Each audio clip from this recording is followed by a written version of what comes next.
All right. How's everybody doing tonight on this Saturn Day, July 3rd? Thank you for joining in. Hope everybody gets kind of pumped up on the music. Trying to get a little bit more of the emotions involved. And a welcome to all of you out there around the world, wherever you are. My name is Logan, and this is Decode Your Reality. And I appreciate each and every one of you for coming out tonight. You could have been anywhere tonight, but you decided to show up here once again on Saturn Day, July 3rd, and just one day prior to the nation of Washington, D.C., the nation's capital of the United States' birthday, which is tomorrow. And I mean, who really cares, to be honest with you? Because they don't do anything for my birthday. I'm just being kind of sarcastic, but nonetheless, folks, thanks each and every one of you for your support, your Patreons, your donations, those of you that have gotten readings, and those of you that want to get readings. I got a sale, a special that I'm running this weekend only. It's going to be for the first 6 people that email me for a reading. I have a sale going on for my tarot readings, and I'm going to be sharing that with all of you during this presentation. So a few announcements. Again, as most of you know, I'm here in Puerto Morelos, and it's the Yucatan, the Quintana Roo area of Mexico. And I've been here about a month now. It's been amazing so far. I met some of my new tribe, and obviously, Santos is a big piece of that. Danny and other people that are involved in the Syncretism Society. So I want to give a shout out to that group. And if you're not following that group, Syncretism Society, go out on Instagram and just type in Syncretism Society and subscribe to their channel. They got a lot of good stuff. I'm helping them out with their podcast, but they're doing some amazing things with what they're doing. And I'm just here to be a part and kind of bolt on what I'm doing and kind of joining forces, so to speak. And, you know, the interesting part about when you end up joining forces with people is not everybody agrees upon everything, right? And when you become mature and you become more conscious and you become more of an authentic human being, you realize that you just live and let live, and you cannot agree upon everything. That's just the way it works in this reality. And if you can get your mind wrapped around that and just allow people to do what they need to do, because it's an individual journey. You go to sleep every night, you close your eyes, no one closes your eyes with you. You do it on your own. You wake up on your own, and eventually, you know, as you move through this game of life, you're going to bolt on a lot of other personalities, or at least be in bed with these personalities, and you got to share some space with them. And I think when you live and let live, that is the key to having the most successful and hedonistic. As most of you know, I'm big into hedonism, which is all about having the pleasure principle kind of lifestyle embedded into one's life, where when you wake up every day, you're happy about your life. You can't wait to get your day started. And that's really where it's at. And that's partly why I decided to come here to the beach. You know, I'm just 2.5 blocks from the beach, less than 500 steps. I've counted them to get my ass over to the sand, which I've been taking full advantage of. And it's been an amazing lifestyle change for me, because I came from the mountains of San Miguel de Allende, and it was completely landlocked, three hours north of Mexico City. So it was very different of a change for me coming here. And I'm definitely enjoying my life. And for those of you that are on the fence of coming here, those of you that have the itch to come here, tomorrow, I will remind all of you, tomorrow is not guaranteed. So if you feel the itch, if you're one of those people that just like to jump without thinking, and you feel that you need to come here, come here. If you need help coming here, just reach out to myself or the Syncretism Society, and they will be glad, myself will be glad to help you get your ass down here. I'm getting emails now from people that I don't even know, and I have to reply to a few of them, but people that are just kind of tired of being in the areas that they're in, and they want to have some more freedom. And right now, in this area, there's a lot of freedom. Mexico thrives off of tourism, so I think that's one of the reasons why they're laxed on their rules and regulations with what's going on in the mainstream and that whole area of conversation. So, again, if you feel the itch to come out here, ladies and gentlemen, come out. Come out. And if you need to get plugged into a hotel or there's places to rent here, somebody's got you covered. It's not like you're just going to do this on your own. Somebody will help you. One of us will help you. We have the lay of the land, and there are places to stay here, And I can tell you, I did a video, and I haven't put it out yet, but I went out in the water yesterday. It was so crystal clear. And the great part about this area is it's just south of Cancun, about 15, 20 minutes from the airport and north of Playa del Carmen. But it's a little fishing town, and there's a reef way out in the water. And so it protects the kind of the ocean and the sand where you walk into the water. So it's really calm. And, they have a little bit of an issue with seaweed coming in, but I think it's seasonal because of the sun moving over the equator and moving into the Tropic of Cancer. But nonetheless, they do a great job of cleaning it up. But I was out in the water yesterday. I took my phone out there and I went up to my chest and I was just doing a panorama. I was just doing a 360 and I shot a little video, and I'm going to end up putting on my social media to show you what the water looks like. And I've been getting out there quite a bit. I know, the tribe out here, they get out in the water, and it's part of the ritual. It's part of the healing process. And part of decoding your reality, folks, is becoming the best version of who you are. And that must include your physical health. It includes gnosis, knowledge, wisdom, absolutely. But it involves taking care of your temple. And, look, I'm very raw in my expressions. Most of you know that. That's why some people just don't like me, but I don't really care. But, if you're not taking care of yourself and you have the ability to do that, then I just feel like you're being selfish. And I've made videos on this to where, I've been a gym rat my entire life. So obviously it may be a little bit biased and easy for me to say this, but some of you don't like to go to the gym. That's fine. My sister doesn't like going to the gym, so she gets out and does kayaking, whatever she's got to do. But if you have the ability to work out and you don't, I think that's selfish, because eventually it's going to catch up to you. And then let's say you have to go to the hospital because you have a heart attack. Well, guess what? The people that love you, that are in your life, they have to stop everything they're doing to come to your beck and call. And it all could have been avoided if you just would have taken the precautionary measures. So just don't be selfish. Take care of your temple. Take care of yourself. You're going to have challenges throughout your life. I'm closing in on 50, and my life is not like I used to be when I was 21.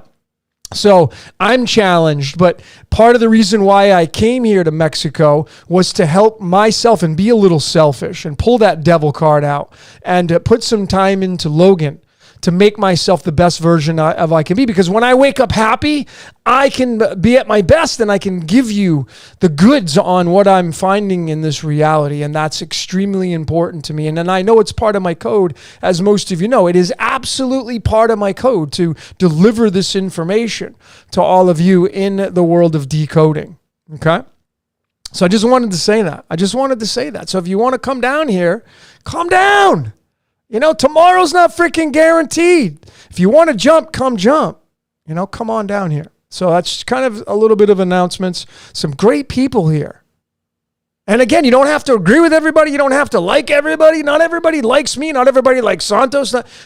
Everybody has their own personalities. Everybody's working through their trials and tribulations. Everybody's working through their ego and trying to get more towards, being one with the architect versus the adversary. Your ego is your adversary. Your identity. It's your adversary. And you got to work with it because it really kind of runs a lot of our lives in a sense of the time that we end up utilizing here on this planet during this game of life. So, if you feel called, come on down, and if you need some help with whatever, you got family here, you can definitely just reach out and ask, and we got you covered, So let me go through some of your comments. Again, I appreciate each and every one of you. It's Sunday. Anna's saying it's Sunday here. Awesome. That's what I love that's why I love technology, is that I can share this transmission with people all around the world at the exact same time as it is here at, it's 10 p.m. here in the Yucatan, Quintana Roo, Mexico. Okay.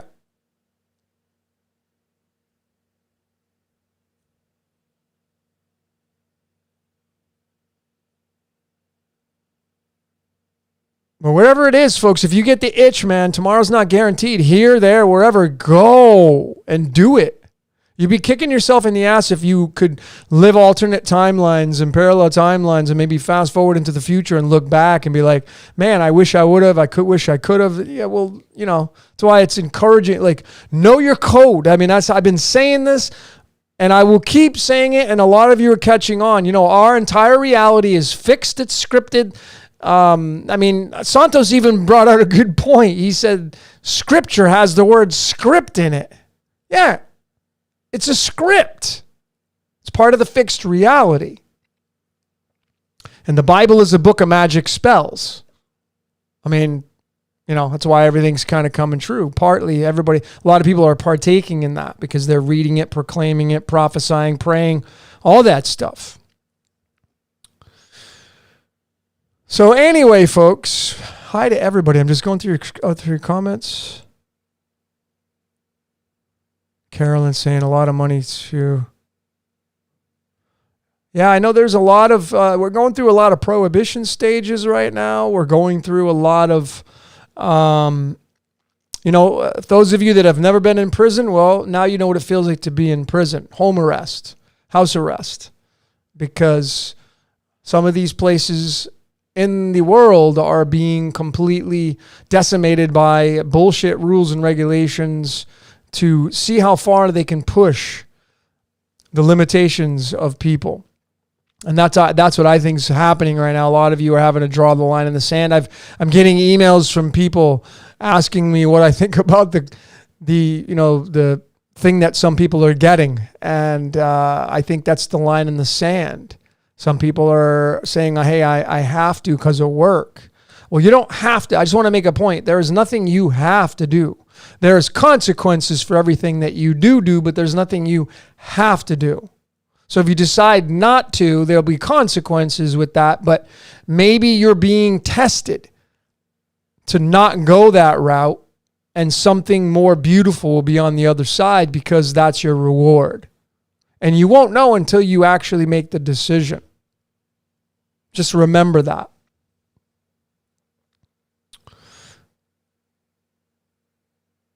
Okay. So, ladies and gentlemen, you know how I roll. I have my setup. I got my music going. I always want to do stuff with music. I don't like doing things silent. I have my cards of illumination here, my deck of the cards. I have the up-and-coming, really popular medicine deck. I mean, look at that. I get the 47th card on the bottom there. Go figure. Everything's scripted, folks. You see, so it's like nothing's by accident. And if you're willing to pay attention to the script, to your code, because all that matters is your code, not my code, not your neighbor's code, not your brother, sister, mother, father. Your freaking code is all that matters. If you're willing to pay attention to your code and dive into it and have both feet in, you will start to see the parameters of who you are and why you're here. And of course, the tarot cards. And, when I was growing up, of course, being raised in a religious family, I was said these are from the devil. And you don't want to go and tap into that because you can get a demon attached to you. And I get questions on that. Like, is it possible to get possessed? Well, here's the answer. We're all possessed. Because it's the architect. The only logical explanation that I can come to at this stage of the game with all my research is that we're all possessed in the sense of the architect running the control station, which is your all-seeing eye in your brain, which if you cut your brain in half, that is the all-seeing eye, and it's the pineal gland, the crown jewel of the brain, that runs you. And the thoughts you have, you're just being used for those thoughts. And some people just, they can't tolerate that notion. Because then you would have to give up complete control of your life.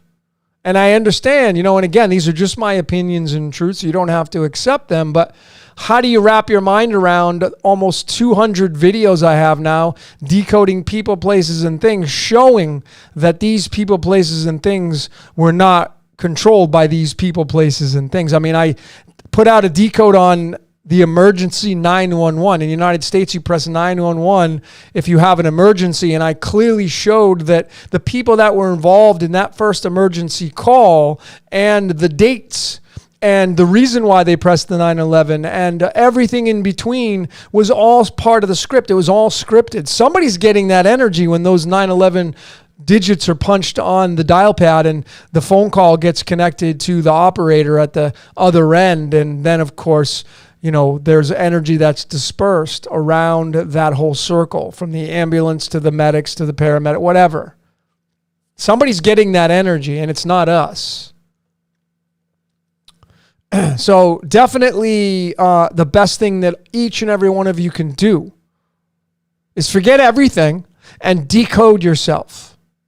Know who you are.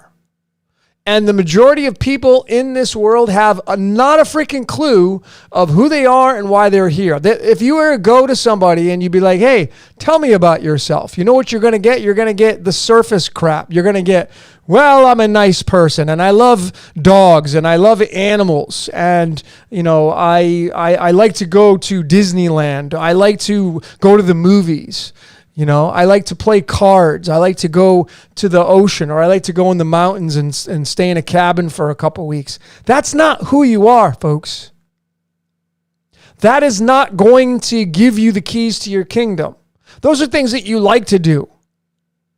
Sure, they're part of your code, but they are not the true essence of who you are and why you're here. You must look into your astrology chart. That's your blueprint, one of your blueprints, your personality types, your Enneagram, your human design, your numerology, your life path, your Vedic astrology, which is different than the Western, the sidereal. It's different. It's absolutely different, but it's one of the components together. They're different puzzle pieces, but they're all part of the puzzle. And when you can put them all together. And a lot of you are catching on, and I will just continue to say it because I think it's the very most important thing out of anything that you can do. Anything is to know who you are and why you're here. Whether you get a reading from me, whether you get a reading from Santos, I don't even know if he's even doing them right now, but whether you get it from a psychic, some other it doesn't matter. The money you spend on decoding yourself, and if you're not spending money, you're spending time, because some of you want to just do it yourselves, and I commend you for that. But if you're not spending physical money or digital money for an interpretation of your chart, you're going to have to spend time. And that is money itself, because you have to end up sacrificing that time to put in yourself. And it's the very best thing you can do to actually realize the keys to your kingdom and exactly why you're here. Okay? So let's get into some of these questions. Guerrilla Mafia, thoughts on the human design. Human design is amazing. It's one of the things I'm a teacher of it, I guess. There are amazing teachers far beyond my skill level, but I know it really well. It goes off of 64 numbers. It's a match of the 64 numbers in the I Ching, the ancient I Ching, the 64 squares on a chessboard, 64 possible codons in our DNA. That is the human design, and it's extremely accurate. Very, very accurate. There's great books on it. In my How to Decode Yourself video, I put it out for free. It's the most popular video I put out. 10 different layers of how to decode yourself. It's in there on how to basically do it. Giving you the base. So I love it. The incarnation cross, right angle cross of penetration, that's more advanced. That's stuff that you'd have to really kind of maybe take courses on. And I'm being very authentic with you. That's beyond my comprehension level of being able to just sit here and give you the 101 on that. That's advanced human design stuff right there. Get the basics down with human design. Get your if you're a generator, manifesting generator, projector, reflector, get those pieces of yourself down and practice living through being those types of people. Like if you're I'm a generator straight up. If you're a generator in the human design, you are a workaholic, which means an advantage of being a generator is you can work 5, 6, 7 more hours than the normal person that's not a generator. Some people just have to take naps, and generators don't have to do that. So what would you be doing at that extra 4 or 5 hours a day that you could be putting into whatever it is you're going to do? Generators are designed to throw stimuli out into the world. And then the catch to that is to respond to what stimuli you end up putting. Like you throw things at the wall and see what sticks. Well, the stimuli that comes back to generators, that's your chance to respond. That's what you do with it as being a generator. And if you live your life like that, so the last thing you want to do as a generator is chase anything. If you start chasing things, like, why isn't this happening? Why isn't this person calling me back? You're going to get frustrated because we all have what's called the not self theme. So as a generator, even a manifesting generator, the last thing you want to do is be chasing anything. That's off limits. That's just a basic fundamental of what it's like to be a generator / manifesting generator.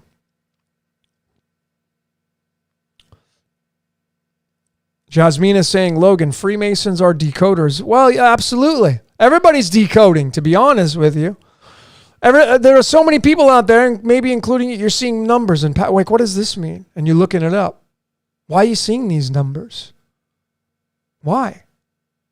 So in essence, we're all decoding, pretty much. Every time you observe something at the grocery store, you're decoding. You're giving energy to things constantly. Every time you focus on a brand, that's their what's called a magic sigil, which is a logo. Every time you look at that logo, you end up giving it energy, and that logo collects energy. That's how magic works. Joe Biden, current president in the U.S., anytime anybody mentions that guy's name, he gets the energy. Whether you talk about him as like, that guy sucks, I don't like him, guess what? He's getting the energy, and he'll take it. Those people that know how magic works, that's why I know the Masons, which I'm not one of, by the way. I just want to make that crystal clear. They're laughing because the ones that know what's going on, they know how magic works. They're getting all the energy. Every time somebody says, oh, it's the Masons, it's Masonic, guess who's getting the energy? They are. And those that know what's going on, they'll be like, hey, I'll gladly take that energy.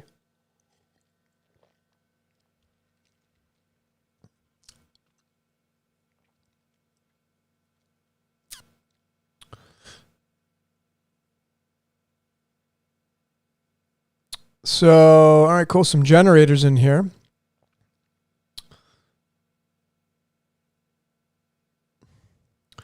Jasmina, Akasha. Well, I'm proud to say that I did an interview with my friend Tien. Some of you have already gotten some Akashic record readings from her, but I had done an interview with her just a week or so ago, and I'm going to be finishing the rendering of that video, the production of it. I had to just do some few quirks for it, and I'll be putting that out probably tomorrow. And it's all about reading your akashic records. If you're interested in knowing who you possibly were in a past life or past lives, Tien's the person who is going to be able to do that for you. Her title is a very long one. It's an advanced akashic records reader. And she's very good at reading the akashic records. You don't have to be in person with her. She does it remotely. Just needs to be over the phone with you or video, however you want to do it. She does a little special prayer to open up the akashic record. She was born to do this as well. And I don't get anything from giving her props. I'm not getting any discounts by recommending her services.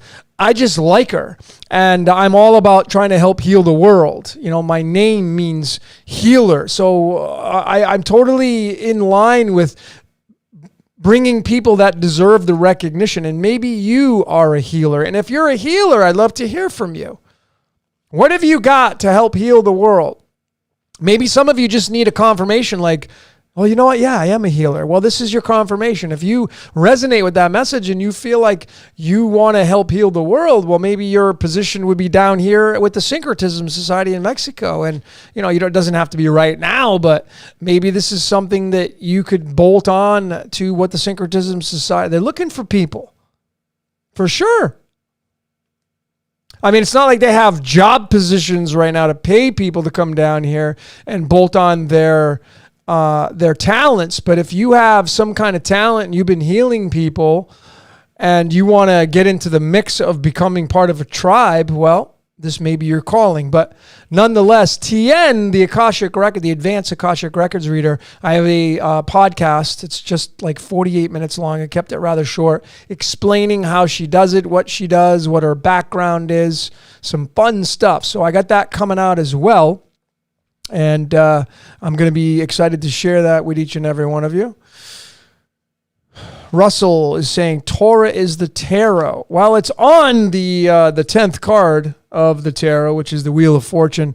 The Wheel of Fortune card, the 10th card, which is in line with the 10th letter in the Hebrew alphabet, which is the Yod, which is the Yod He Vah He, and that's on the actual 10th card of the tarot. So absolutely, it's tied right into there. And the word Torah is the number 19, which is a direct match to the word battery. And it's part of the Testaments, right? You have the Old Testament, which is fear-based.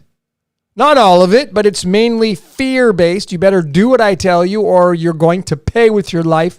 And then you have the New Testament, which is love-based. So you have both duality in that book, which is 66 books. And it's really fascinating when you really get into synchronizing the world's religions with all of this, because I think it's really funny, because I mean, if it's a duck and it quacks like a duck, you might as well call it a duck, but people don't want to call it a duck. Well, I'm Christian. I'm a Christian. Well, not really. You're actually Jewish because you follow the Bible, and the Bible has the Torah in it. So you can't exclude that and just say, well, no.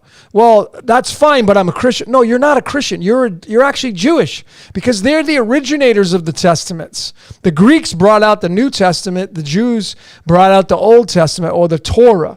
And so it's just really funny. You might as well just admit that it's just a religion. It's a force. It's an archetype. So you can put a nice little ribbon around what you want to call yourself, and that's totally fine. I'm not here to belittle or poo-poo on it or whatever. You can call yourself whatever you want, but even on the King James Bible that came out in 1611, at the very top of that Bible is the Yod He Vah He, the Hebrew symbols, the 10-5-6-5, if you do it through numerology, which is a prime number.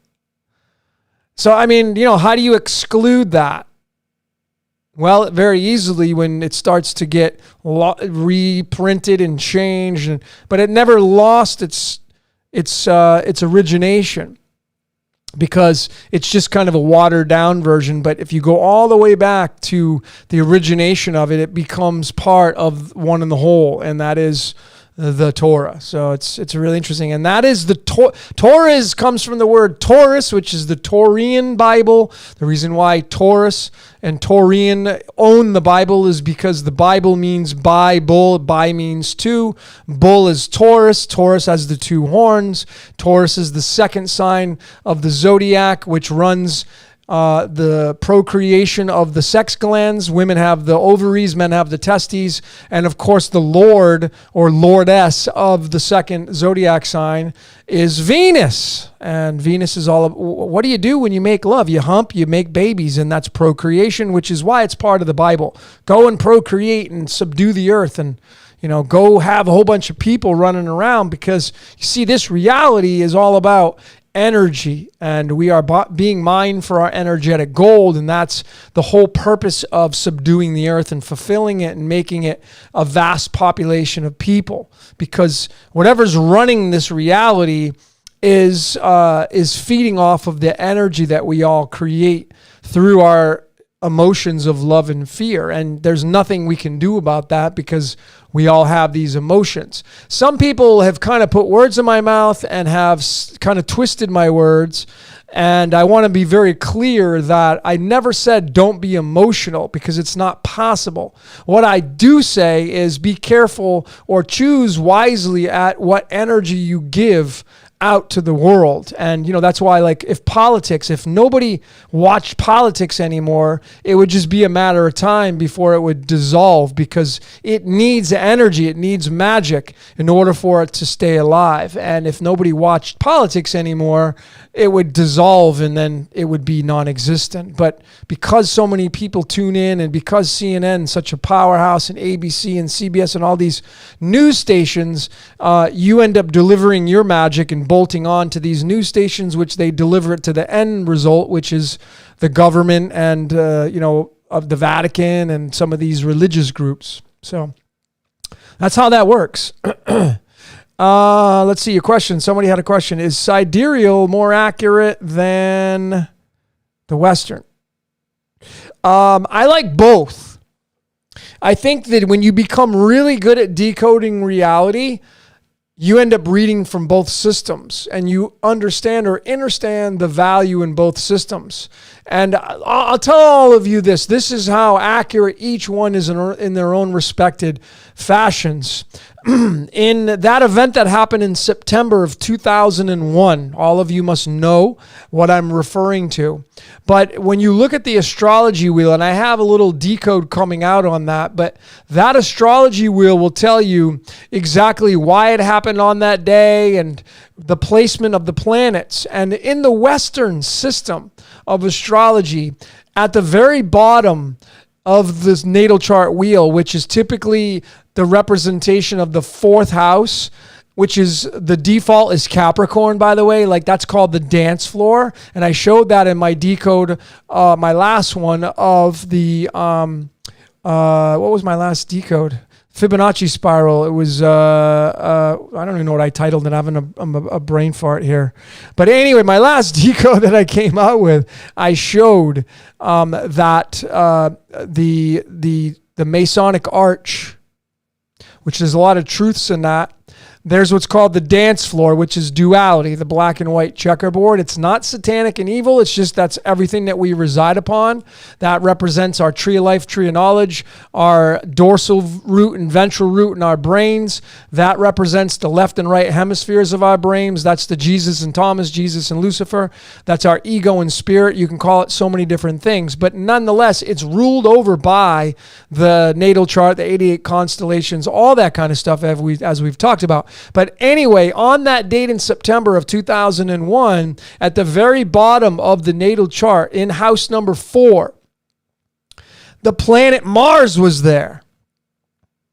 The planet Mars was in the 4th house, which is by default Saturn and Capricorn, which is an earth sign. But in the Vedic system, or the sidereal, I like saying it Vedic, in the Vedic system, the big standout was Rahu. Rahu was I think it was in the fourth house, but it was in the ninth house. But by default, it was in the fourth house, which is Cancer, which is the opposite of Capricorn. So that's why we have the Tropic of Cancer and the Tropic of Capricorn and the equator that separates the two. Rahu is the dragon head. Rahu is a very important piece of all of your astrology, and you should know where your Rahu is. There's two major charts in sidereal or the Vedic system. The first one is your typical birth chart, and then you have your Navamsha chart, which is your marriage and your love life, which a lot of astrologers, including Kapil, hi Kapil, if you're watching, he's awesome. He's really good at the sidereal Vedic. He's been doing it his whole life, pretty much. It's called KRS Astrology, and he'll tell you the Navamsha chart is, a lot of astrologers say it's more important than your birth chart. But when you read from both, you can see that the Rahu is a very important placement, and that Rahu is completely your mercenary. I mean, it is the dragon's head. It doesn't care about anything other than leading the way and being your ego and trying to control you. It's a mercenary. In a sense, it would be the devil, your devil, the black sun. Many people, including myself, believe that Rahu is what causes eclipses, not the moon. And Rahu is the black sun, which of course many occult societies may end up worshiping that. But Rahu is the powerhouse, and then you have the opposite, which is Ketu. And in the Western, that's the North Node and South Node. So they're going to be different placements, but you must know your placements, and then you got to interpret the charts. And that's where, of course, a guiding hand will help you. But if you can learn the basic information, you can do it yourself if you just want to do it yourself. But let me tell you, the Rahu placement for September in 2001, it clearly told you why everything happened. Different from the Western, but still it was in the placement of where it was supposed to be as to why all these events happened. And remember, ladies and gentlemen, I just want to point out to you that September, that day in 2011, this was the card for that day. King Clubs rules the air, the mind of the cosmos. And, what flew through the air? When you synchronize this stuff. And I did the timelines of the golden ratio in my last Decode. Oh, it was Architect 4. That's what it was. How could I even forget that? But I showed at the very end of that presentation some real life examples, and I showed how important the Fibonacci sequence, the golden ratio is. You should know your birthday and then go 161 days into the future on the calendar and figure out what that day is. Figure out what card that is. You may have a soulmate that you're connected to. These are all theoretical positions I'm throwing at you, ladies and gentlemen. But when you look and watch my video on Architected the Universe 4 and you saw 161 days in the future and the past of that day on that day in September, and of course that secret society that I showed, clearly there was massive significance to all the things that I showed. It wasn't just like I'm scratching at stuff, and I wasn't trying to fit a square peg in a round hole like I often say. So I know there's something to the Fibonacci spiral. It's one of the very reasons why I'm here in Puerto Morelos, Mexico. One of the reasons why I rented this casita at the top floor, the third floor, because I got a spiral staircase out that I have to go down. It's got 16 steps. Fibonacci sequence is 1.6. By the way, I didn't even put this out in the Decode of Architected the Universe because I forgot, but the latitude, longitude of Puerto Morelos is a total of 106/107. 106 is 1.6. That's the golden ratio again. So I'm supposed to be here, and how do you wrap your mind around that as just trying to play it off oh, that's just fun topics for coffee. No, I'm completely scripted and coded, and I'm supposed to be here. I was meant to come here. Abso-friggin-lutely. And everything that happens in your life is supposed to happen. So I often say to people, if you're on a good one, if you're riding your wave and you're on a good wave, ride it as long as you can, because it's not going to last. It may last a long time, but it's not going to last. So ride that wave as long as you can.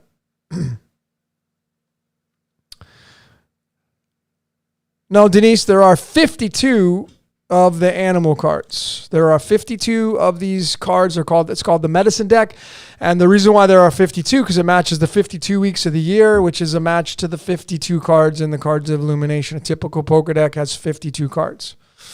And you should get some and do your totem pole.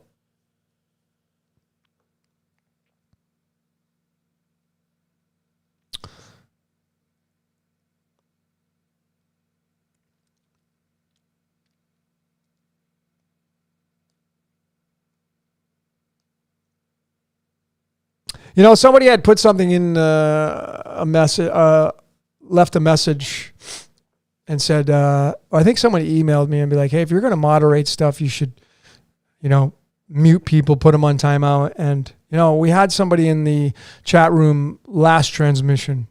What's your question? 12. And I was able to mute the person. And I'm just going to be really transparent and be authentic with what I'm about to say, and that is, if you're going to be an asshole, I'm just going to mute you and delete you from the chat room. And that's not me trying to be like a controller and like, hey, this is freedom of speech and all that stuff. That's totally fine, but don't be an asshole, And this person last time was, and you got to use your common sense and logic and.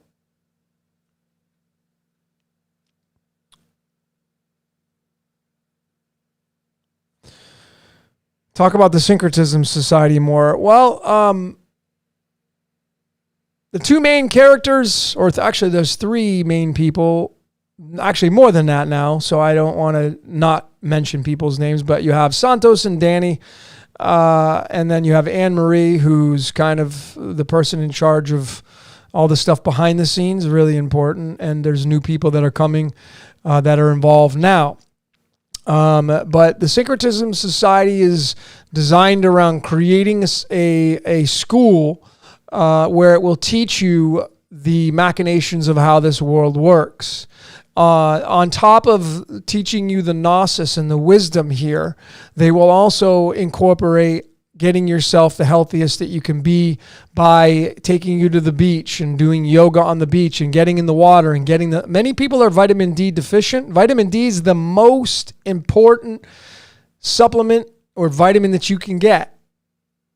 And, I've been a nutritionist for a long time. I've been in the world of nutrition almost my entire life. Before I got involved in the mystical arts, I was like heavily involved in the gym, being a gym rat, bodybuilder. I mean, I've studied stem cells. I've studied hormone replacement therapy. I have my own detox, and I know we're going to be working on, I had just mentioned to Danny the other day about working with him a nutrition plan for people, because I've been getting asked a lot, and I'm like, hey, it'd be cool to just work together and just kind of help your people out as well. So I know we're working on that. So if you're interested in, maybe transitioning into, being more of a plant-based eater, we're going to have that. And that brings up a great topic, because I want to be very crystal clear with each and every one of you, okay? And I know Santos himself, and I'm not going to include him in what I'm about to say, because I know he has said that, he invites everybody out here, but he's obviously towards the veganism and all that kind of stuff. And I'm all about, animals. I love animals more than I do people. I don't consume animals. Like, I don't consume meat like I used to. But I do consume eggs, and I started again eating. I'd actually drink them because I can't stand the taste of them. But I want all of you to know that, we're all at different stages in our lives, and it's a personal journey, and there's no one that can take that away from you.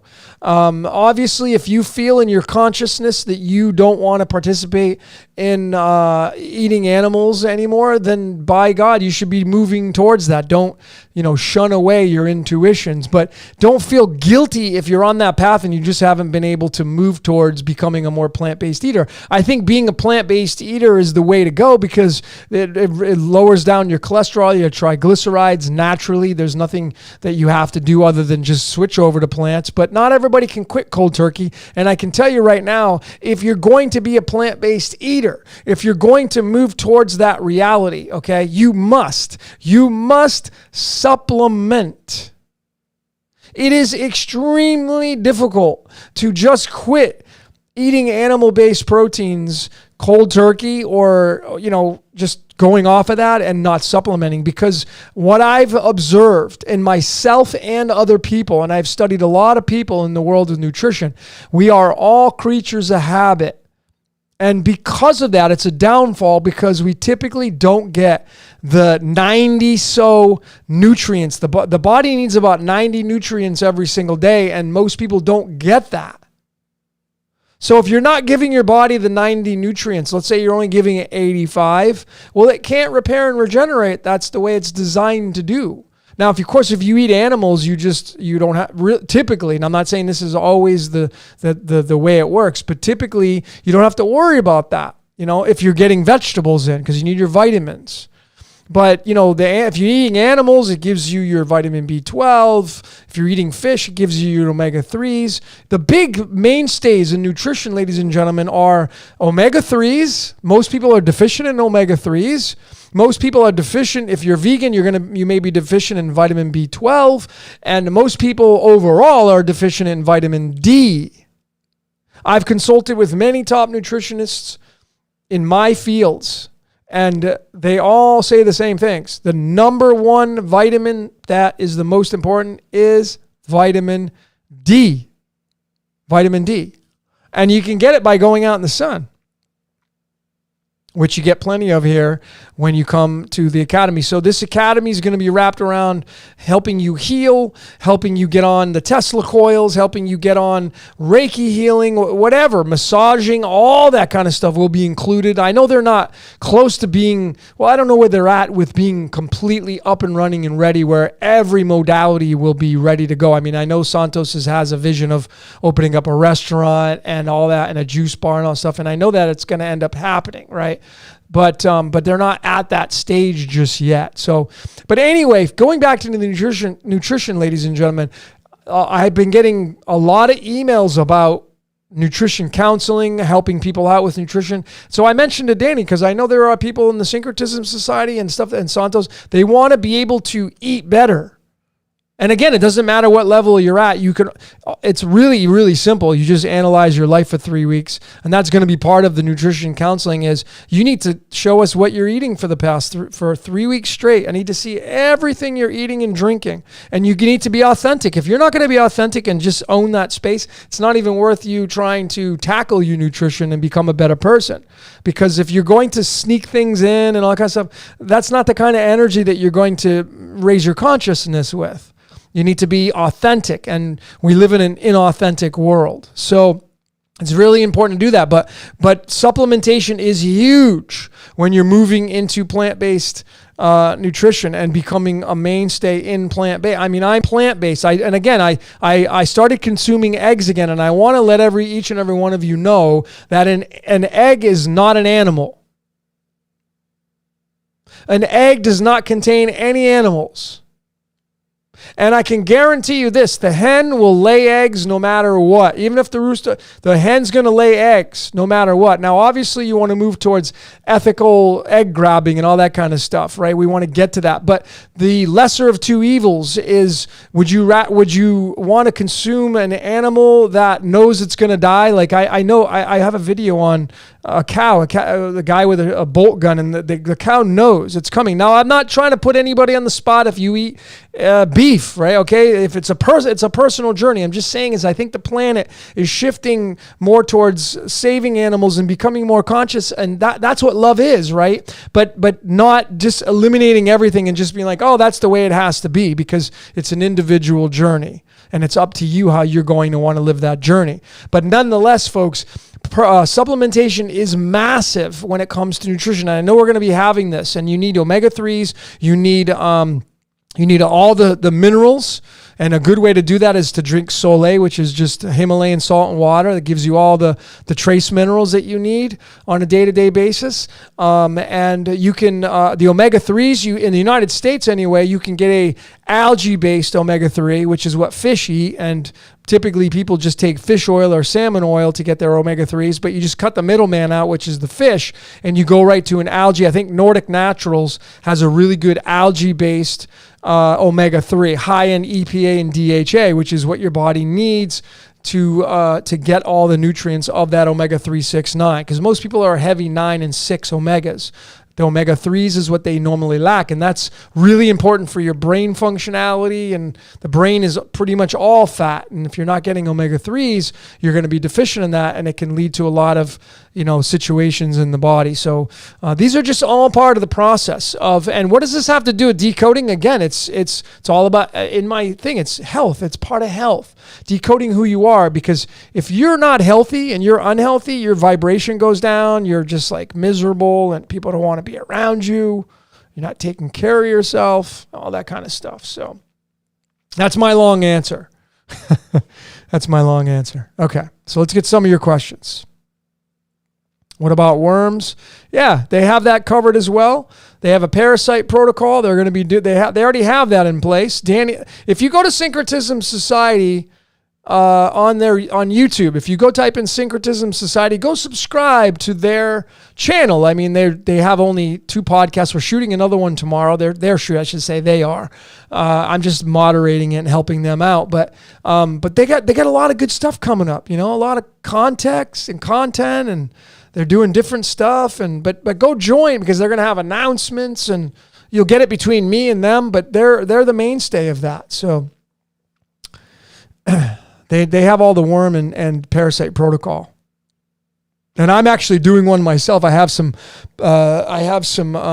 doing a candida cleanse, and I have some turpentine coming in the mail. It's going to be here probably on Monday or Tuesday, and I'm going to be taking turpentine, and I'm going to be going on a candida cleanse. And what I've studied about candida and having a candida overgrowth in your body, which is just kind of like an imbalance in the stomach, is the majority of people, over 60%, the statistics, over 60% of people living in the U.S. today, in the U.S., around the world, it's probably going to be even higher, they have candida, which is an overgrowth. And that's why if you walk around, you see people and they have like a Homer Simpson belly, or they have distension. If you eat sugars, if you eat rice and potatoes, any kind of starches, if you eat breads and stuff, and you bloat, chances are you probably have candida, which is a yeast overgrowth in your stomach. And it's so common, and it's misdiagnosed, and it can cause irritable bowel syndrome and all those symptoms.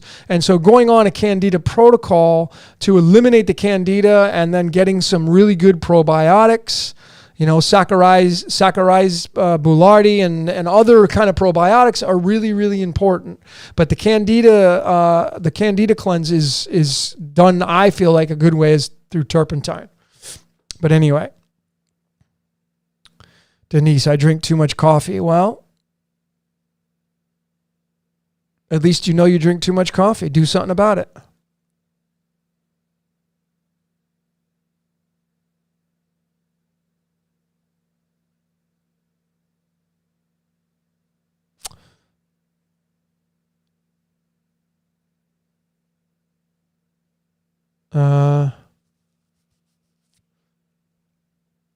Diverticulitis. Yeah, I mean, folks, if you listen, I've had my fair share of digestion issues, and it's some of you may have, you lead to medical astrology, and some of that is leading to the third house, your third house and your ninth house, and there are other planets there. You can diagnose yourself through that.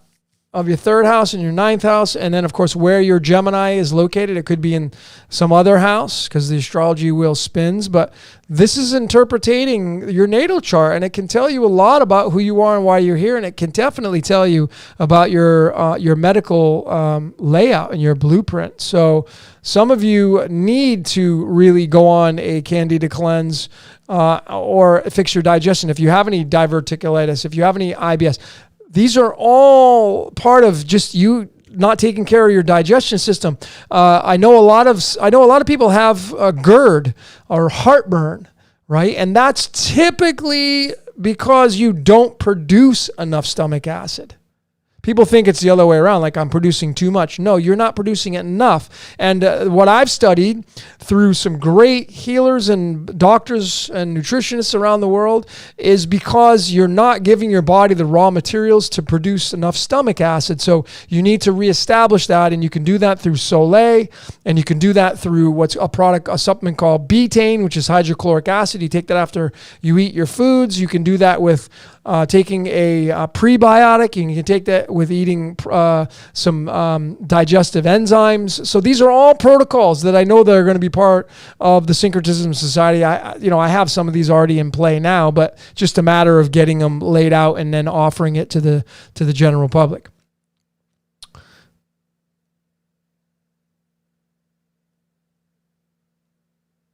All right, so let's get into some of these. Jovan, what are your thoughts in decoding an environment or small details in it?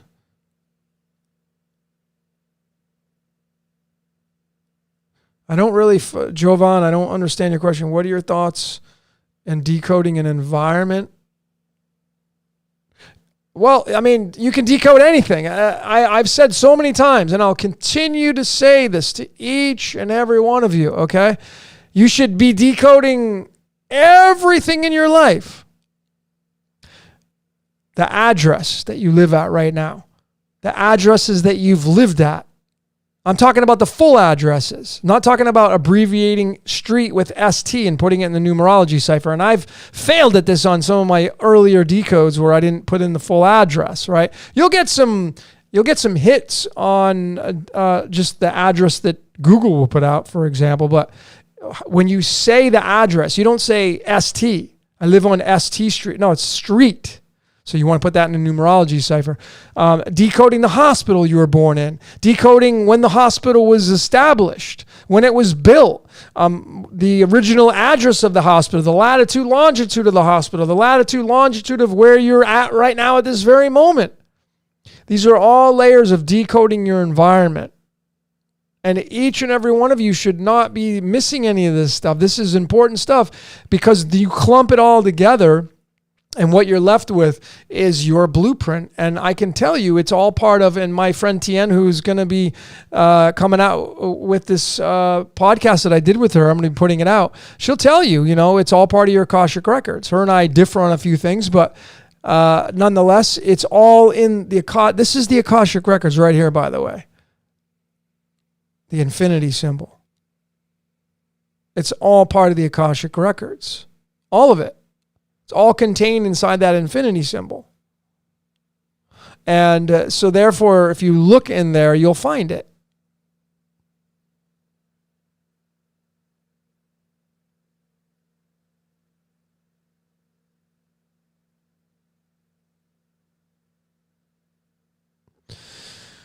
Yeah, turpentine. Yeah, folks, I want to make a disclaimer. I'm not a medical doctor. I don't have a license.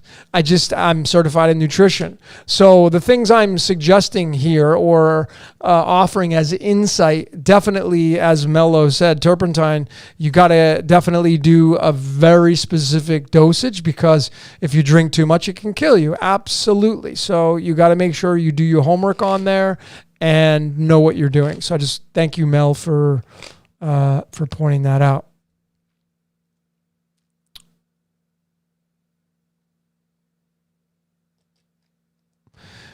Okay, so there's some people asking about afterlife. I don't, folks, that's the thing. It will come down to a theory or opinion.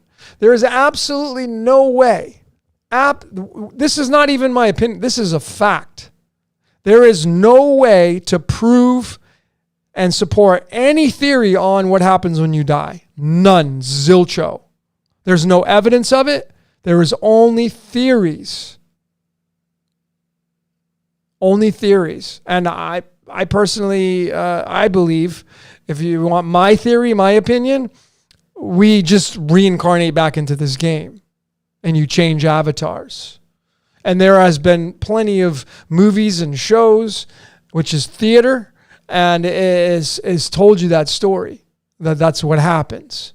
Now, I have gotten a ton of people claiming or believing or even asking me, hey, I'm not coming back.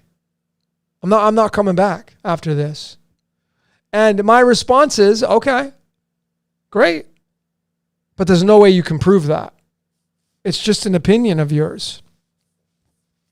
Maybe you won't. But what if not coming back is worse than coming back?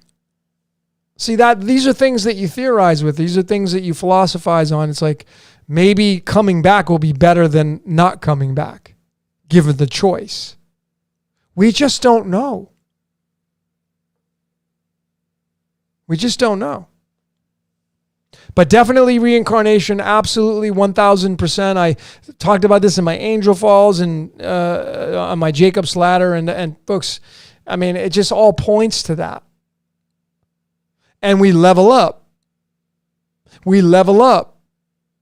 I've studied so many people, places, and things, especially people, and like, why do these people get their certain cards?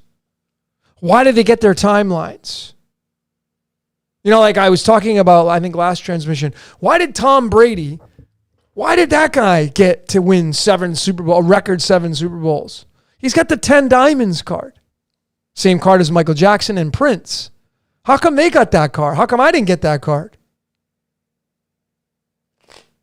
Why didn't you get that card? Maybe you did. Why didn't you get that timeline? How come I didn't get that timeline?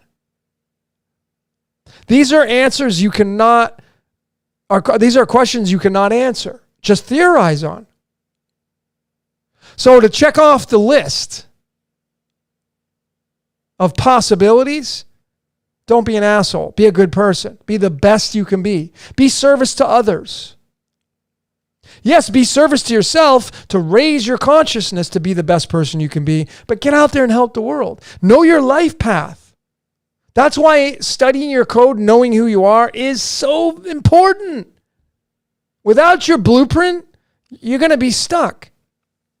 Now, it's a contradiction because life's fixed anyway, but becoming conscious of the script perhaps may be where the free will lies. I don't know, the movie, The Adjustment Bureau, with Matt Damon, I think there's some truth in that movie. You haven't seen that. 2011, The Adjustment Bureau. Check it out.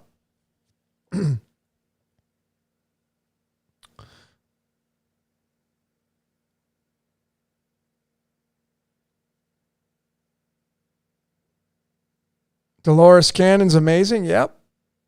If you haven't checked out Dolores Cannon's work, she's great.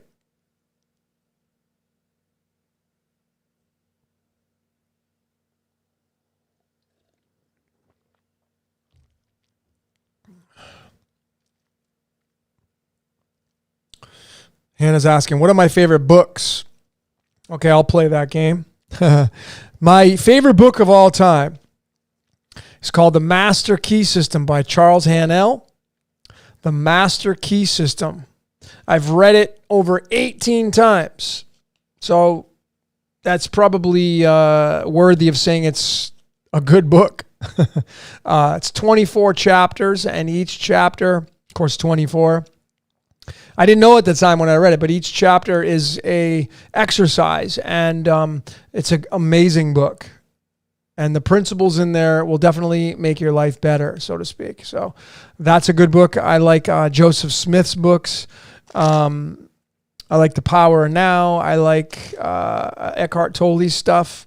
I like Chiro's Book of Numbers if you want to study numerology. I like the Divine Numerology and the Divine Triangle is a good book. I haven't really been reading many books lately, but those are the ones that come to my mind. Neville Goddard has some good books. Bob Proctor, Born Rich, of course. If you're having money trouble in your life, if you're having a hard time manifesting things, if you're stuck at a job that you don't like and you know you shouldn't be there, something has to change to get you out of that. And there's a free, now it was done in the 1970s/80s. It's called Born Rich. I mentioned this in my last transmission, What's Your Question, number 12. And I even offered to every single viewer out there, and I'm going to offer it again. I have the original workbook of Born Rich. Born Rich is not designed to become wealthy when it's designed like money. Okay, yeah, you can definitely get out of a financial situation by just changing and altering the way you perceive money and currency and all that kind of stuff, but it's mainly wrapped around becoming a better person by realizing and acknowledging your thoughts in your mind and observing them and seeing exactly where you sit. I can see it on social media. I can just see where people's communications come in, whether they're, mainly negative or positive. I can see it just by their comments, whether they're happy or sad or miserable. And all you have to do is just change a little something, and your life will start to move in a different direction. But you got to be willing to jump out on that lily pad.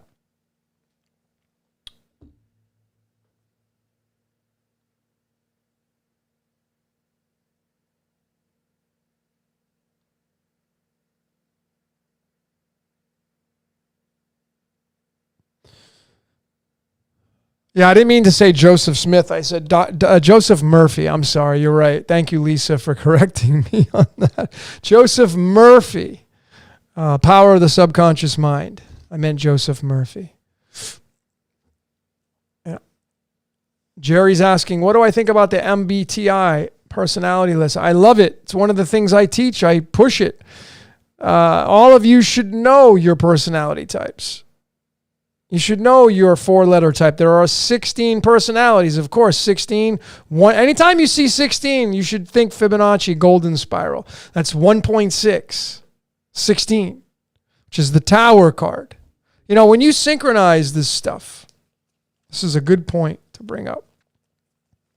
And then I'm going to start pulling some cards for people. I saw some people asking me for card pulls, but I want to show all of you this. This is the 16th. Now, do you think that the Rider Waite, A.E. Waite, and do you think they were looking at the Fibonacci sequence when they made this card? Perhaps.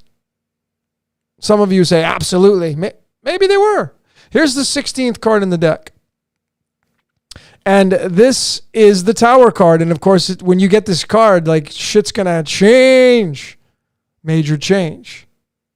Well, what do you think goes on when the golden spiral happens, which is your third? I showed that in my Architect of the Universe 4. It's tied to the third eye, which is the golden spiral. It spirals out. I mean, this makes change happen. Change. It's really interesting when you synchronize the two.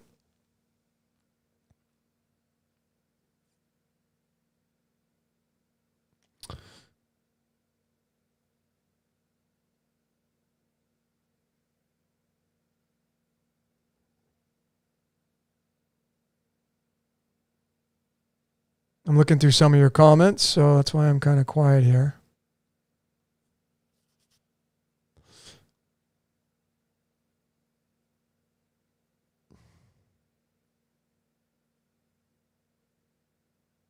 Yeah, I wanted to point out, because I'm seeing a lot of your comments here, and, I want to say, remember, I said this earlier, you could have been anywhere today, tonight, this morning, whatever. You're here right now, and all that matters is the now moment. That's it. Not just a minute ago, not last night. Right now. It's all that matters is right now. So you're supposed to be here, and the people that you're associating with right now, the circle of your friends that you have, you're supposed to have them. They're going to teach you something. You're going to teach them something. But if you don't like where you're at, As Jim Rohn, the great personal development coach, he said, you're the average of the 5 people you spend the most time with. Who are those 5 people? And maybe you don't have 5. I don't. I spend a lot of time alone. But you're the average of the 5 people you spend the most time with. Who are those 5 people? You can see where your life is when you go study the people that you hang around with. They probably have the same kind of income you have. They probably do the same kinds of things, the same kind of hobbies. They probably watch the same kind of shows, read the same kind of books, listen to the same kind of music. So remember, it's an individual journey. If you're not satisfied, if you're not living a life of hedonism, if you don't wake up out of that bed in the morning and you be like, man, I can't wait to start my day. Well, what would it take to get you to that level? And shrugging it off and be like, oh, that doesn't matter. Of course it matters. It matters absolutely, because if you can wake up out of that bed and just be like, man, I can't wait to start my day. Man, it's going to be a freaking amazing day. That raises your frequencies high. And guess what you're going to do? You're going to attract frequency on the same pattern. And then the people that you may be hanging around with that may be low frequency, they're going to be like, this person, you're irritating me. What's your problem? What's your deal? Nothing. No one can do anything to you. So when you say, oh, she just made me feel this way, or he just made me feel sick to my stomach. Well, no, that's just all bullshit. They can't make anything to you. No, nobody can do anything to you, ladies and gentlemen. You got to do it to yourself. Knowing your code is the most important thing you can do, because then you own your space. And then the next best thing is to study the people that are close to you in your life and knowing their code. If you have children, you should be weekly decoding your kids. I keep suggesting it to you people that have kids. Decode your kids. Don't just do it on a Saturday and be like, okay, we're done. No, do it every week. Every week. Do it every week for a year. Every week for a year. You know what you're going to say? Oh, that's just too much. Well, what's more important? I want to, how do we get good at something? How did Mozart get good at playing the piano? Practice. How much practicing do you think Mozart did? The kid was composing, according to history, at the age of 4. But how much practicing of the piano did Mozart do? I bet he practiced almost every day. Is that excess? Is that like an exism? No. That's how you get really good. So some of you just don't know who you are. You don't know why you're here. And the only way you can figure out why you're here is to study yourself. And you can't just figure it all out on a Saturday afternoon. That's why the readings that I do, my most popular reading, it's not just a reading for 3 or 4 hours. No, there's homework to be done. I share with you my life coding system, and I give you all the tools for you to decode yourself beyond the reading that we go through for 3 to 4 hours. And it's limitless. You can create a limitless supply of information that pertains to who you are and why you're here. And then you want to read that information. A book's no good if it just sits there by your desk and you don't ever read it. You got to pick it up and read it. Why do you read a book the second time, third time, fourth time? Why did I read the Master Key System 18 times? Why? Because it's that good. I want to memorize it. How do you speak a foreign language? You memorize the language. Otherwise, you're stuttering, you're slurring, you can't figure it out. How do you become fluent in a language? Practice, practice, practice, practice. How do you confirm and become the best version of yourself? Practice, practice. That's how you've gotten to who you are right now. You have, and there are some parts of you that you probably don't like, but you have a lot of practice at doing it. So now you have to figure out who you really are and then start practicing those ways about you. And the more you practice, the more you're going to step through, and you're going to give yourself permission. A lot of it is giving yourself permission. And when you do that, you're going to become that version of yourself that you came here to be.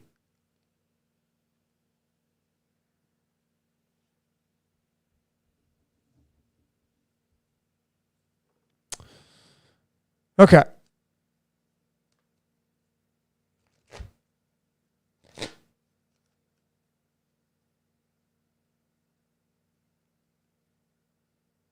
So I'm looking at some of your all right, so some of you are having fun pulling cards. That's cool.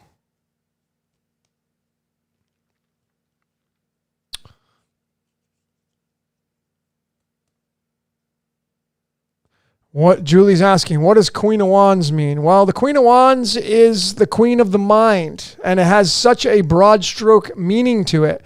So my question would be, what was your question? And if you just got the card, if someone just pulled a card for you, Queen of Wands, well, it could have so many different meanings, right? Which is why during this transmission, all my transmissions, I often say, if not all the time, every time I pull a card for somebody, or the majority of the time, I often say, go do a Google search on it.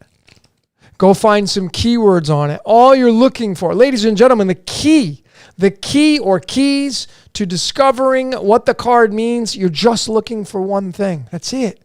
You don't need to find a million different things to try to figure it out. You're just looking for something that stands out in the static. That's what you're looking to do. Because again, I could pull cards all night long for people. I do parties, right? I've worked many a New Year's Eves, and all I did all night was people sit down at the table, you pull cards. But you're interacting with them. What am I going to do with this chat box? There's no personalization here. I don't know what you're trying to get across. I think texting and email is the absolute worst way to communicate because there's no emotion behind it. There's no going back and forth. It's just text. That's it.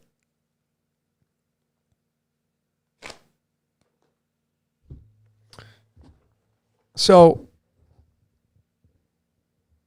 what's up, Bobby? Much love to you and Matthew. Yeah, Bobby knows the value of, folks, not everybody's going to get a reading. Not everybody's going to want to get a reading. And it's from me. It's like, you don't have to get it from me. But if you don't want to get a reading, you should be like, if you haven't watched my How to Decode Yourself video, the free video I put out, it's an hour and 5 minutes long. If you haven't watched that, go check it out. If you haven't done your totem pole yet, go do your totem pole. Get a deck of you need a deck of the medicine cards. You need these cards. Get them on Amazon. They're like $25. You need these. You only do your totem pole one time in your life, just once. It's not like you do it randomly every week. One time. And I used Santos as an example for the totem pole video. Go to my Decode Your Reality channel and type in totem pole into the search box, the little magnifying glass. Go learn how to do your totem pole. I learned from a real Cherokee shaman. The cards of illumination. Know your birth card. There's 4 main cards that you have. 4. Your life card, spirit card, and then your 2 cousin cards. 4 cards. And if you resonate with the cards of illumination, I got my friend Sharon does classes. I don't know if she's doing any right now, but she's been doing the cards over 30 years. She's got her own methodology. She's really good at it. It's all on thecards.com.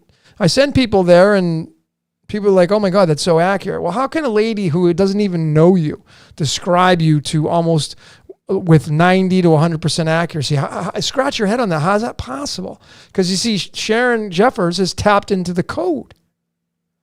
And she was given the information. This reality's fixed.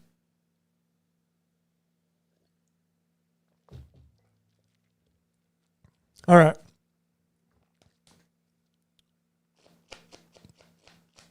Let's get into, I'm going to pull some cards now. If I miss your comment, just keep commenting because you have no idea what I see. I'm moderating, doing readings. I'm staring at this camera. I miss things, so I'm very apologetic to people, and I mean that sincerely. If I miss your comment, if I miss your card, I'm sorry. Okay, so let's go back up here.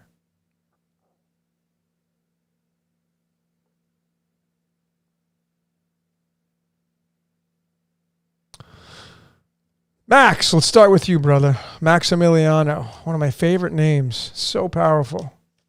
Every time I see Maximiliano, I think Spartans. But let's do that. And folks, I just want to let you know, here's how I roll with this card stuff. Okay? Because this texting stuff is so vanilla and it's not your fault. It's just the only way you have. I'm going to be taking some phone calls a little bit later on. And if you want to wait to have your card pulled over the phone, I can do that for you. Okay? But I'm going to give people the opportunity to call in, discuss whatever you want to discuss. Just have a point, please.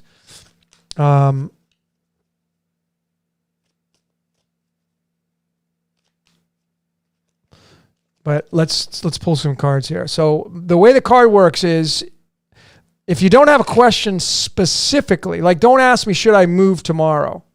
Or should I buy a house? Should I buy a house? Well, the answer's already in the question. Do you want to buy the house? Well, obviously you do, because that's why you're asking the question. You need to narrow the question down.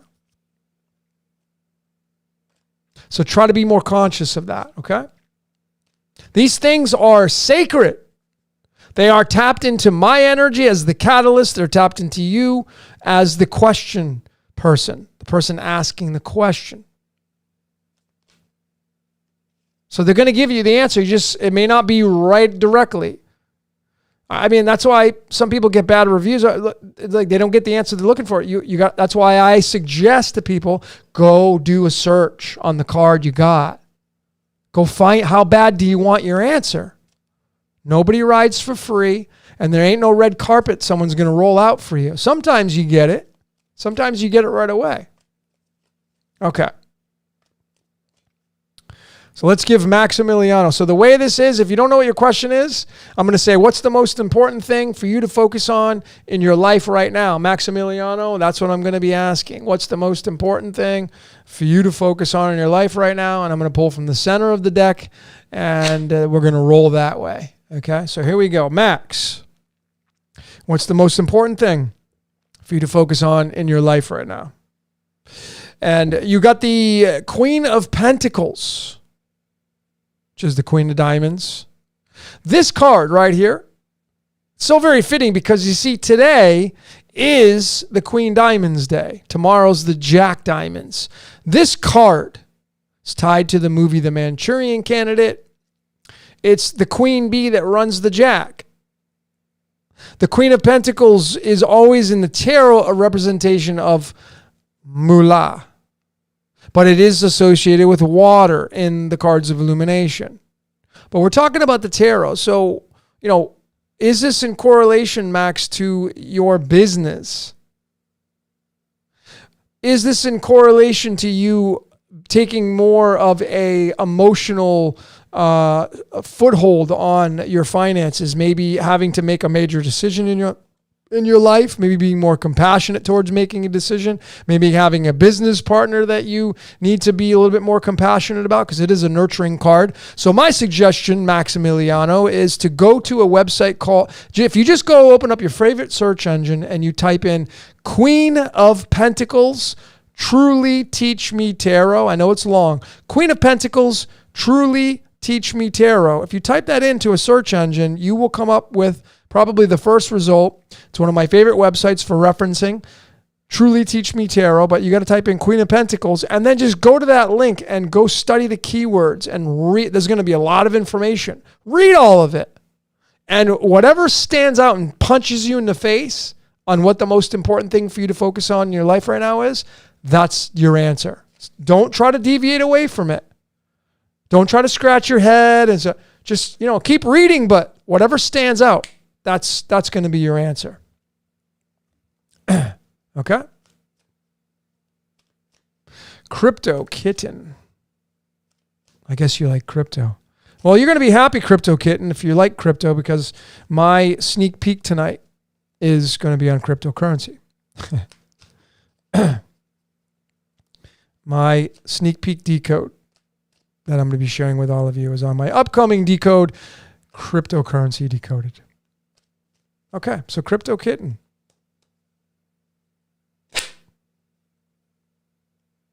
Let's see what you got for a card. So Crypto Kitten, you got the Two of Swords, which is the Two of Spades. which is actually a card tied to the Akashic records itself. But in the tarot, this, if you look at it, it's someone sitting in the dark. That's why the moon's in the background, sitting by the water, which means tapping into the emotions. This is very spiritual because the swords is all about this reality and spirituality. But the blindfold around the face is a big indicator of what this card really means, and that's indecision, impartiality. So what's going on in your life right now where you're at a standstill, where you're not making moves? You're like kind of, you're planted and you're like, oh, I don't know if I want to do this. I don't know if I want to do that. Maybe you need to make a decision and you keep sweeping under the rug. Maybe you need to end a friendship, end a partnership. Maybe you need to make a decision about whether or not you're going to get something in life that a lot of people are getting in the reality of the mainstream. If you want more information on this card, Crypto Kitten, you want to go to your favorite search engine and type in Two of Swords, Truly Teach Me Tarot, and you'll find more of your answers there. So I hope, if I wasn't able to help you, I can promise you that website will.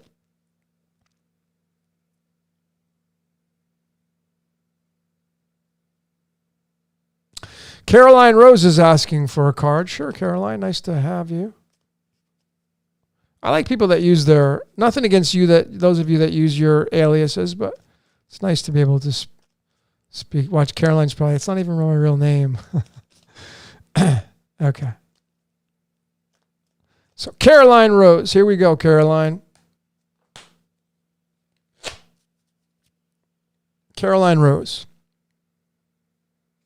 Ooh, Caroline, you got the World card. Pulled this one earlier. This is card 21. This is tied to the number 21. It's tied to love. The word love equals 21. And you'll notice the 4 signs of astrology, the 4 fixed signs, the ox, lion, eagle, man, which is an X, makes an X across the way there. And this is the opening. This is kind of like the third eye, so to speak. It would be the third eye.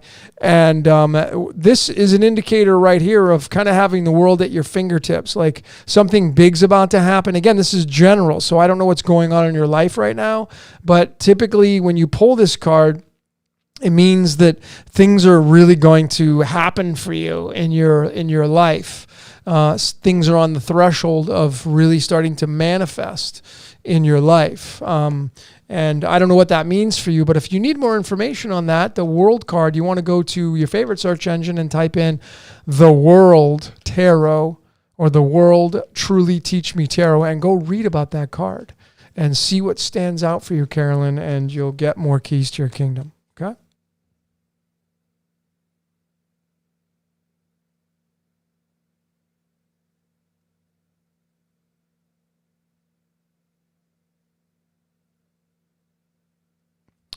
So Daydreamer, 1028. Okay, let's get you a card, Daydreamer.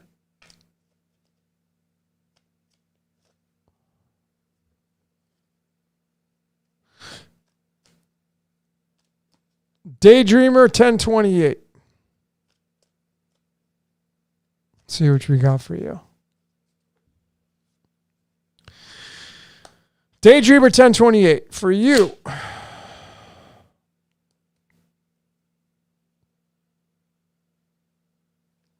So Daydreamer 1028, again, this is general, so it can go in so many different directions. So I'm going to suggest that you do a search on this, but this is the 9 of Pentacles, otherwise known as the 9 of Diamonds, which is card number 35. And this card right here is about earning the fruits of your labor. This, you see the symbology, the diamonds or the pentacles are obviously about manifestation.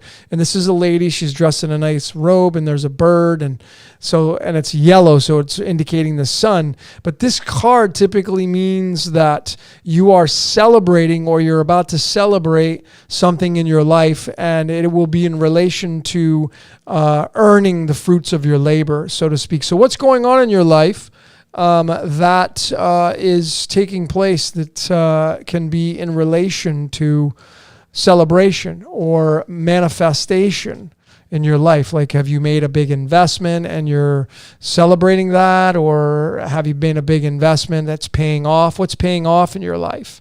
That's typically what this card means. Now, if you need more information on that, you want to open up your favorite search engine and type in 9 of Pentacles, Truly Teach Me Tarot. 9 of Pentacles, Truly Teach Me Tarot. And you want to read as much as you can about that card. And again, you're just looking for one thing that stands out for you in your life. And there it is. And that's all you need to captivate your mind and then roll with that. And then, folks, what you're doing with that, you're owning it. Own the space. Be authentic. Don't be inauthentic. If you pull a card that you label as bad or shit, like if you pulled the devil card, I love pulling the devil card because it has so many different meanings. The Tower card, these cards that are typically the bad cards, I like those because that means change is coming. And sometimes we have a lot of staleness in our lives and we need change to get us out of that staleness.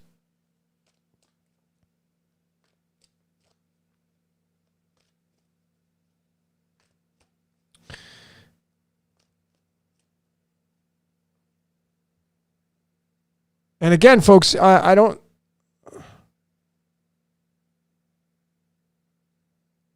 Don't get upset. All right, so I'm seeing really on me. Please don't get upset if I miss your comment, folks. Okay?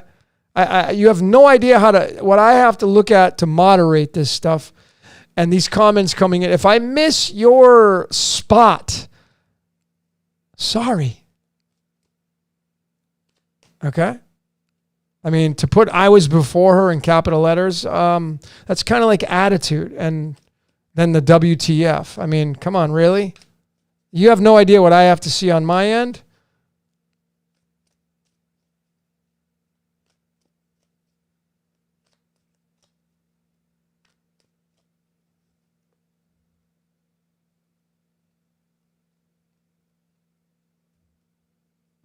So let's pull a card for you since you got ants in your pants and you just all bent out of shape. I think you need to have a little bit more tolerance and patience in your life. It's probably what I would say without even having to pull a card.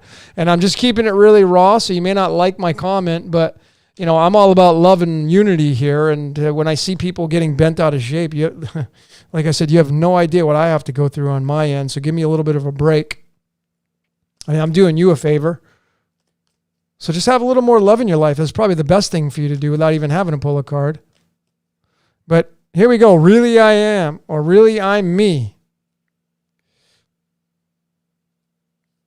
So really I'm me. Yeah, look at it. See, we pulled the Queen of Cups. You know what this card means? Have more love in your life. Queen of Cups, Queen of Love.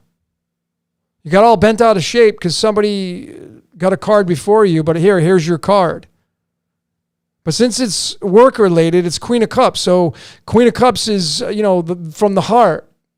What would it take for you to focus on love? And if you want to get out, well, will I get out of here soon? Well, I can answer that question for you. When do you want to get out? Some of you, just all you need to do is make the decision like, hey, I want to get out of the position I'm at in 3 months from now. Some of you just need to make the goal. And then burn the bridges. Burn the ships. And be like, I'm out of here in 3 months. No matter what. Queen of Cups. If you're interested in more of this card, because this can mean so much stuff. I mean, Queen of Cups is tapping into love, tapping into love, tapping into love. Your heart. What does your heart desire? If you need more information on this really I'm me, go to your favorite search engine, type in Queen of Cups, Truly Teach Me Tarot, and you'll find the answers that you're looking for. But I can promise you they're wrapped around that. Just be authentic, folks. Folks, this is not just related to really I'm me, okay? I'm not trying to make you an example. Folks, don't be inauthentic with your life. Be authentic. We live in an inauthentic world, and we're all inauthentic human beings. All of us. Life's about looking good, doing everything to avoid looking bad. For once in your life, if you haven't really consciously focused upon it, just be authentic. Own your shit. Own your space.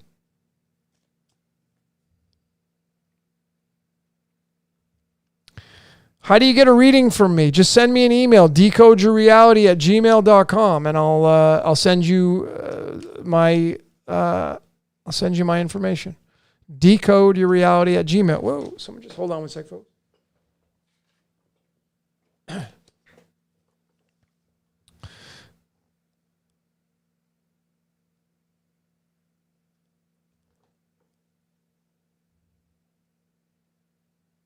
Going through the questions, folks.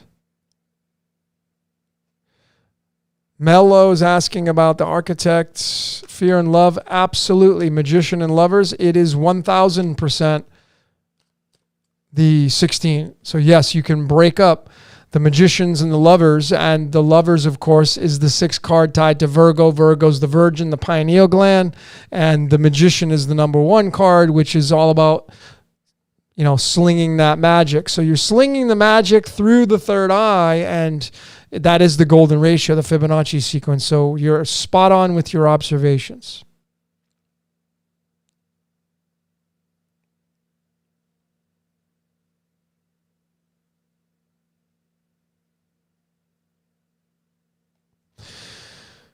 Hannah, what can I do to increase my financial wealth? I'll ask you that. Let's see what the cards say for that. But if you want to increase your financial wealth, if you resonate with that question, I have suggested this, and I'm going to suggest it again. There's a free, and you see the challenge, and I've studied a lot of personal development. You know what happens when you give something away for free? With the mindsets that we have, we devalue it. Anytime somebody gives you something for free, the majority of time, I shouldn't say every time, the majority of time that somebody gets something for free, there's no value wrapped around it. So if you go to a seminar and you pay $1,000 to go to that seminar and it's an entire 3 days, do you think you're going to make every day? Your ass will be there Friday, Saturday, Sunday. You paid $1,000 for your ticket. Guarantee you're going to be there. But if that seminar was free, people miss the dates. They may not show up on Sunday. Oh, I'm busy. I got something going on.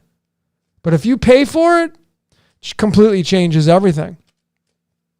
So when we're authentic with that, I'm just telling you, there's a free workshop called Born Rich. If you're looking to raise your financial health in your world, if you're looking to make more money, earn more money, earn it because you can't make it. If you're looking to earn more money, the fastest way I have ever seen possible is to go and immerse yourself in that seminar called Born Rich. It's free, but you need to really understand that. And you need to dedicate a big portion of your life to watching that seminar. It's like remastered. There's 14 different videos, I think. It's like 10 and a half hours long. You can't just watch it one time and think your life's going to change. The majority of people have to watch it over and over and over and over and over and over and over. You need to just download the information. Much of the reasons why we have financial lack is because we have negative thinking. We have negative thinking. So if you want to increase your financial health, go watch Born Rich, the Born Rich series. Go immerse yourself in that presentation. And the funny thing is I've done so much coaching over the years, and I've so many times I've suggested that. And then, I go back and I check on the people. I'm like, hey, how's it going? How's the Born Rich? And 9 out of 10 times, and I'm not even exaggerating, this is a fact, 9 out of 10 people, they'll be like, oh, well, I got busy, and excuses. I get excuses. And then I'm like, well, you don't want it bad enough.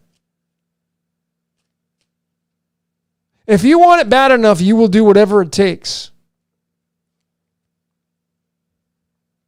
You'll be more in tune with your actions versus your excuses if you want it bad enough.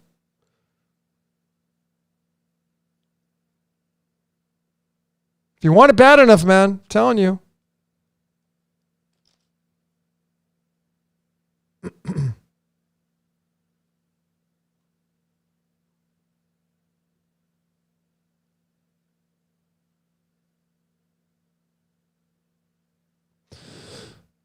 Someone asked, I'm trying to go, I'm going through your comments. I missed things. My apologies.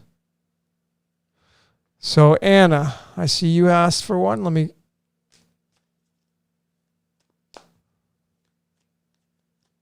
Let's do one for Anna. Anna, I can't even pronounce your last name. Is that Polish? It's a cool last name. I like original stuff. So Anna, how you doing tonight? So here we go for Anna. So Anna, you got the Fool card. Card 0. What does this mean for you? Most important thing. Well, to me, this card 0, it's first entering into this reality. So this card to me is telling you, scrape away everything that you thought you knew about everything and just wake up tomorrow like a fresh white piece of paper, nothing's written on it. So whatever's going on in your life, scrap everything. Like whatever you're paying attention to, that's most important, wash away, dissolve all that stuff. Act like a fool. What is the fool? The joker. Doesn't care about anything. Just like, oh, let's just have a good time. The fool. And if you need more information on that, and just go to your favorite search engine and type in The Fool, Truly Teach Me Tarot, and you'll get some more information.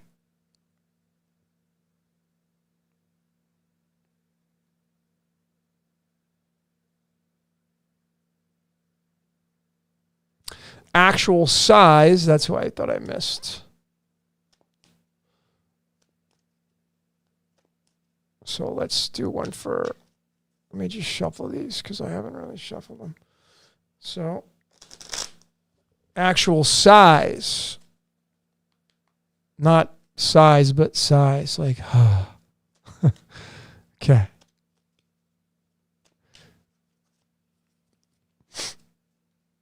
Actual size. Thank you for your support, by the way, everybody. Okay. Actual size. Wow, another Queen of Cups. So, Queen of the Heart. This is card number 48 or 49, depending on if you use the Fool at card position number 22. But the Queen of the Heart, compassionate, loving. What needs to be in your life that kind of revolves around that? Emotions. Maybe you need to be more compassionate in your life. If you need more information on that card, just go to your favorite search engine, type in Queen of Cups, Truly Teach Me Tarot.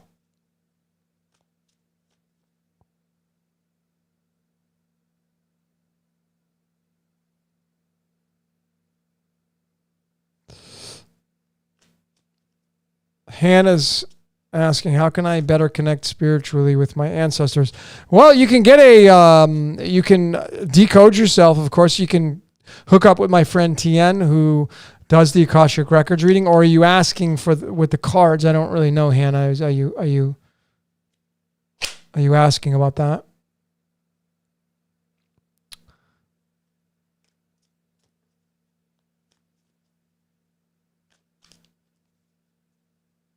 So, Erdnada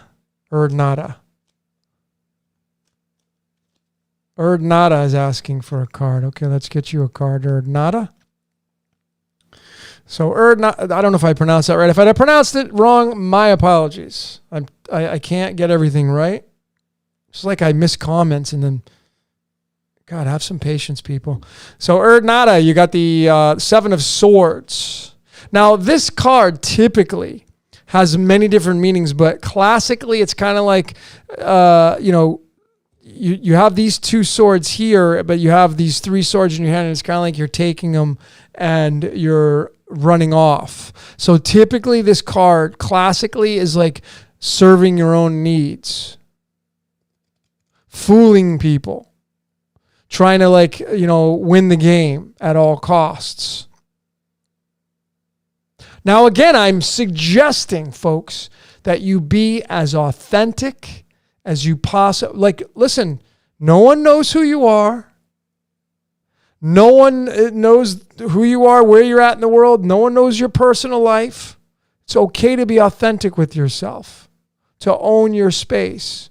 If you pull a card that is speaking to you and you're authentic with it, like, and this has a lot of meaning, so I'm going to suggest that you go to your favorite search engine, type in Seven of Swords, Truly Teach Me Tarot.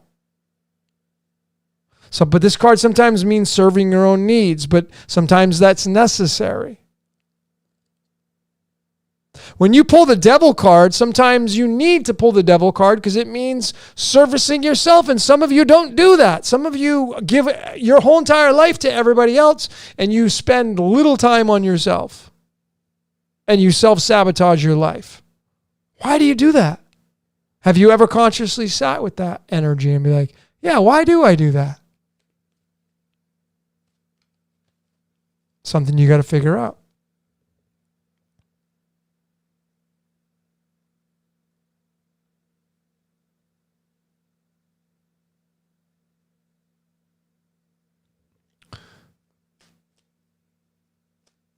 INFJ, Jerry Danowski. INFJs are the most rarest personality types. So you're in a very small niche of people. You're introvert dominant, a feeler, but you're a very small percentile of the world.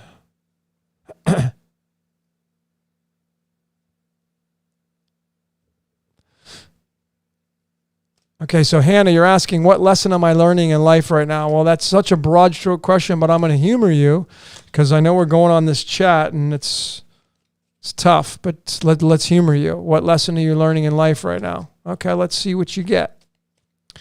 So Hannah Beads, what lesson are you learning in life right now? Well, you get the King of Swords, and this is the top dog card when it comes to spirituality. This actually is a lot tied to the God. In the cards of illumination, it's the the King of Spades, which is one of the 3 immovable cards. And this is when this card comes in the deck, or when it comes out in a reading, it's kind of like, you're about to take on some things and you're about to blow it wide open. So if you're asking the question, like, what lessons are you learning right now? Well, this is like the top dog card. So what's going on in your life that you need to use this being the top dog? Maybe you just need to own that space, Hannah. But if you need more information on that, just go to your favorite search engine, type in the Knight of Swords. I'm sorry, why do I keep saying the Knight? The King of Swords, Truly Teach Me Tarot.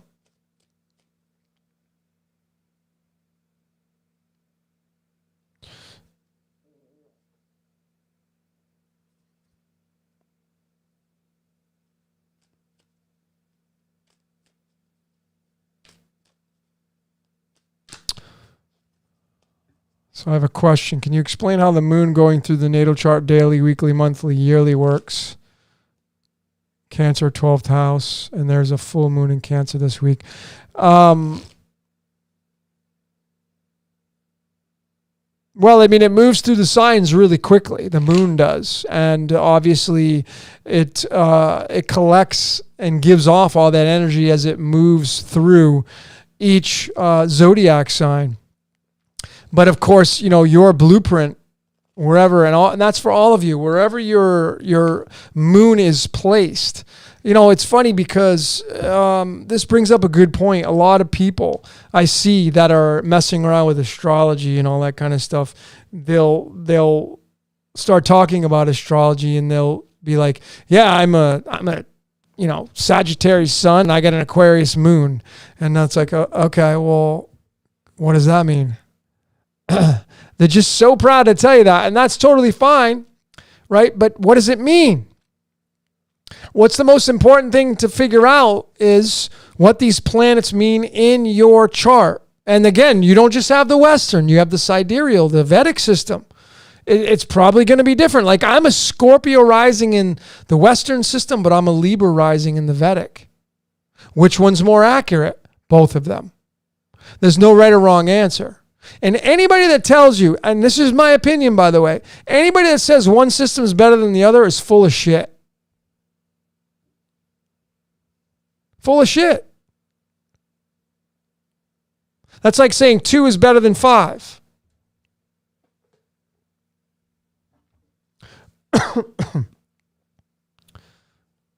You know, they're all important. And so you need to know where your moon's at, and then you need to discover that expression in the sign it's in and what degrees the moon's at, because, again, the degrees have everything to do. There are 3 main ways to read a planet and its position in your chart. Number 1, what house that planet, actually 4, what house that planet is in, what the default house of that planet's in, how many degrees it's at in the sky, and what was the fourth one? And then there was only 3. So it's the default, the house, the degrees. And then if there's any of the planets there sharing space, that can affect that planet. Is it, malefic? Is it debilitating there? Is it going to be, in cahoots with that planet? There are so many moving parts. That's why it's not like a slam, bam, thank you, ma'am kind of thing to just go and figure your chart out. There's a basic way to understand or understand and decode your natal chart, but then there is an interpretation, and the houses, and there is the default house that this is just my opinion, being a fan of astrology, but there's the default house. Like I said, in the default houses of astrology, house number 4 is owned and operated by Saturn. But when you read your chart, it's going to be Cancer, because it's the mirror. So the as above, which is tied to the royal arch and the masonry and all that stuff. And again, forget about all the propaganda bullshit, because there's a lot of truth in what they teach. It's all you're interested in, finding out what there is true. But the default chart of astrology is Cancer's at the top, Capricorn's at the bottom, if you're looking at it straight on. But when we read our charts, it flips. But you need to read from both. Because in the default system, the first house, it's not where the first house is in the reading of a natal chart. The first 7 signs start in the 9 o'clock position and they move to the 3 o'clock position. But when you read your chart through astrology, typically it starts in the 9 o'clock position and it goes around the bottom half.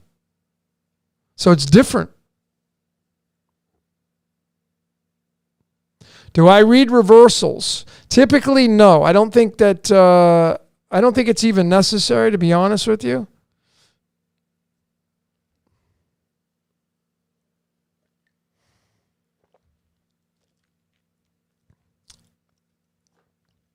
Let's get back to some more cards.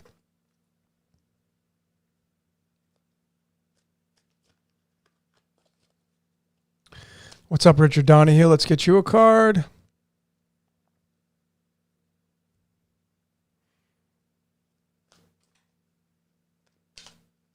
And then I'll get you one for Tam Tam.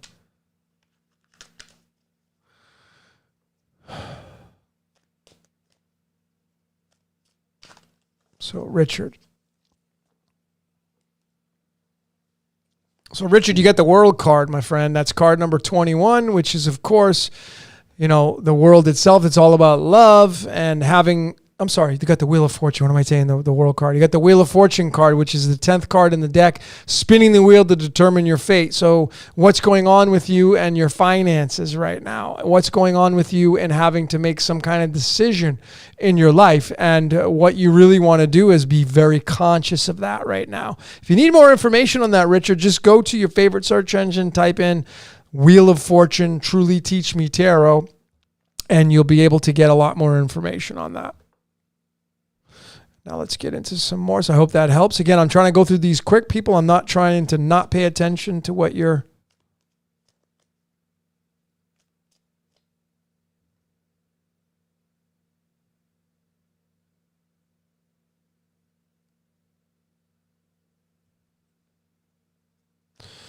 Lisa's asking, how would you suggest to develop a better connection with our spirit guides? Well, decode yourself. That's the best way you're going to do it.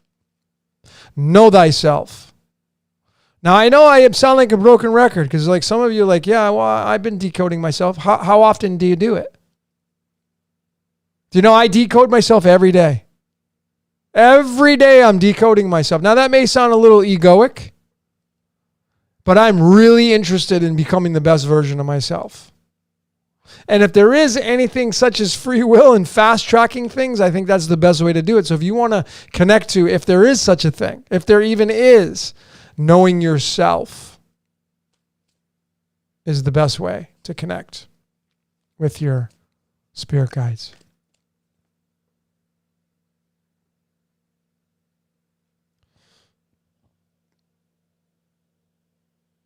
So Tam, let's get you a card.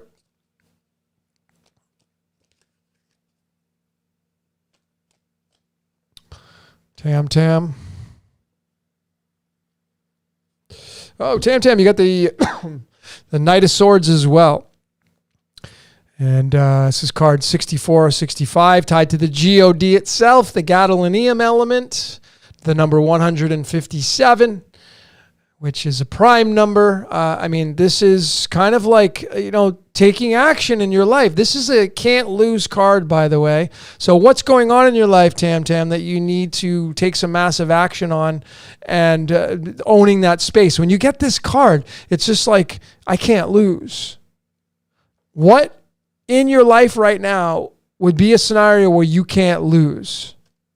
And that's where I would move towards. If you need more information on that, go to Truly Teach Me Tarot, King of Spades or King of Swords, and pull all that information you can. Alex, Logan, would you take a request to do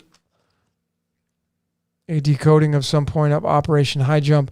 It doesn't. Yeah, I mean, I have. You can only imagine how many people ask me to decode stuff. I get a lot of requests. And I got to feel it. I just don't really feel that right now.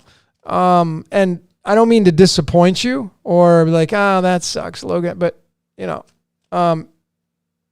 if you have a request, if you resonate with Alex's, if you have some kind of request that you want me to decode, send me an email, decodeyourreality@gmail.com, decodeyourreality@gmail.com, and make the request. I'll look into it. But why would you want me to decode Operation High Jump? How can it help out with our reality? How can it help all of us make ourselves a better person? There's a lot of things in my queue right now. Like I have this urge to decode the movie Halloween with Donald Pleasance and other people. And it's like, well, how would that help our reality? Well, in a lot of ways it won't, but in a lot of ways it will. I have my reasons, But what would Operation High Jump do to help our reality? I know who Admiral Byrd is. I've studied all those old tapes. I've watched a lot of those movies and videos and all that kind of stuff. Was that all just theater? Or was it really real? Jonathan's asking about explain black holes. What's there to explain about them? They suck in everything around them. That's all I can tell you about black holes. They're a phenomenon. I don't really know much about it. I'm not really educated in those areas. I haven't really in the world of black holes. They suck in everything around them. That's all I know about them. Good question.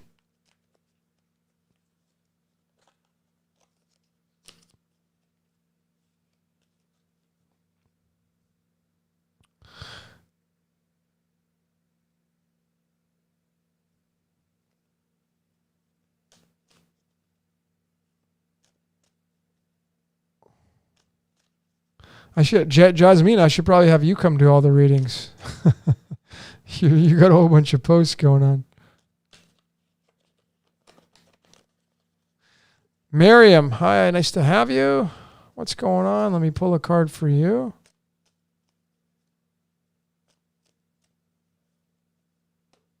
Again, folks, it's so challenging, in my opinion, to pull a card for people and give them an interpretation of it because it's such a vanilla, like, I don't know what's going on in your life. And the cards have so many different meanings to them. So it's challenging. And it's just there are a lot of guesses. And I know Jasmine, well, maybe Jasmine is psychic. She's able to pull in some information more than... But anyway, Miriam, you got the King of Wands, which is tied to the King of Clubs, card 26. This card right here is the King of the Mind, King of the Cosmos, card 35 or card 30, card 35 or card 36, depending on if you use the Fool as the card number 22. But this card right here is all about owning your mind, the King of Wands, owning your mind. What do you need to do with your mind right now when it comes to owning it and becoming the dominant expression of your mind with the King of Wands? And if you need more information on that, you want to go to your favorite search engine, type in King of Wands, Truly Teach Me Tarot. But that card is all about the mind because it's the wand suit and what's going on in your mind. Maybe you need to settle your mind down. Maybe you have a million different thoughts, but what's standing out in your mind that needs to take precedence over everything else? And that's Miriam. I hope that helps. Folks, if I don't help you with your question, if Jasmina we have a second reader, and if Jasmina doesn't help you, if we don't help you, then, send me an email and maybe I can help you out a little bit more. Maybe you can get a little more personal with your question. I know you're giving just general questions.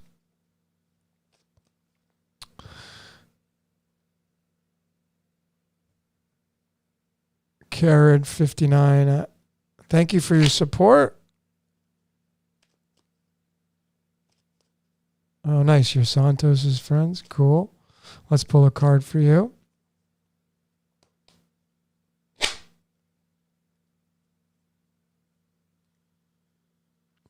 So, Carrot 59 IFI, you got the Three of Cups, which it's a pure card of celebration. Now, I love when people get this card because, to me anyway, it's the cups means from the heart. But for me, whenever people pull this, it means celebration, going out and celebrating in life. And so therefore, what do you need to do in your life right now when it comes to celebrating? So I think a lot of people in their lives, they don't celebrate enough. They don't celebrate their winnings. And when you get this card right here, it's all about celebrating. So what's going on in your life that deserves to be recognized and celebrated? And that's what you should be moving towards. And if you need more help with that, just open your favorite search engine and type in Three of Cups, Truly Teach Me Tarot. Okay?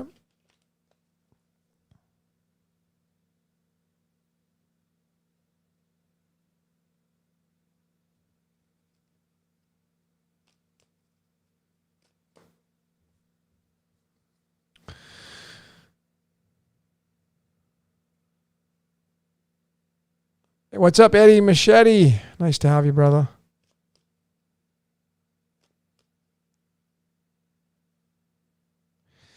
Eduardo Molino, does everyone have a specific card? Well, yeah, there's only 31 days in a month, right? So that's not very fitting. That's very watered down. You can take your birthday and match it to a medicine card. But the other way to do it is you look at the cards of illumination chart and you find out what your birth card is. And, let's say you're the Seven of Clubs, which is card number 20. Then you would be the mouse card in the medicine deck. And you can read from that. Now, again, that's not everything's going to pertain to you. But you're just looking for the nuggets that stand out in your life. But when you really synchronize, let me show you how beautiful this is. And again, this is a lot of its interpretation, but, this is the Seven of Clubs. And in the tarot, it's the Seven of Wands. And This is a card of, let me show you this, because this is really important for those of you that resonate with this question. And I'm going to give you a real life example of this. But this is the 7 of clubs, card number 20. 7 is, of course, the number of completion when it comes to the colors of the rainbow. The card that matches that is the 7 of wands. Now you'll notice that the symbology on that card is a guy who's holding a wand and he's pushing back. This is a card of defending what matters. And of course it's going to be about your mind, because this club suit and wand suit means the mind. So it means defending what matters in your mind. It's really interesting. Those of you that know Zach Hubbard, his birth card is the 7 of clubs, and he really defends what matters to him to the point where he becomes an asshole sometimes. What's up, Zach? I get it, though. I get it. Not to be an asshole myself. I just get it. He's passionate about what he does. He's rigid in his beliefs like we all are, but he truly lives through that card. So I respect that. I honor that space. I don't agree with everything he does, but I can see this energy in that guy's life. And I respect it. I salute that. Defending what matters. That's the code that guy lives through. But then you have the medicine deck, and it's the mouse. And of course, the word duality equals 20. So when you synchronize all that, like, we're all mice. We're all stuck in the labyrinth. We're all experiments. That's why I had put out a Decode, Rat in a Cage. If you haven't seen my Decode on Rat in a Cage, think about this. What do human beings do? Which is so cruel. They experiment on rats and mice. Well, what do you think? Whatever's running this reality, what do you think it's doing? It's experimenting on us. We're an experiment.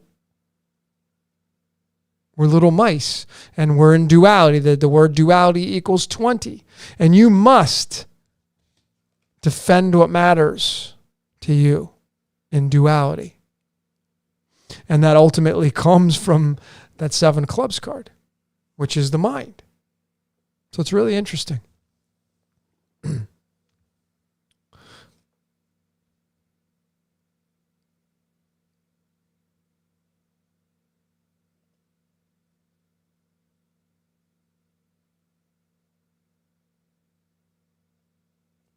Okay, good, Richard. I'm glad that helped you.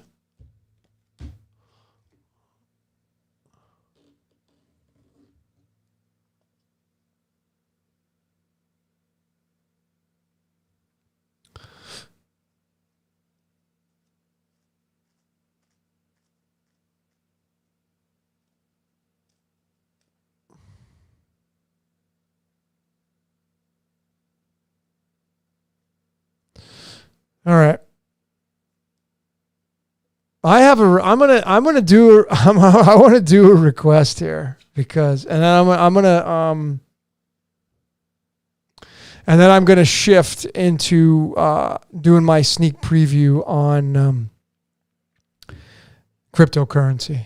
So I hope you guys are ready, you guys and gals, for that. But I'm going to, Jakey wants a card, so let me get him. All right, let's be nice now, folks. I don't want to get on the Zach train, because we're giving him energy and he's not going to give me any. So, Jake Al, let's get you a card.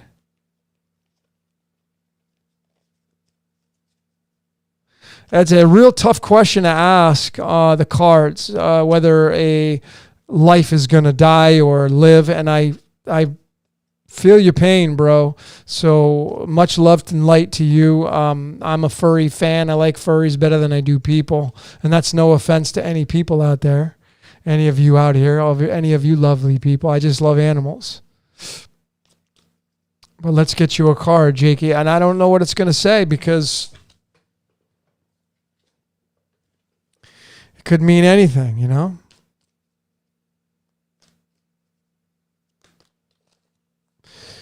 So let's get you one, Jakey Hill. For your dog. I don't like calling them the DOG. I just call them furries. But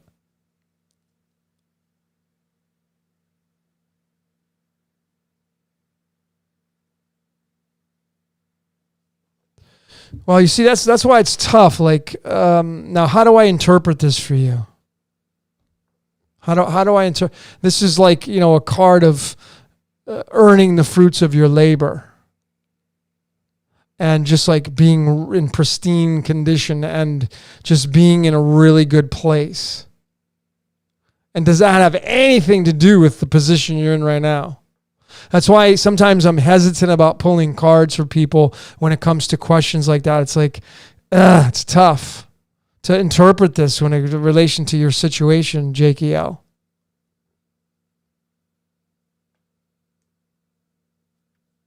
It's tough.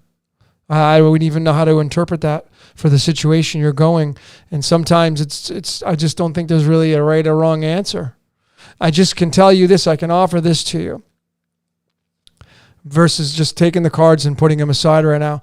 Everything in your life is supposed to happen. That includes the heartbreak and the bad stuff, the challenges, trials, and tribulations. It's just how long do we stay in those layers of our lives? That's the big question. And it's all part of it, so I don't belittle on emotions, because when there's a death in the family, furry or human, it takes its toll on us. But I know one thing for sure is that time heals everything. And maybe you're just going through that whole regimen and everything will work itself out. And this will all be a moot point. But I can tell you, everybody that's reading this, because we have a good group of people here, everybody's going to send you love and light. Everybody's going to send you good energy to help heal your furry and make you smile at the end of the day. So please stay in touch and let me know your outcome. I'm a huge furry fan. I'm huge on furries. All of them, all animals. Today, ladies and gentlemen, not to change the subject, but today I was walking back. The gym that I go to is in the north side of town. And so there's this one way in, one way out street that connects from the beach to the north side of town. That's where the gym's at. So I usually take the public transportation to the north side of town, and then I walk back so I get extra exercise. And as I'm walking back, there's 2 sidewalks on each side of the road. And on each side of the road, there is lagoons or water. And there's all these signs going all the way down of alligators. And today, I was fortunate to actually walk up and see one sitting on the shore, sleeping. And I mean, I'm not from Florida and stuff, so to me it's amazing. And I got to do some video and some I was like talking to it. I was hoping it would open its eyes, but it didn't. But I got some cool shots. I was only like 4 feet from it because I have no fear. I guess not until it opens up its mouth and charges at me. But even then, I love animals, and it was just so cool. And right outside I live on the 3rd floor, and I have this huge deck that faces the forest. And right below me there's water down there, like in like a little, pond or whatever. And there are crocodiles, actually, not even alligators, they're crocodiles. But there's a mother down there today, and it's got 2 little babies. They're probably, maybe like a foot and a half, and they're sitting on her back. It was just so cool, man. I love it. Anyway, I wanted to tell all of you that. Okay.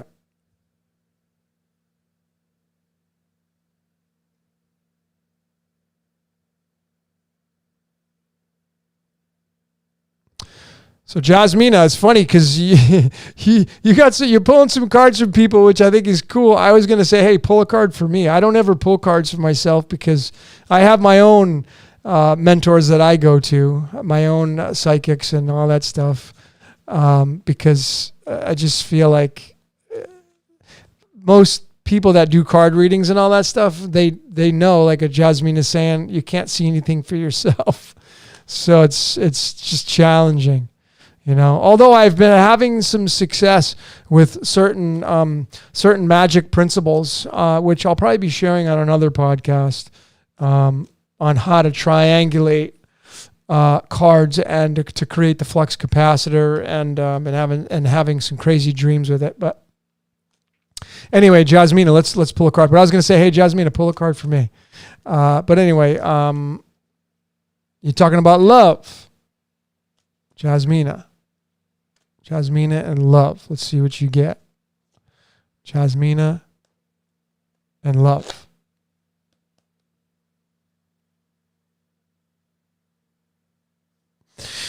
So, Jasmina, you got the 9 of clubs, which is the wounded warrior. So, if you're looking for love, man, are you still focused on you? Are you the wounded warrior? Have you just get out of a relationship? Have you been healing for some period of time? But obviously when this card shows up, are you still stuck, for me anyway, are you still stuck in that layer of energy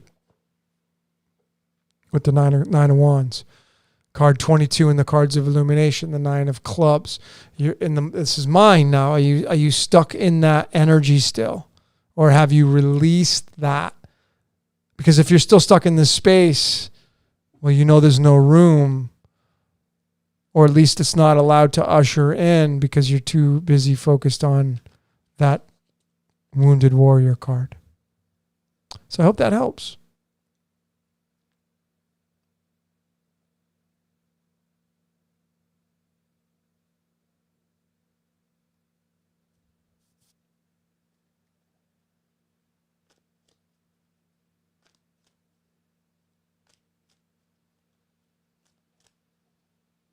Jonathan's asking, how do we break out of the chain of repetition?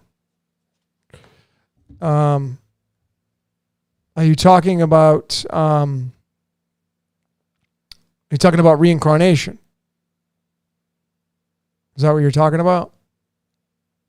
If you're talking about reincarnation, as I mentioned, at this stage of the game right now, I don't feel that there is any options to get out of this game. I feel like we just come back and we may level up.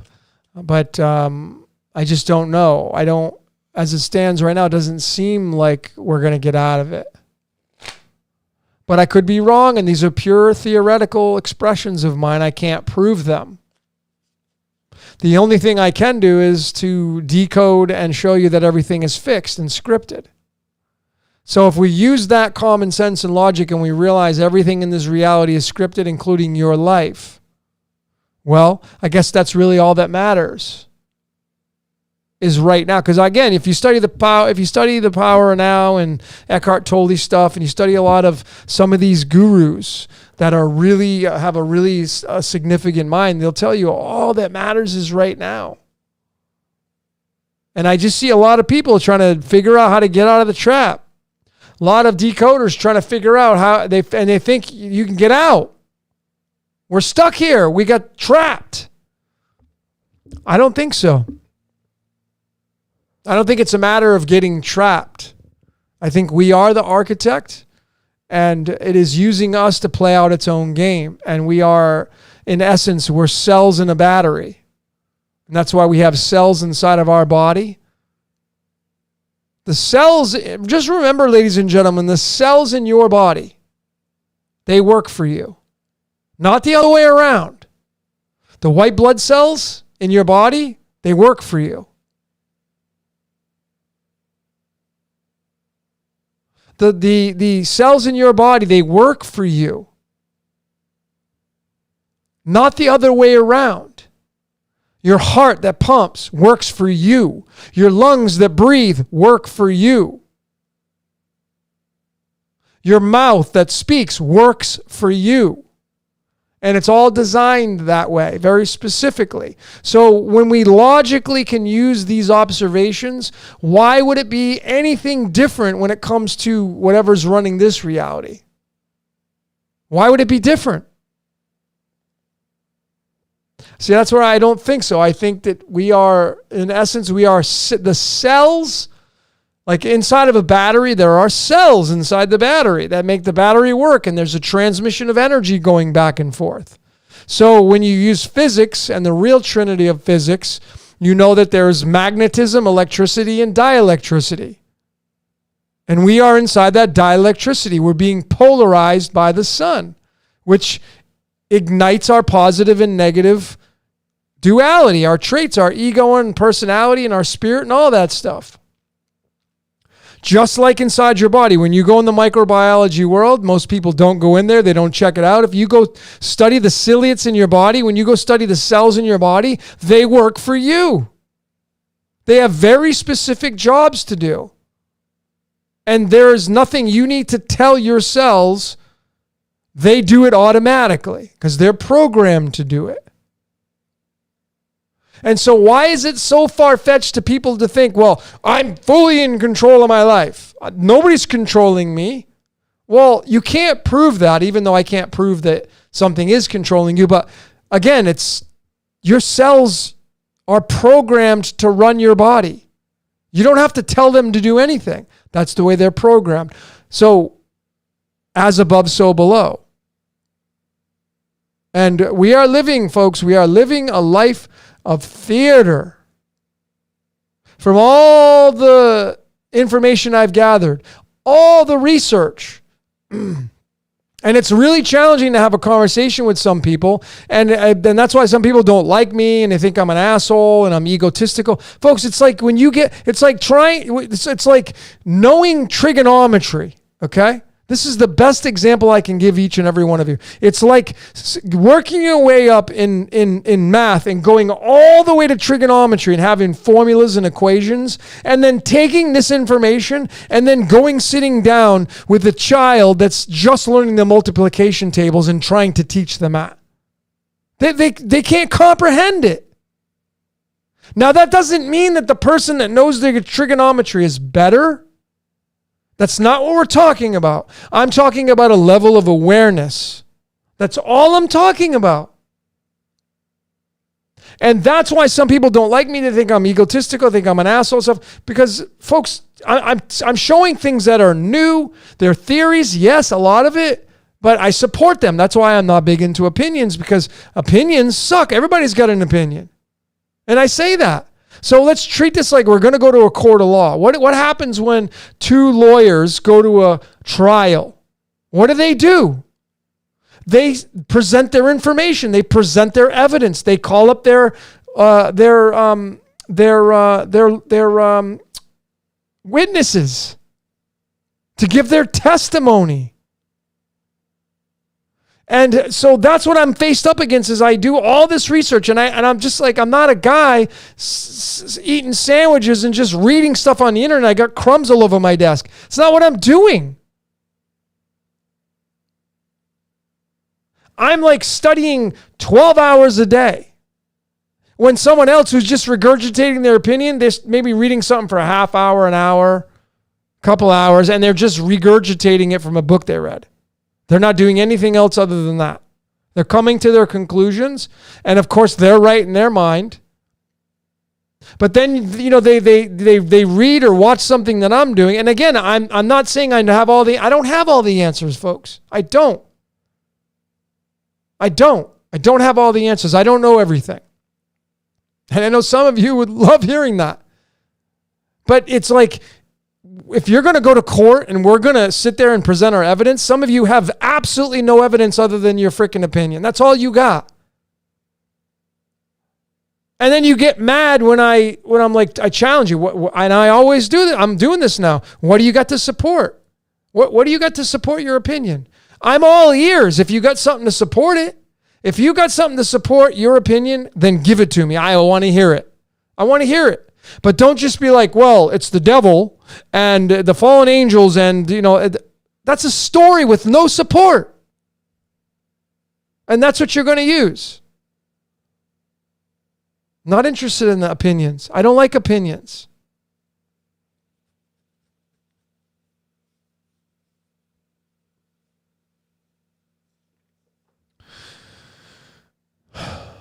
Jasmina, thank you for your expression. It kind of resonates with me. Yeah, my mind's always overactive.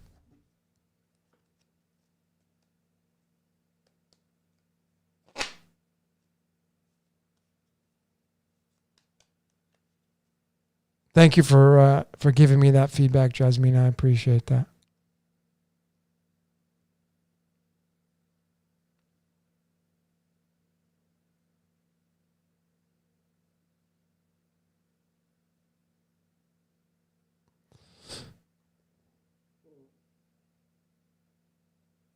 Richard Donahue, the rat in the cage is actually just a very short 3 minutes and a few seconds long, and I used the song by Smashing Pumpkins as the background, as the basis of that decode. So it was pretty good. I mean, I really think we're being used.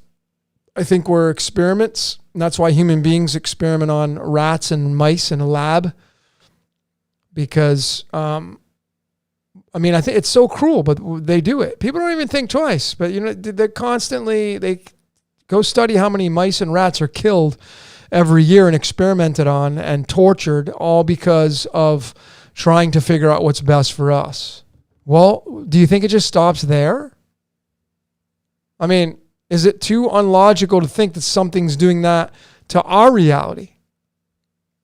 I don't know why people just stop there and be like, oh, well, no, we just do it here, but that's where the buck stops. No, that's not. Not the information that I've gotten from my research. No way.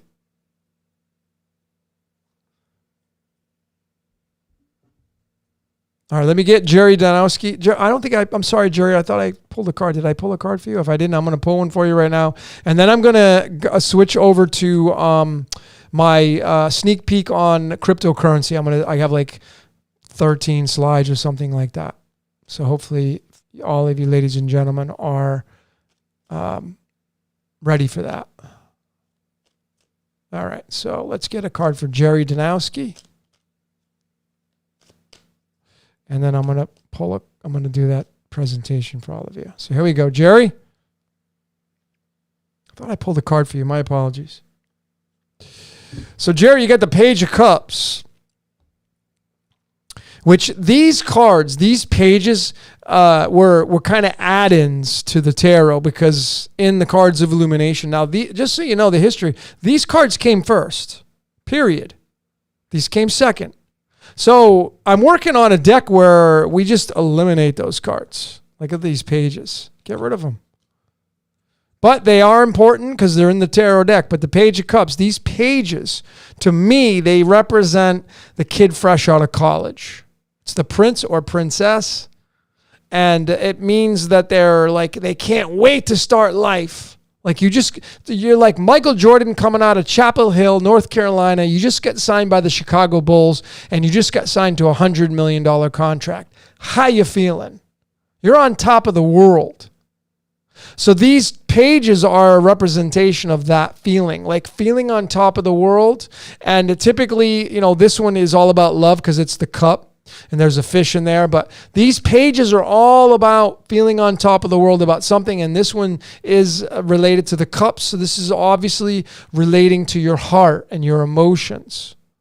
So, obviously we could start moving into, are you in a new relationship? Are you dating someone that you really like? Are you starting something in your life that you kind of in love with? These are the indicators of this card. And if you need more information on that, just go to your favorite search engine, type in Page of Cups, Truly Teach Me Tarot, and you'll be able to get more insight as to what that card means. Okay? What's going on, UK? Thanks for joining. So I have a question. If you know that it is scripted, can you change the script? No. That's my answer. You cannot change the script. Can your lungs change their position on what they do? Can your heart decide one day, well, you know what? I don't want to be a heart anymore. I want to be a lung. No, it can't. Can your blood make any changes? It can change in the sense of the pH slightly going up or slightly going down, which is a very slight change because anything drastic will kill you. But your blood has very specific jobs to do. Your red blood cells, white blood cells, they can't just one day decide, well, I don't want to be a white blood cell anymore. The grass can't decide one day, well, you know what, I don't like being grass anymore. I want to be a tree. So can you change the script? No. All you can do is decode your script. That's the beauty of this, is decoding who you are and why you're here. Most people don't know why they're here. They have no idea. And yeah, the world's a stage. Before I get into this sneak peek preview on cryptocurrency, okay, I want to just explain to each and every one of you my conclusions thus far, which are subject to change, okay? So imagine you're the architect. Imagine you have created this world, this reality, and everything in it, and it's mathematically precise, and that's why we're able to decode and use pi and phi and Fibonacci and prime numbers and all these layers in the ciphers and numerology, some call it gematria or whatever, but the languages and words and how we're able to put all of them together, how perfect they fit, how we tie in the tarot, we tie in the cards of illumination. But you're the architect, and you have been here and you have had no beginning, as we're told. The God, the God, no beginning, always been here, has been through countless scenarios, has seen them all. Has seen every single scenario you can possibly imagine in your mind, because it's created them all. Do you think that it would just want to have it beautiful all the time? Think about that. You've been here forever, and you wake up every day and it's blue skies and it's a perfect 74 degrees and the birds are flying around.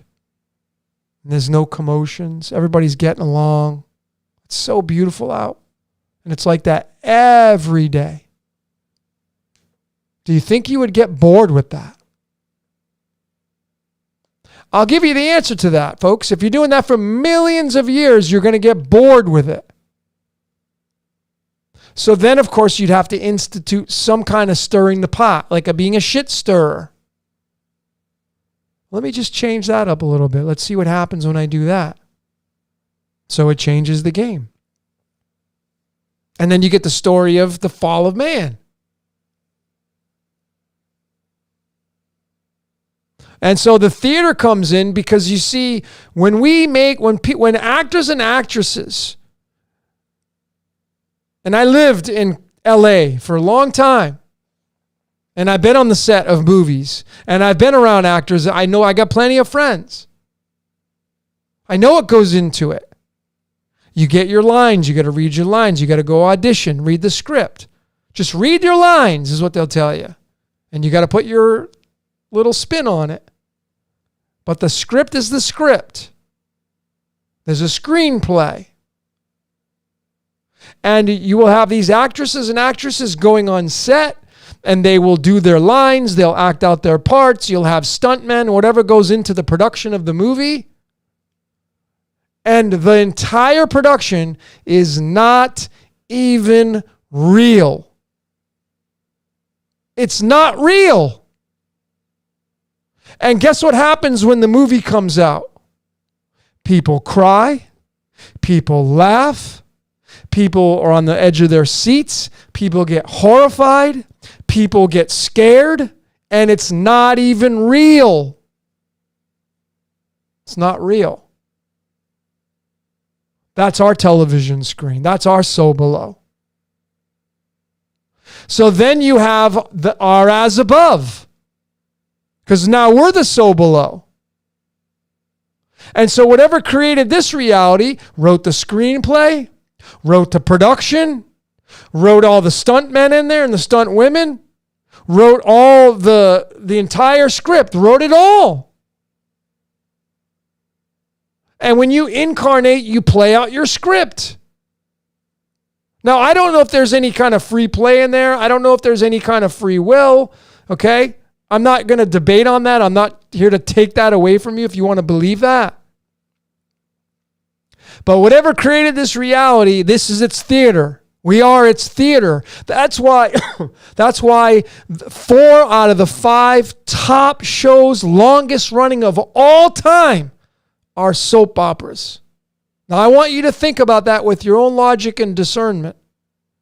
4 out of the 5 longest running television shows in television history are soap operas.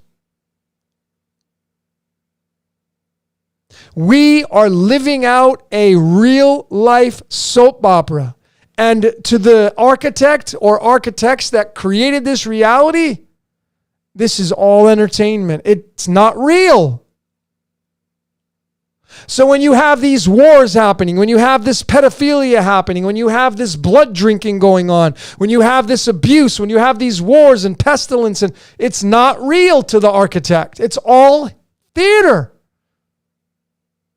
I don't know how else to explain it to people. I don't know how else to logically come to any more conclusions other than what I'm trying to tell you here, what the points I'm trying to get across to all of you. If you're a believer in as above, so below, it can't be any other way. I mean, I'm going to tell you, you know what the lodges will tell you? They'll go in that nursery rhyme, row, row, row your boat gently down a stream. Merrily, merrily, merrily, merrily, life is but a dream. We are the architect's third eye. We are all cells in this game. We all feed a battery, the emotional responses. We get emotionally involved with things that are not even real. Some of you binge watch shows. Why do you binge watch them? Because you're emotionally involved with them. Otherwise, you wouldn't binge watch it. All of you have binge watched shows. And if you haven't binged watched it, if you're like, I don't watch television, if you want to be that kind of person because you don't want to be part of the average person, you want to be the exception, you've binge watched things in nature. It's the same thing.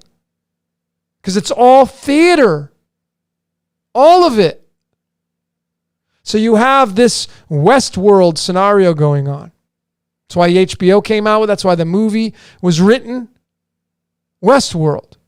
Where you can go into this show and do whatever it is you want because it's not real. So you can go down and kill people. You can go murder people. You can do things you normally would get in trouble to do, but you can do it because it's not real.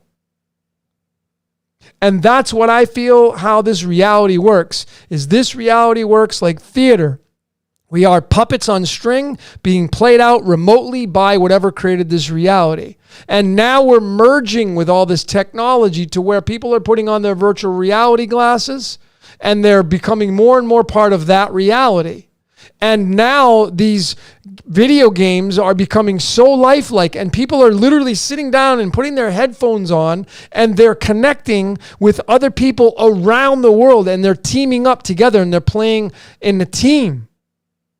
And they're all coming together to play as teamwork. And they're all different people holding different remote controls. And I feel that's exactly where we're at right now, where it may be like we have handlers. You can call them the watchers, fallen angels. They may just be our handlers holding the remote control, controlling all of us. If you want to look at it that way. These are just, obviously these are theories. I can't prove what I'm telling you. I cannot. I can authentically tell each and every one of you, everything I just said is all theoretical. But I mean, I've been watching a lot of videos on astrophysicists, like high level people that say we're in a freaking simulation. There's Elon Musk, there's a high probability that we live inside of a simulation. SimCity, the video game. I decoded Minecraft, the most popular video game of all time. Clearly, I showed that the guy who was the creator of that, his life was completely being used. How do you wrap your mind around that? And then how do you explain it any other way? Do we just say, oh, that's just an exception and my life's not being used, but his is, but mine's not? What, do we get a free pass? I don't think so. Yeah, Jasmina, the whole Of course, the whole universe is like a computer program. The motherboard inside your computer is the earth. We live on the motherboard. That's why it's called Mother Earth, motherboard. The computer has what's called a central processing unit. That's the brain, the all-seeing eye. That's the queen. Bees, one of the most important insects in the world. What do all the worker bees do? They work for the queen. The queen. And that's why if you look at a beehive, the shape of the cells inside the honeycomb, it's a freaking hexagon, which is a 6-sided polygonal shape. 6-sided. Think about that. All we have to do is study nature to understand this reality that we all live in. And it's not what you think it is. It's not what I think it is. I know there's pieces I'm missing. I know it. When you go down the rabbit hole and you get down deep in the rabbit hole, it expands. Like up here, it's pretty tight. But when you get down there, it just opens up and becomes limitless. And then, wow, there's so many different scenarios that play out.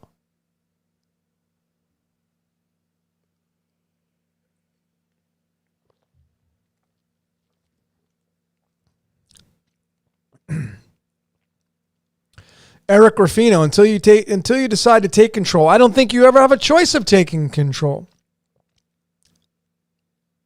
I don't think you ever take control, and there's no way to prove it. I've successfully now supported that man is being used. It's not even an opinion anymore. It's a fact. Okay, so I don't know how anybody would say, well, you can completely take control of your life. Well, good luck at proving that, because I think life's a contradiction anyway. Well, you must be ascended and in control in order to access Akashic records. No, because I've accessed my Akashic records already, and I'm definitely in a better mindset right now. And how do you to prove that you can ascend and be in control? And again, I'm not here to poo-poo Eric Ruffino. I'm not saying you're wrong, because everybody's right. Everybody listening to this transmission, live or recorded, I can tell you right now, every single one of you is right. Everybody's living in your world, not mine, not everybody else's. Everybody's living in your world. It's a single journey. Essentially, we are part of the one mind. And then you can get into the law one material with Ra. But each and every one of you, that's all that matters is your life, not you and somebody else. Even if you're in a partnership, you will die alone. You will not die together. You will close your eyes and you are born into this world alone. It's a solo journey. And all that matters is you and your life. That's it. Nothing else.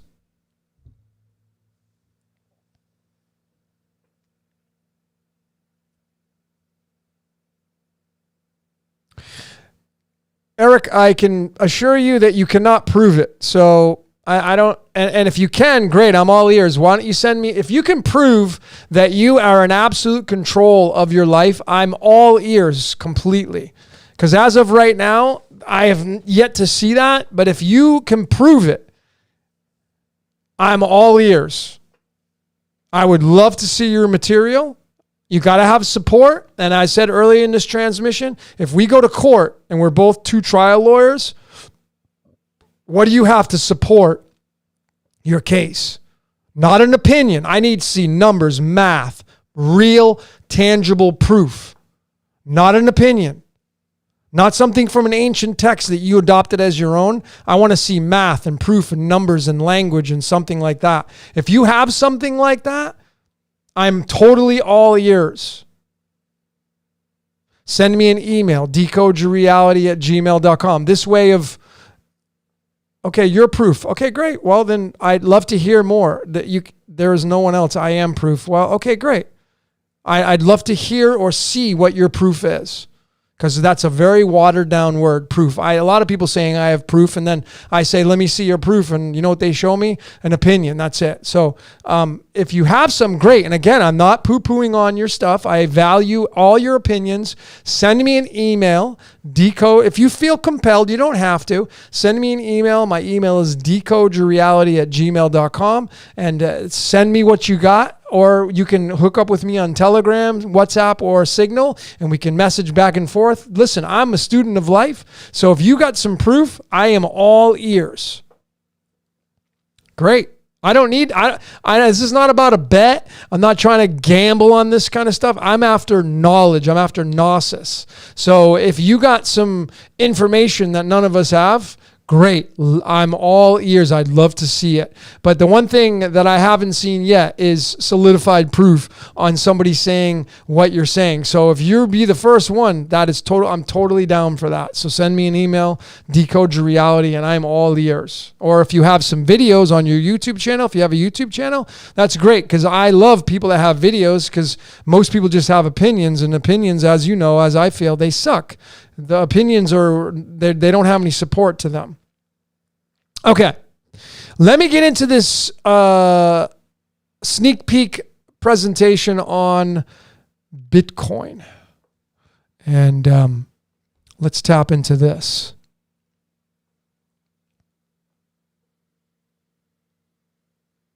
Let's tap into this.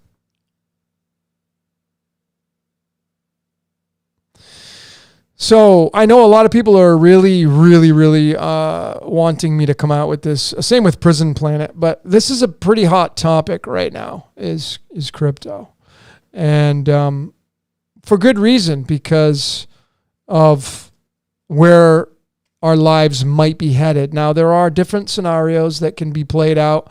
A lot of people breaking down crypto thinking it means death, and of course going into the crypt, and there are many ways to look at it. And again, you got to make the truth your own.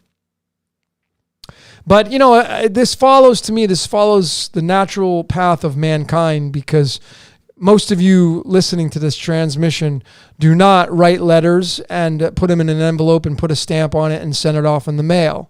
You don't communicate that way. Most of you do not have, if not all of you, do not have a rotary phone on your wall. Most of you do not use a hard map to find your way through the roads and the streets. You have navigation. Most of you don't have an 8-track player or records. You have MP3s. So when it comes to currency, you see, crypto to me is the natural progress of mankind. And they've already programmed us to use digital currency, because the majority of you listening to this use plastic. You swipe a card each and every time you buy something. And you've been doing that for a very long time. So they've already pre-programmed you to move into this cryptocurrency. And when we move into... is this not working here? There we go. So it starts out with this slide right here, and this is the currency, XRP. It's otherwise known as Ripple Labs. And this is the one that I feel, because there's going to be a lot of coins. Now, whether or not you believe crypto is going to be the next currency, if we just set that aside, let's just assume that it will be, okay? Let's just assume it will be. And, there's a lot of coins out there right now. A lot. And the people that I follow have degrees in economics, and, I follow some pretty heavy hitters, and it doesn't mean they're going to be right, but I try to make logical sense as a researcher and scientist. And I feel that this company right here will be around when the other coins, a lot of the other coins will not make it. Some of the other coins will just be worth nothing. I don't know which ones those would be. This is just my opinion. I'm not a financial analyst. Again, I'm just a decoder and scientist and researcher. I'm a fan of decoding reality. So what you're seeing here is the symbol for XRP, which is otherwise known as Ripple. And XRP really is a bridge, so to speak. It will be the glue that binds. Like if you wanted to do business with somebody in China, they have their own coin. Well, you have your own coin. How would you connect the two? Well, it would be XRP. And that's why the symbol is the way it looks. And it is, to the right of XRP symbol, is the alchemical symbol of the 50th element on the periodic table, called tin. And I've shown in some of my other decodes that this 50 and this element tin and this symbol It fits right over the flower of life. It is what I call the merger of worlds. And that's why it has, in essence, you have two circles that would fit in there, one as above, the other one so below. And I feel that this XRP is a direct match to this element tin, the merger of worlds. So I decided to break down the starting point of the financial system in the United States, which is called the Coinage Act of 1792. So when they first started minting money. So I've circled the date, April 2nd, 1792 was when this started out, and the regulation of the coins in the U.S. When you subtract this year, 2021, against that starting date of 1792, you'll notice circled in red is the number 229. That's the outcome that we get. And of course, I'm going to put that against the prime numbers and Fibonacci numbers and anything else I can in numberempire.com. So moving back over to the left of the graphic, the number 229 is the 50th prime number, which again kind of logically leads back to that symbol of XRP and tin being the merger of worlds. Tin being the 50th element, 229 being the 50th prime number. The Economist magazine, which, are run by some pretty big heavy hitters in this world, this article came out, or this magazine, this one in particular, came out in the year 1988, which was all about crypto. And when you subtract the dates, 1988 versus the 2021, you'll see circled there. That's why I have the crucifixion in the background, because it's going to always revolve around some way, shape, or form the 33 and the crucifixion. That's the reason why the Christ was crucified at that date. Whether that person was real or not, the story and the whole ideology behind that is got to be wrapped around that 33. It's a very big number, which I've been showing throughout a lot of these decodes. So it really started out with Bitcoin. That was the tester. And, Satoshi, who was the supposed originator, I even says it's Satoshi or Nakamoto or something like that. I can't remember his name. I should know that by the top of my head. But anyway, it was introduced January 9th of 2009. And, that can be written 91 or 19, depending on where you live in the world. And 91 is related to the word battery. And of course, it's interesting because it's Bitcoin. They both start with the letter B. And the letter B, when you bring it into the numbers, the letter B is the number 8, which is death and regeneration. The number 8 in the world of numerology means power. It's the number of money and power. That one right there. And then, of course, in the Chaldean, the cipher that I favor the most, I feel it's the closest to the source, is the mirror of the 91. It's the 19. And that's how January 9th is written here in the US and in many parts around the world. It's 1/9 or 1.9. It's battery. So crypto to me is a battery, which is what we're all living in anyway. We're living inside of a battery. We're all cells of the battery. And of course, when you bring the tarot in this to get some symbols, the 19th card is the sun card. And of course, cryptocurrency is going to be backed by the gold standard, which is the sun. The sun is gold. Gold currency. And when you decode these words, digital currency, gold currency, you'll notice at the very top, I have them circled in red. They're a direct match of each other. Digital is 17, gold is 17. The word life equals 17. And then, of course, currency is 27, which is cobalt, which is chaos and order, which is the dragon card in the medicine deck, which represents the sine wave, the dollar sine wave, the symbol of that. And of course, in the English at the bottom, it is pi. It's 3.14. So the date of when Bitcoin came out according to the information I got, was January 9th, which is the battery. And this is the card that's associated with January 9th. It's the 5 spades card. Now, the 5 spades card, of course, you can place an X over that card and you'll match it up those spades. But it's the 44th card in the deck, and that's a direct match to the words gold currency. 5 spades. The actual birthday of Bitcoin itself.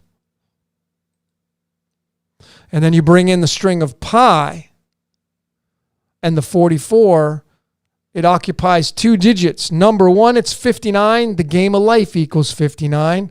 But it's 59 and 60. And when you add up 59 and 60, you're going to get the number 119, which is right back to that element tin, the 50th element. So were these people that have created crypto, were they really at this level of coding our reality? Like, were they sitting down and saying, well, we got to come out with Bitcoin on January 19th because the word battery in the English is 91, in the Chaldean it's 19, so we must place it on that day of January 9th.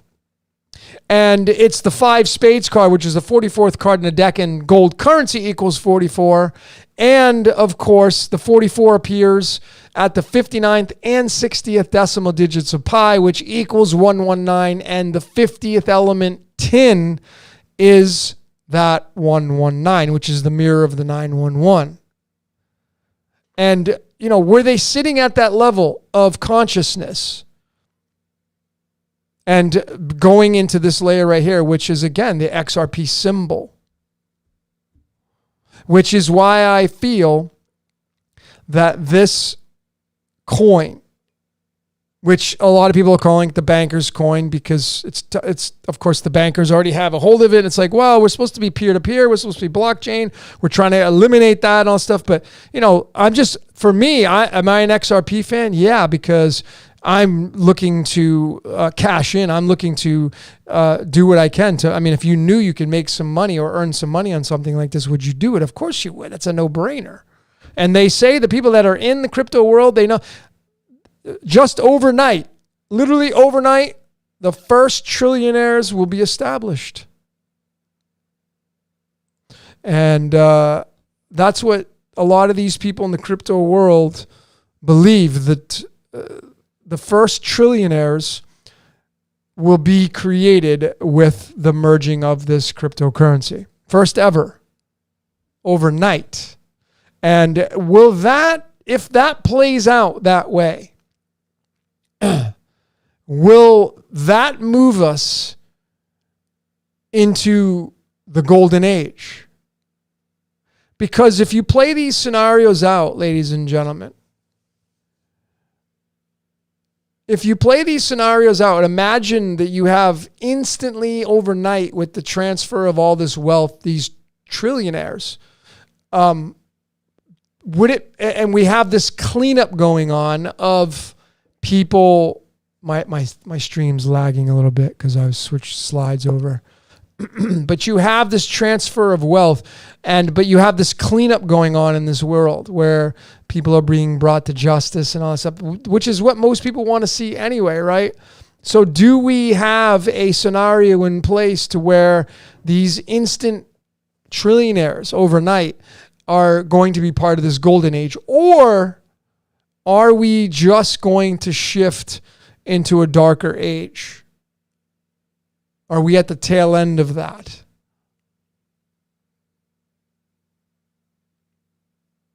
That's the big question.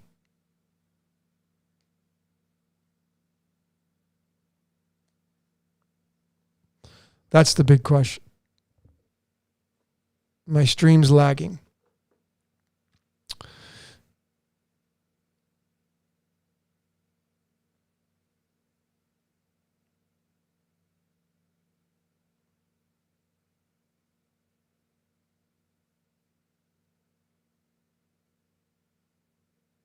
All right.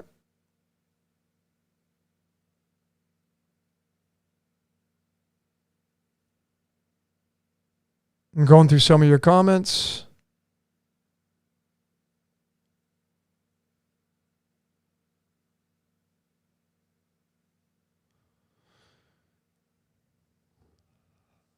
Crypto is one big number ritual run by the Jesuits. I'm not subscribing to that. Some of you, the comments, I appreciate those comments, but how are you to prove that crypto's run by the Jesuits? Is that your opinion, or do you absolutely have solidified proof that that is what's going on? And I'm not saying that you're wrong. I just want your support. I want support for that.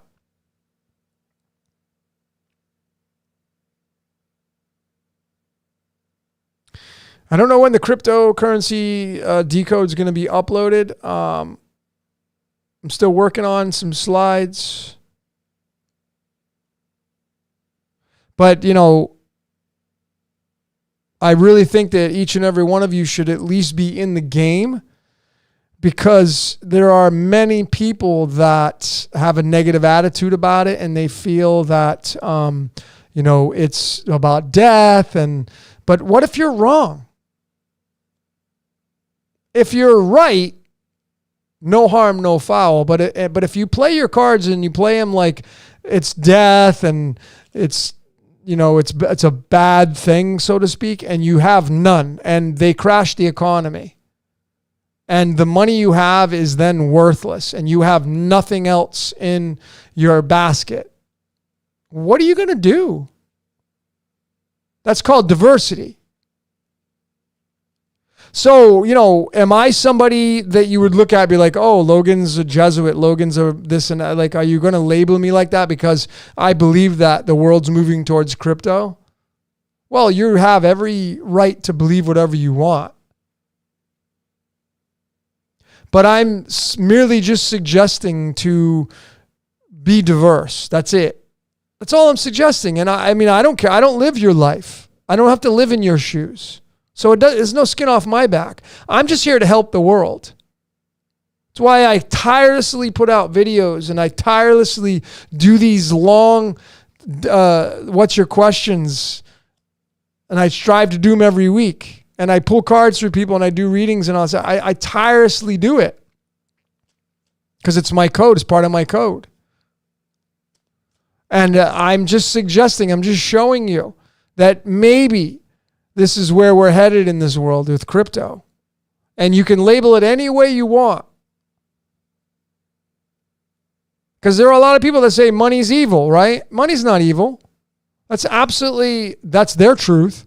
But I think most of us that are awake now would know that's completely not even close to being the truth. It's a tool. It is a tool. What you do with it and the intention behind it is what's most important. And so if we have these instant trillionaires overnight with cryptocurrency, what will they do with their monies?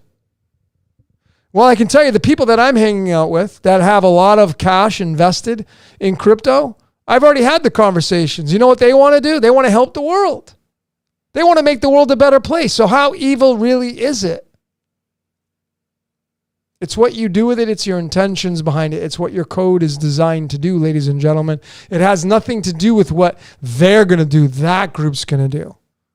Forget about what they're going to do. I see so many people. We pulled a card just a couple weeks ago, and it was all about stop worrying about what they're going to do. People have so much invested in what everybody else is going to do. And they pay no attention to their own lives. They're so invested in just like, oh, I can't wait for them to go down and burn in flames. And they have so much invested, so much hatred and anger, and so much invested in the concerns of everybody else in this world. And we pulled the card. You know what the cards say? We did a collective consciousness pull. Worry about your own life. If you're authentic with that message, worry about your own life. Forget about putting energy into other people's lives. Because I can tell you, most people that you're putting energy into, they're not giving you anything back in return. You're just giving out energy and just draining your battery. People love doing that.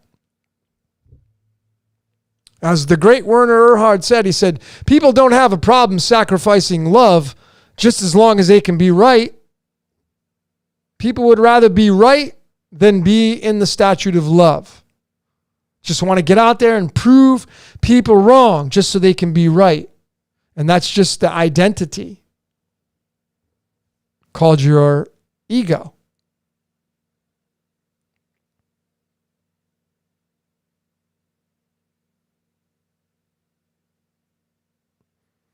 Yeah, I mean, if you're here watching this transmission, you're interested in the esoteric, you're interested in the occult, you're interested in gnosis and wisdom, you're interested in figuring this freaking place out. That's what you're interested in, amongst other things. But the main purpose, the main reason why you come and watch my Decode Your Reality channel, the main reason why you're here being part of this chat room and being part of this group of people is you want the knowledge. You want to know what's going on. You want to have a bigger purpose on the world stage. That's the whole point of you being here. And I would assume that everybody here is a good person, right? Everybody, if I say, are you a good person? Yeah, I'm a good person. For the most part, you're a good person. So if somebody handed you $1 trillion tomorrow, would you be a good person with it? Or would you just be like, turn into this asshole and forget about everybody? Oh, I was just a fraud in the sense of that.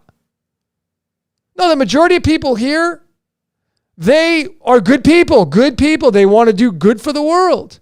So if you just focus on that and stop giving your energy to people that don't deserve it, what do you think would happen in your life? Because I see the comments coming in. I see the comments.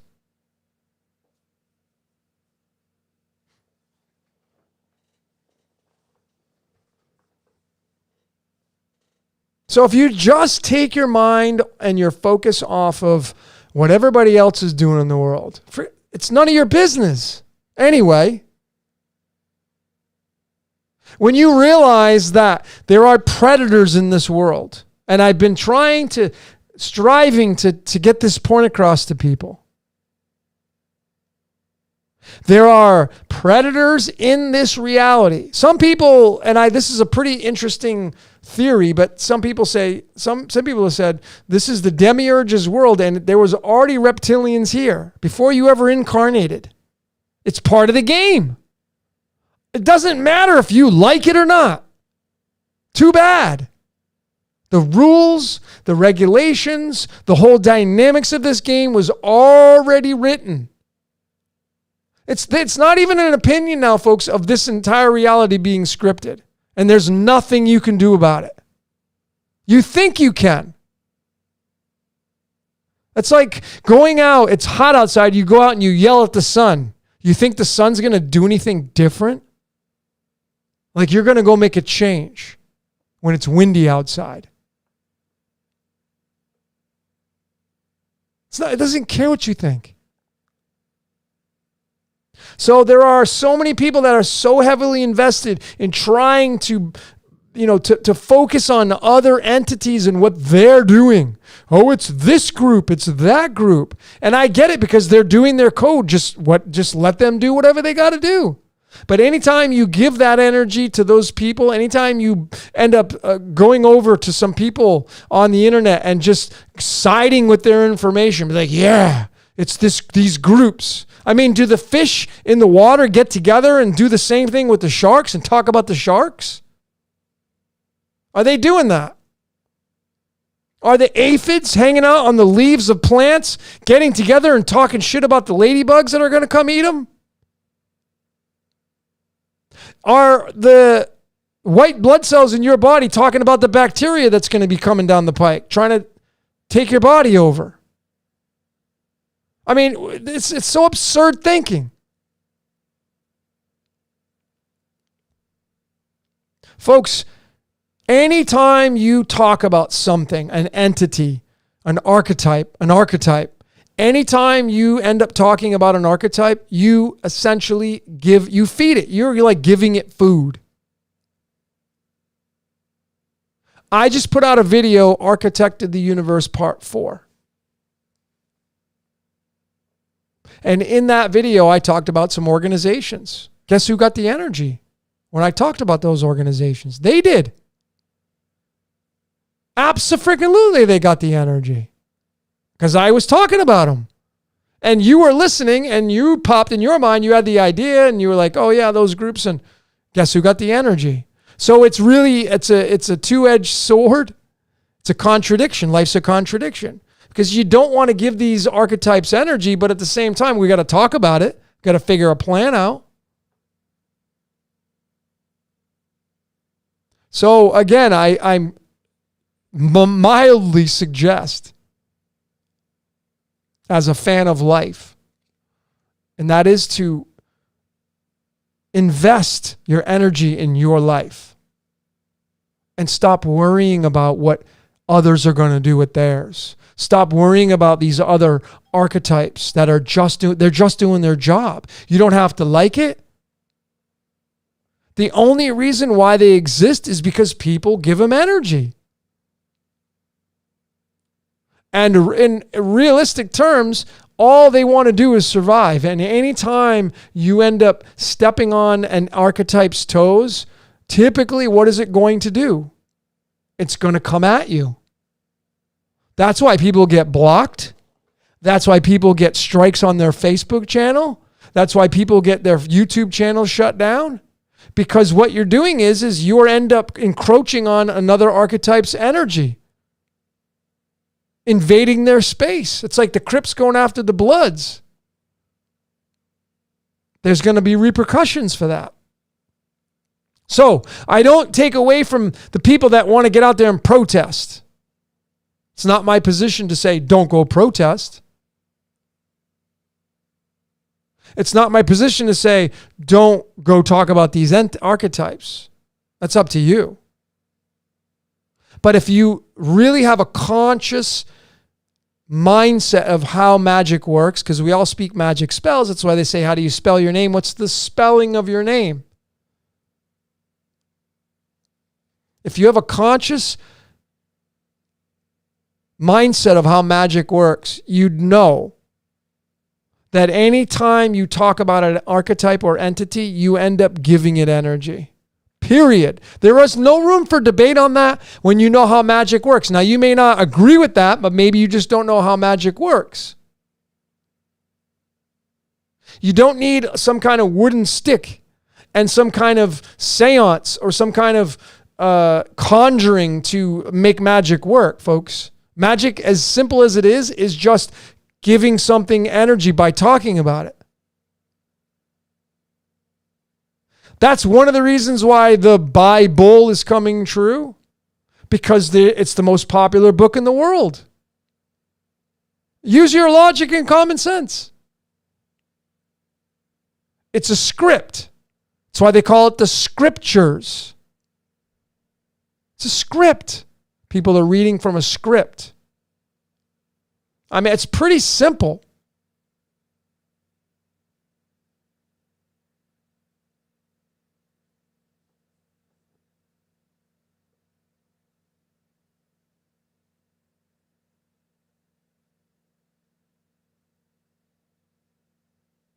It's pretty simple. So let me, since I have a lot of you here, I'm going to share with you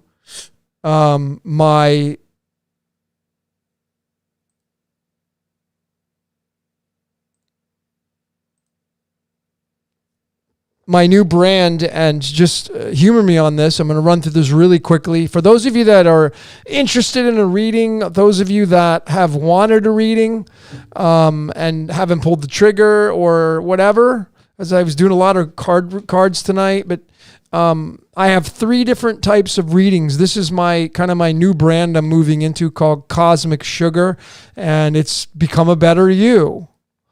And it, of course, revolves around all the things that I do, and then putting them all into readings and interpreting people's charts and all that kind of stuff. So I felt that I wanted to give back a little bit to people and kind of run a sale. I have never had one. And to give people a shot at getting a reading with the tarot cards. Now, this is right off my website, cosmicsugar.org, O-R-G. And a lot of the pages on my website are still under construction. So the personal readings page is highlighted in blue. That is one of them that works. Still working on the other ones. But I have 3 readings on my Cosmic Sugar website, and this is the third one. And this is the one I'm going to run and offer to the first 6 of you, and I'm going to get to that in a minute. But this reading right here, what this entails, it typically will last about an hour and a half. You can be anywhere in the world. And I do all my readings primarily through Skype or Zoom, but I'm a big Skype fan. And I record the entire session. And what we do is we read your now energy, just like we did earlier pulling cards for some of you. But we pull 13 cards using me as the catalyst. And this one's called The Bridge to Your Kingdom. And we pull 13 cards, and this is the graphic that I've created. This is the methodology that I use to do your reading. So I record the entire session. It's about an hour and a half, if not more. And these are the standard positions for the tarot cards on the standard default houses of the so below. The as above will be different, but this is how you typically read a natal chart. And over to the far left in red, the red chakra is the Magician card. That's house number 1. And in astrology, of course, most of you should know it goes counterclockwise. And these cards are in their default position. When you pull your cards, you're going to have a much different outlook. So what I do is after I pull the cards for you as me being the catalyst, I then import the cards digitally and I place them in the exact positions of where you pulled your cards. I, of course, take a photograph of that. I save it as a digital photograph and I send that to you for future reference. And then I go through your reading and I interpret the 13 houses, or 13, well, I should say 13, 12 houses, and the 13th card is the death card in the middle. Of course, that leads to a new beginning. But all the cards are going to be different. And of course, they're in line with the colors and the chakras and all that. This is my own methodology. This is the way I do my readings for this particular reading. And this will read your now energy. Why you're doing some of the things you're doing. It will extend into future days. It will go back into past days. It'll read your now energy, which encroaches in the past and the future. But it will give you insight as to what adjustments that you should be making moving forward. It will give you confirmations of things that you may have already known to do, but you just didn't feel the guts to do it. And this gives you confirmation. And we go through this entire reading and I interpret the entire chart. And again, these cards are not going to look like this when you get your cards pulled. So I'm offering this for this weekend only. To all of you that are watching this. Now, typically, this is a $279 price tag. That's what I charge for this reading. For this weekend only, and for the first 6 people. I'm only limiting this to 6 people. First come, first serve. I've put the price down there. It's going to be $169. And over to the right, I have it in euros and pounds, pretty much. I mean, it's going to be give or take. And then to the left, it's in Australian dollars. And right below that, if you want to pay in crypto, I take crypto. That's what it would be in Bitcoin. Yeah, I'll take any crypto you have. Doesn't matter. But it's first come, first serve, the first 6 people, and it's this weekend only. After Sunday, it's going right back up to the regular price of $279. And this is part of my way of giving back to people. So if you feel the itch, if you feel like you want to get something beyond what you already know now, if you feel like you need some tools to get you to the next layer in life, this will be it for you. And this is what it's going to kind of look like right there.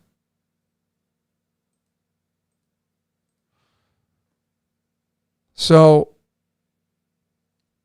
for those of you that resonated with that,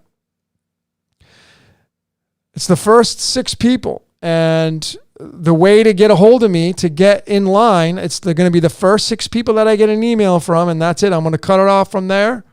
It will be sending me an email. My email is decodeyourreality@gmail.com. Decodeyourreality@gmail.com. And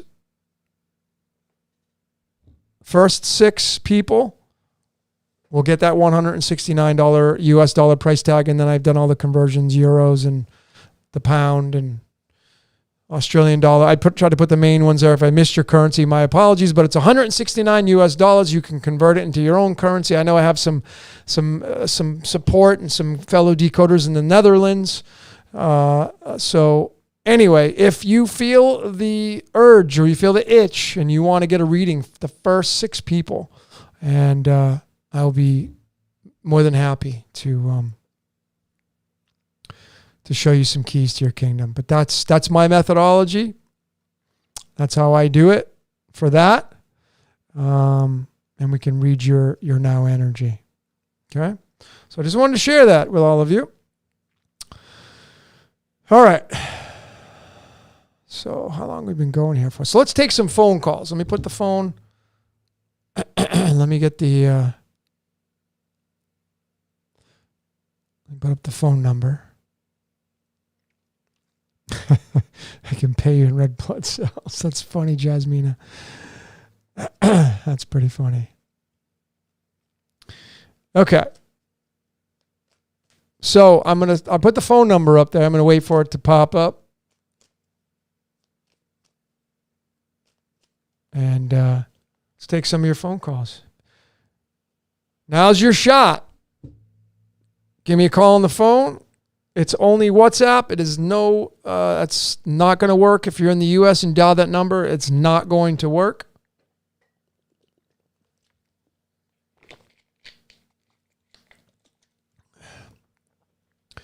And again, let me see, here's my email.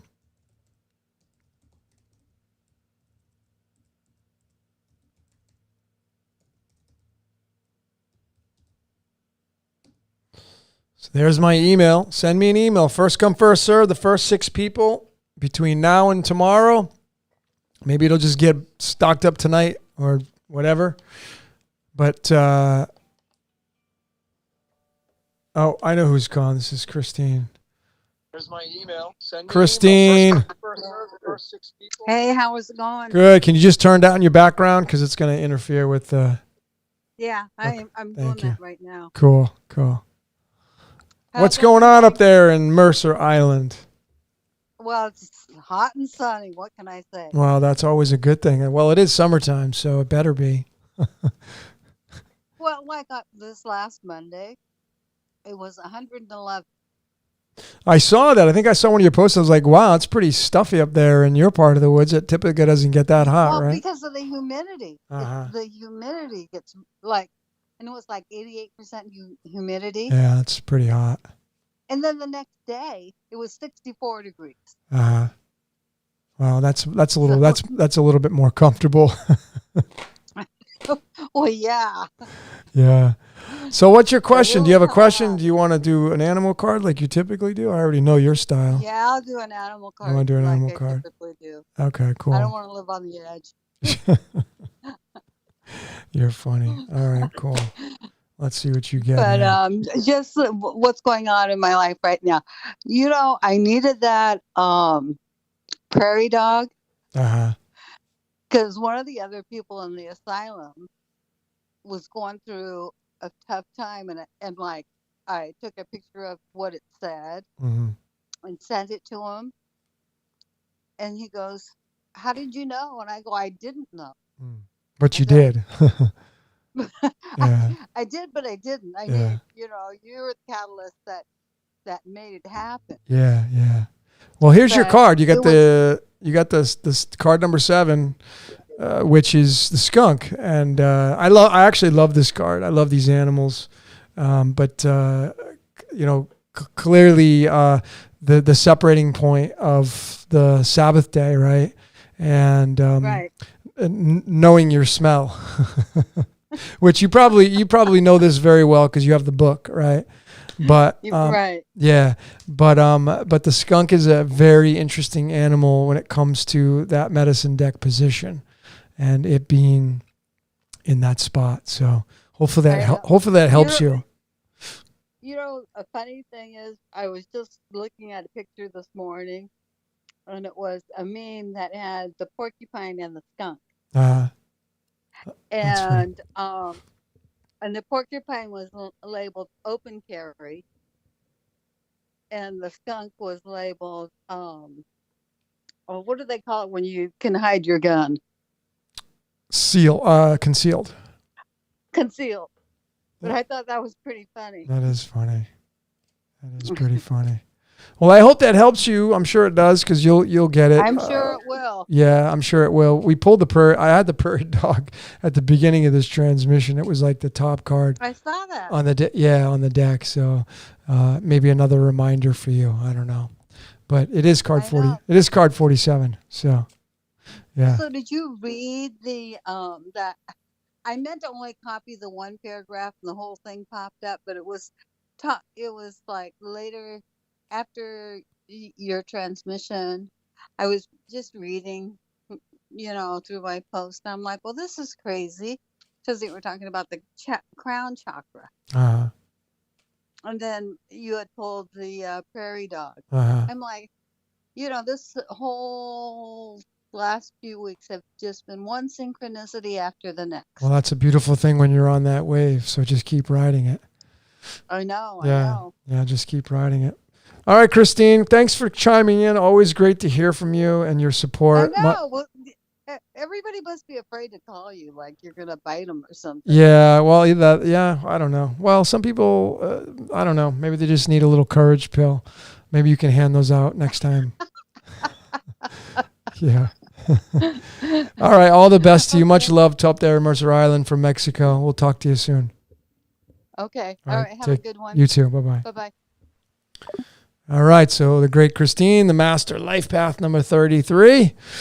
What's your life path, folks? I went over these before, and I think it may be a time. I mean, it was just 3-4 weeks ago I went over the life paths, but I think that I want to go over them again because I think they're really important. So,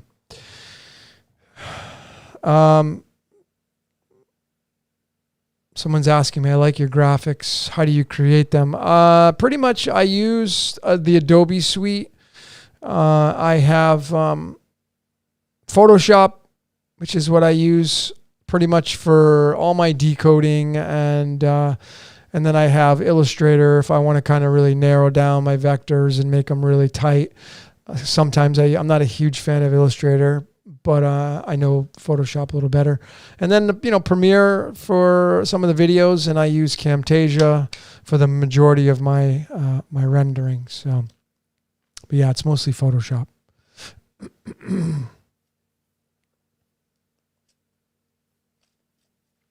So we're taking phone calls. Does anybody want to call in and ask a question?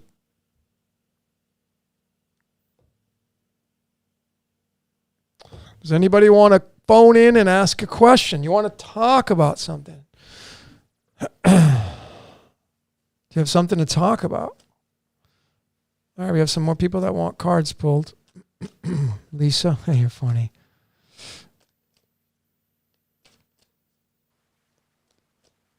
All right, so let's get a card for Lisa.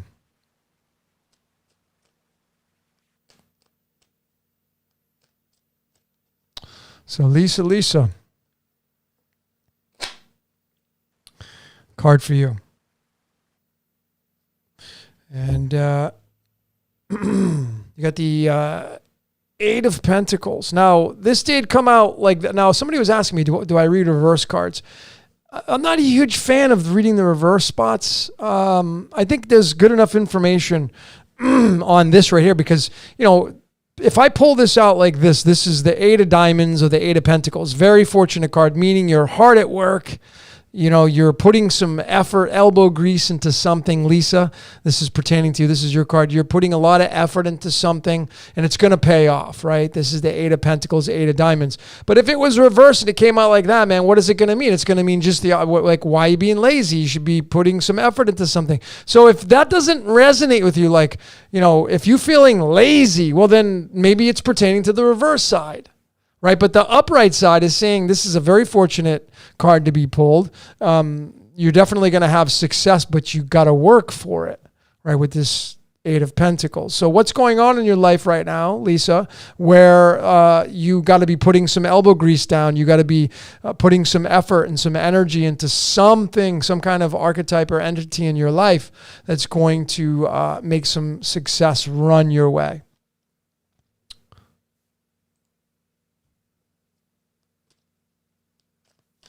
Kevin, what's up, brother? Of course I'm going to pull a card for you, bro. Great Kevin Clark. Can't keep up with your mind. All right. Let's pull a card for Kevin Clark. My good friend, Kevin Clark. Some of you I wish I could meet in person, hang out. I mean, if I had a wish, it would be to fly all of you down here to Mexico and we could all hang out and just do a big group dinner and pizza party and all that kind of good stuff. That'd be my wish. Some amazing people out there. Some amazing people that decode and you just don't even give yourself enough credit. So Kevin, I think you already probably know what that means. It did come out like this, but again, I'm not reading the reverse part, but if this doesn't make sense to you and that does, well, you have your answer. And that's being authentic with yourself. Everybody listening to this transmission, live or recorded, I've gone through this many times. You must be authentic with yourself to get the proper outcomes. You don't have to be authentic with yourself, but to get the proper outcomes, you must be authentic with yourself.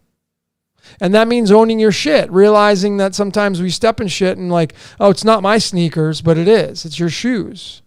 So Kevin, what does that mean to you? Is the sun shining on you maybe? Or are you on a cloud and rainy day? Are you in that state of sunshine or just the opposite? Do you need to be in that state of sunshine, in that state of happiness? This is, of course, the battery card. Where do you need to be as far as being a battery in life? And I know you're a big influence on a lot of people's lives. So I hope that, Kevin is the number whiz.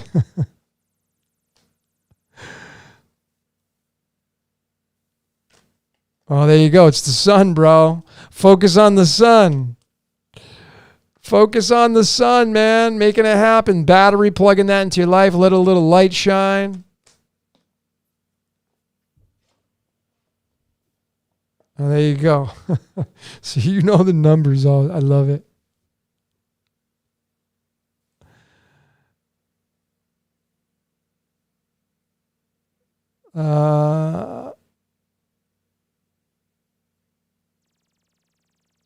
Did I lose weight? No, actually, I'm good. I have lost weight overall over the years because I had some digestion issues and couldn't put the calories in, and but overall, I'm good. I mean, I'm in the gym, I'm active, and I feel good. But I had some stomach issues coming here. I had gotten Montezuma's revenge for the first 2.5 weeks of being here, and man, it really put really put a big toll on me. So, Eric Ruffino, no, that's cool. I can contact you, but since you are the one who is on the pedestal, I will leave it up to you. I'm not going to contact you. If you have the proof, If you have the proof like you say you have, you send me an email and you reach out to me. Otherwise, I'm not interested, man. I'm not going to reach out to you. You're the one who came on here and said that you have all the proof about this or that. So you reach out. If you want to prove it, you reach out to me, send me an email, decodeyourreality@gmail.com, or get a hold of, I'm on Facebook, Logan Jason. The ball's in your court. No skin off my back. You know, I don't think people, I'll just come out and say, you have no idea how many people come at me and say they're the Christ and the next Christ, and they have all the proof in the world. Do you know how many? I have countless people coming to me saying that they're the next thing since sliced bread. They have all the answers. They're the next incarnation of the Christ. They're the healer. They have special this. They have special that. And then when it's time to talk about it, they disappear. Or when I tell them, what do you got? Or I tell them, like, well, there's plenty of people that claim that. Do you know how many people tell me they have the answers? People tell me they have this, they have that. When it comes down to it, and I'm like, okay, let's see what you got. Well, you can email it. No, I'm not going to reach out to you. You're the one who came on here saying you have all this stuff. Well, you reach out to me. So if you feel that you don't have to, again, I'm not trying to put you on the spot, Eric. You don't have to reach out to me. If you feel compelled to do it, great. If you don't, that's all good too. I just trust the code. So it's no skin off my back. If somebody doesn't want to reach out, I don't care. It's no big deal. You're just going to keep doing your thing. I'm going to keep doing mine. That's all it is. But the amount of people that come to me and make all these claims about they have the answers, or I can prove it, or I'm a healer and I can do these things, and nobody can do these things that I'm doing. It's like I've heard that a million times, and I'm not taking away from people's claims. It's not what I'm saying. But when it's time to support, there's crickets. It's crickets. So if you feel the urge and you are this special someone, cool, reach out. I'm being serious.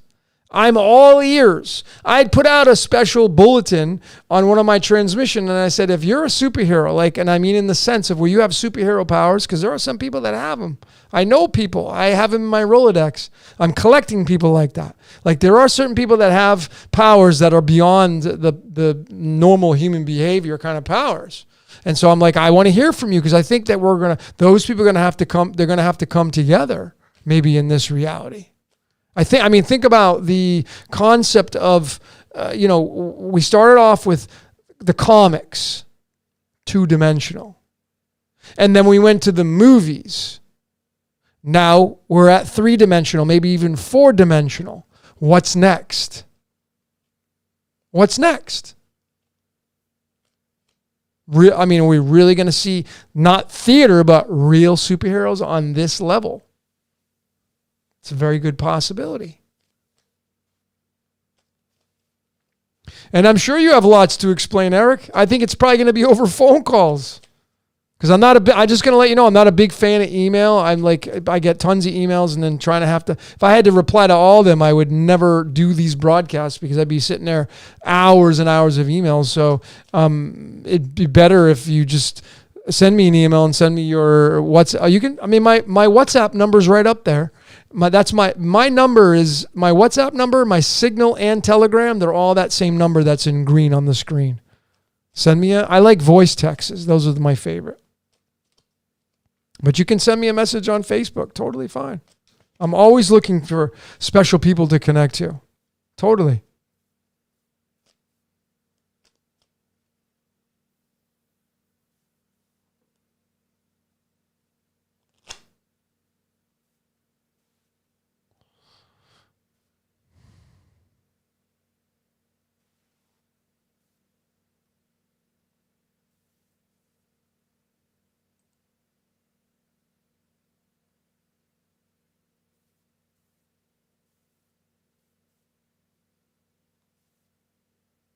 Oh, so that's what I missed. I was going back.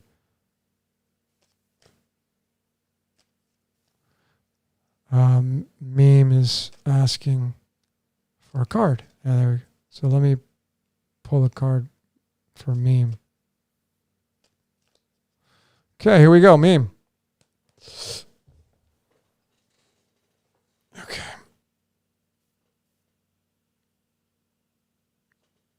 So, Meme, you got the Ten of Swords. I personally, I love these cards because these are like especially this card. This is like rock bottom. You're dead. This is somebody, look at, they're impaled with 10 swords lying on the beach, indicating, this could be indicating, I mean, you got the black here, but it could be indicating something in your mind, an idea, emotions.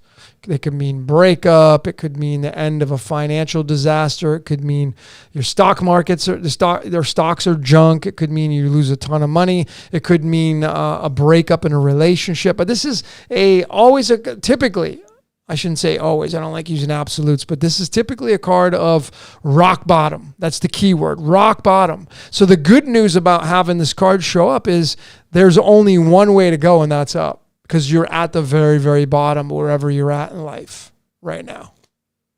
And that's the good part about that card.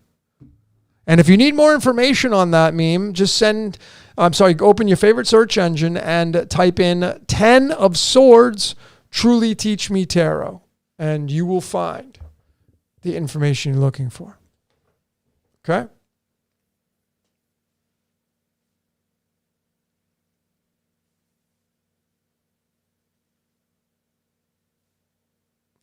Fifth dimensional. What's this about fifth dimension? Well, I've been watching a lot of information on us living in a simulation.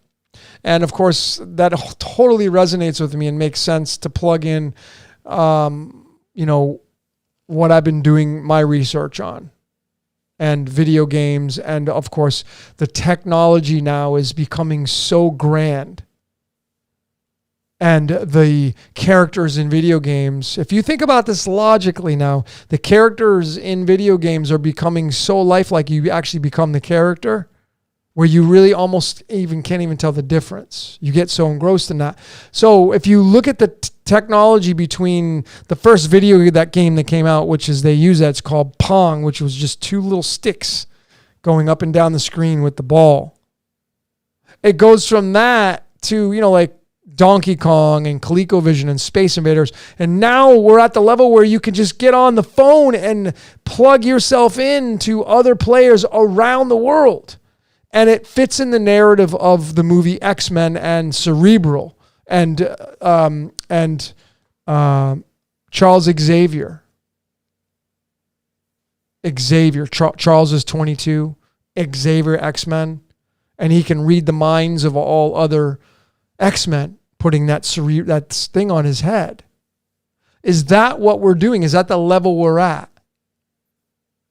Are we moving towards that layer of becoming one with the creator? And is the creator a computer? It's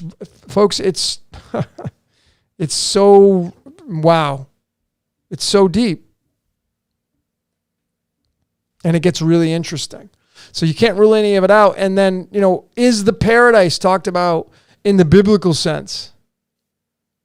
Because, when you know the scriptures, and that means script, but when you look, if you're a fan of that and you study that, clearly it's astrology.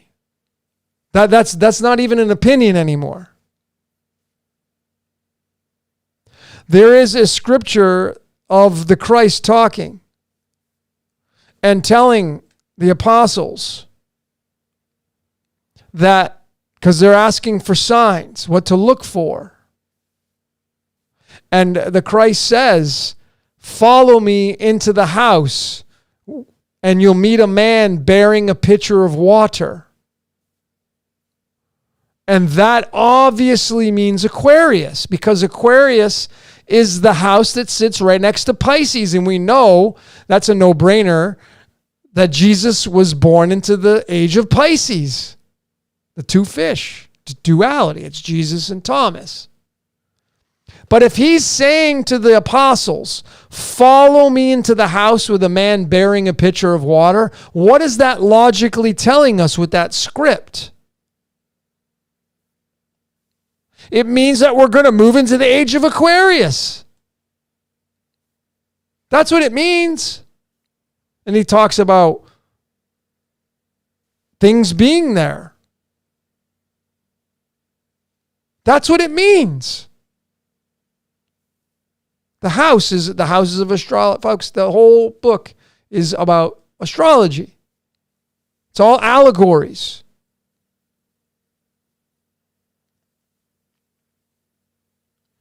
And so, when you can put this into perspective and no, it's a script, script. It's part of the script. Is it possible that we will move into the age of Aquarius, which may end up being the golden age because it's the opposite house is Leo and that's ruled by the sun? I showed this in my Decode of Jacob's Ladder. But is that the possibility? Is that what we're moving towards? And will we get a new boss? Is that what happens? There was a show that came out on Netflix called The Good Place. Many of you have seen it. And the show was wrapped around Ted Danson, who played Michael, Jesus. The guy who made the show is Jewish or of Jewish descent. That's all I can say on that. I don't know any more. And that, I'm going to be crystal clear, that is not putting any labels on anything. I'm just simply saying what I read. Michael Sherman or Michael Schur is the creator of The Good Place. And I love the show. I was a fan of the show. That show was about, the architect was Michael, Ted Danson. And the people that showed up after they died, they thought they were in the good place. And they found out differently that it wasn't what they thought it was. And Michael was experimenting on the place he was building. He was the architect. And his superiors they were all about shutting him down. Like, if you don't get it right this time, because he kept screwing up, and they're like, if you don't get it right, we're going to shut you down. You're not going to get another chance. So that was alluding to experimentation on humans and this being a simulation. But it's again, I go back to, and I had said this earlier, and I really want you guys, again, I'm not saying this is true. I'm saying these are possibilities to consider. But is the possibility to consider that we are inside of an experiment, and this experiment is not real, it's theater. So when someone gets shot, when people die, in our reality, it's real as we call it. But the whatever's looking on through their screen, it's not real. It's just not real. And again, if you're the architect who has been here for eternity, no beginning or end, and you've been through everything, single scenario known to man, you would not have this place fluffy marshmallow clouds and rainbows and sunshine all the time and perfection all the time. It's boring. There's no challenges. And I feel that that's, if there is a God, an architect in that sense, it has a dualistic nature like we do. And it has an evil side to it. A cruel side. And so it thrives off of fear and love. It has both. And why would that be anything far-fetched to believe? Are these notions?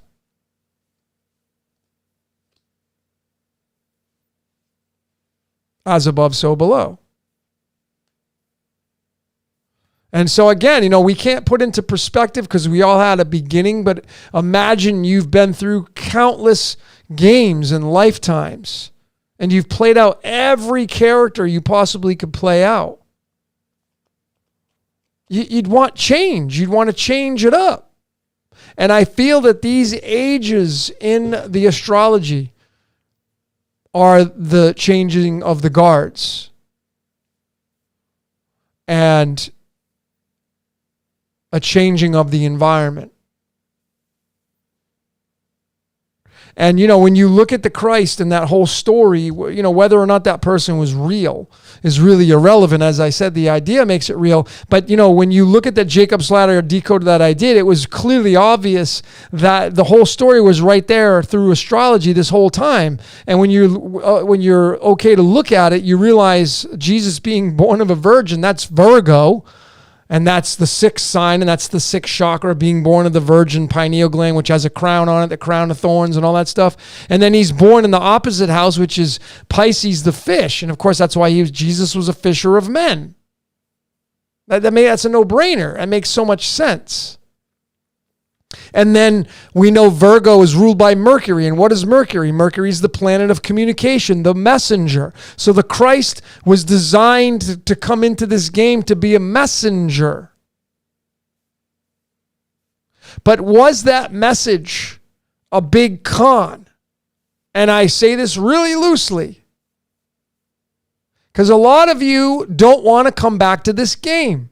A lot of you want to get the hell out of here. And you don't even know what's beyond this play. You just don't want to come back. And I get it. I totally get it. Why some of you think that. Totally get it. The suffering. And you can't, I don't know, folks, I was raised with this concept of God allowing suffering because of trying to prove a point to the devil. Those are the concept I was raised with.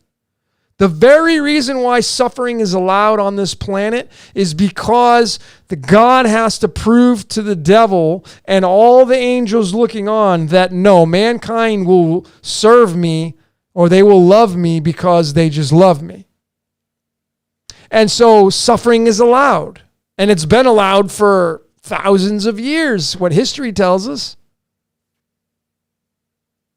Now, when you compare that to the human race, you and me, and if any of you have children, if you have a child, and I've mentioned this, and I'm going to keep saying this analogy because I think it's a really good one, but if any of you have kids and you knew your kid was suffering, what would you do?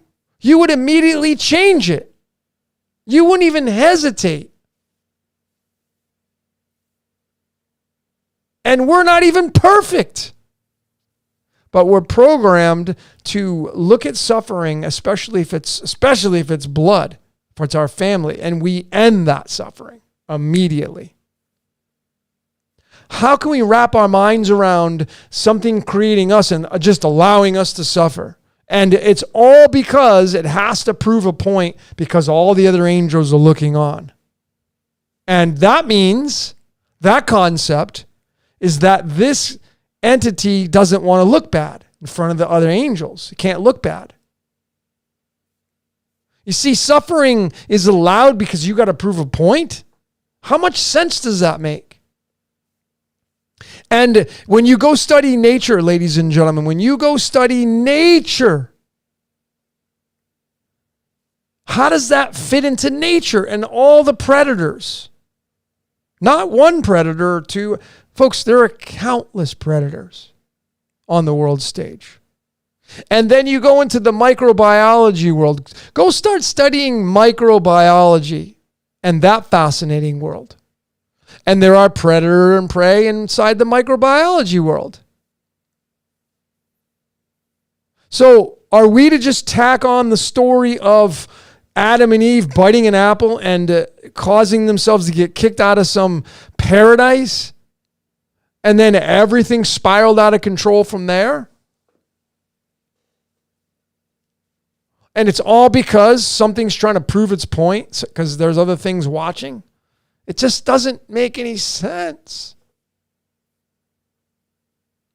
So then when you tack on, you realize, again, this is just all theater. We live inside. That's why Shakespeare and all that stuff, this whole thing is all theater, folks. All of this is theater. And it's not real. It's a simulation, and it's certainly, and it's a contradiction because, I mean, yep, I'm real. Yep, I got feelings. Ow, that hurt. Or man, I'm hungry. And you'll start to see that your entire life is scripted and everything runs you. It's like, do you run your stomach or does your stomach run you? When you're hungry, do you feed it or you be like, hey, stomach, shut up down there. You're not getting any food. Typically, most people just appease their stomach. That's what they do. Their lives are completely owned and operated by everything else besides themselves. They're a people pleaser. They don't want to look bad in front of people. They succumb to their habits. And then it's a contradiction anyway because, again, I believe mankind is being used to live out the experiences of life and to provide feedback for the experiment called the game of life. That's just my take on it. All right. Let's get to some of your comments. Richard, what significance does that pattern of brickwork hold? Absolutely nothing. There was no plan of having this backdrop. And by the way, I'll let all of you know, this is going bye-bye. I'm bored with it. And I have a new design coming, which I'm excited about. And I'm going to be able to have some fun with some different backgrounds and all that kind of stuff. I'm going to go green screen. I had a green screen before, and they're a lot of fun because you can pretty much put anything you want behind you as long as you have the right kind of lighting. So I got that coming. So I'm going to be changing this up. But the reason why I got this backdrop is because when I was in central Mexico, in the mountains of Mexico, the casita that I had rented was completely made out of brick. Even the ceilings, they were vaulted brick. It was really beautiful. And so I just wanted to match my backdrop because the walls in the casita were white. They were just plain white. But the ceilings were brick and some of the walls were brick. But where I had my desk, the only backdrop I had was a white wall, and it was kind of dark. And so I just decided to get a backdrop with bricks because it matched my ceiling and all that kind of stuff. And so I get people just assuming that I belong to some secret society, and it's just, see, that's where assumptions, and it's just funny. But that's the reason why I have this, and that's going away. So.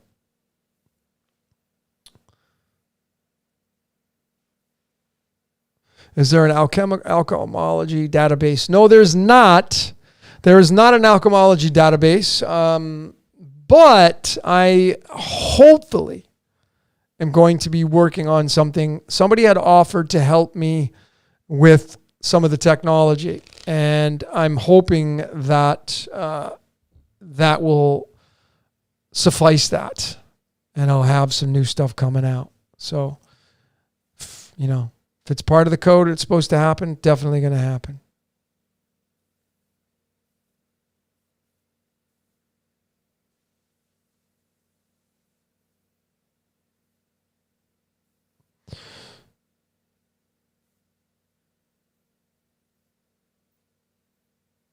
Lisa, have a Zoom meeting.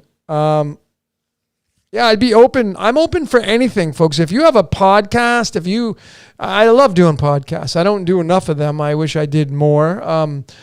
But having like 10 windows open of Zoom, it's challenging because, you'd have to have some kind of moderator, and because it's not like sitting in a room with other people and having a discussion. The Zoom call is sensitive to microphone input, and it can talk over other people, and so it's a little bit tougher. It's a little bit more tougher.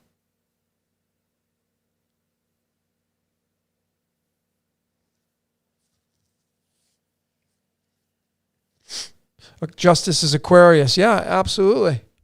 So let me let me show all of you that. Since Kevin brought that up, it's a great. And again, that's if we are moving into the age of Aquarius. Some people think we already have. I'm kind of on the fence. I'm back and forth. But irregardless, we're definitely headed into something new. That's for sure. There's that. There's that. So let me show you the tarots in relation to these ages that we're in, what we were born into, based upon what the tarot cards are going to say.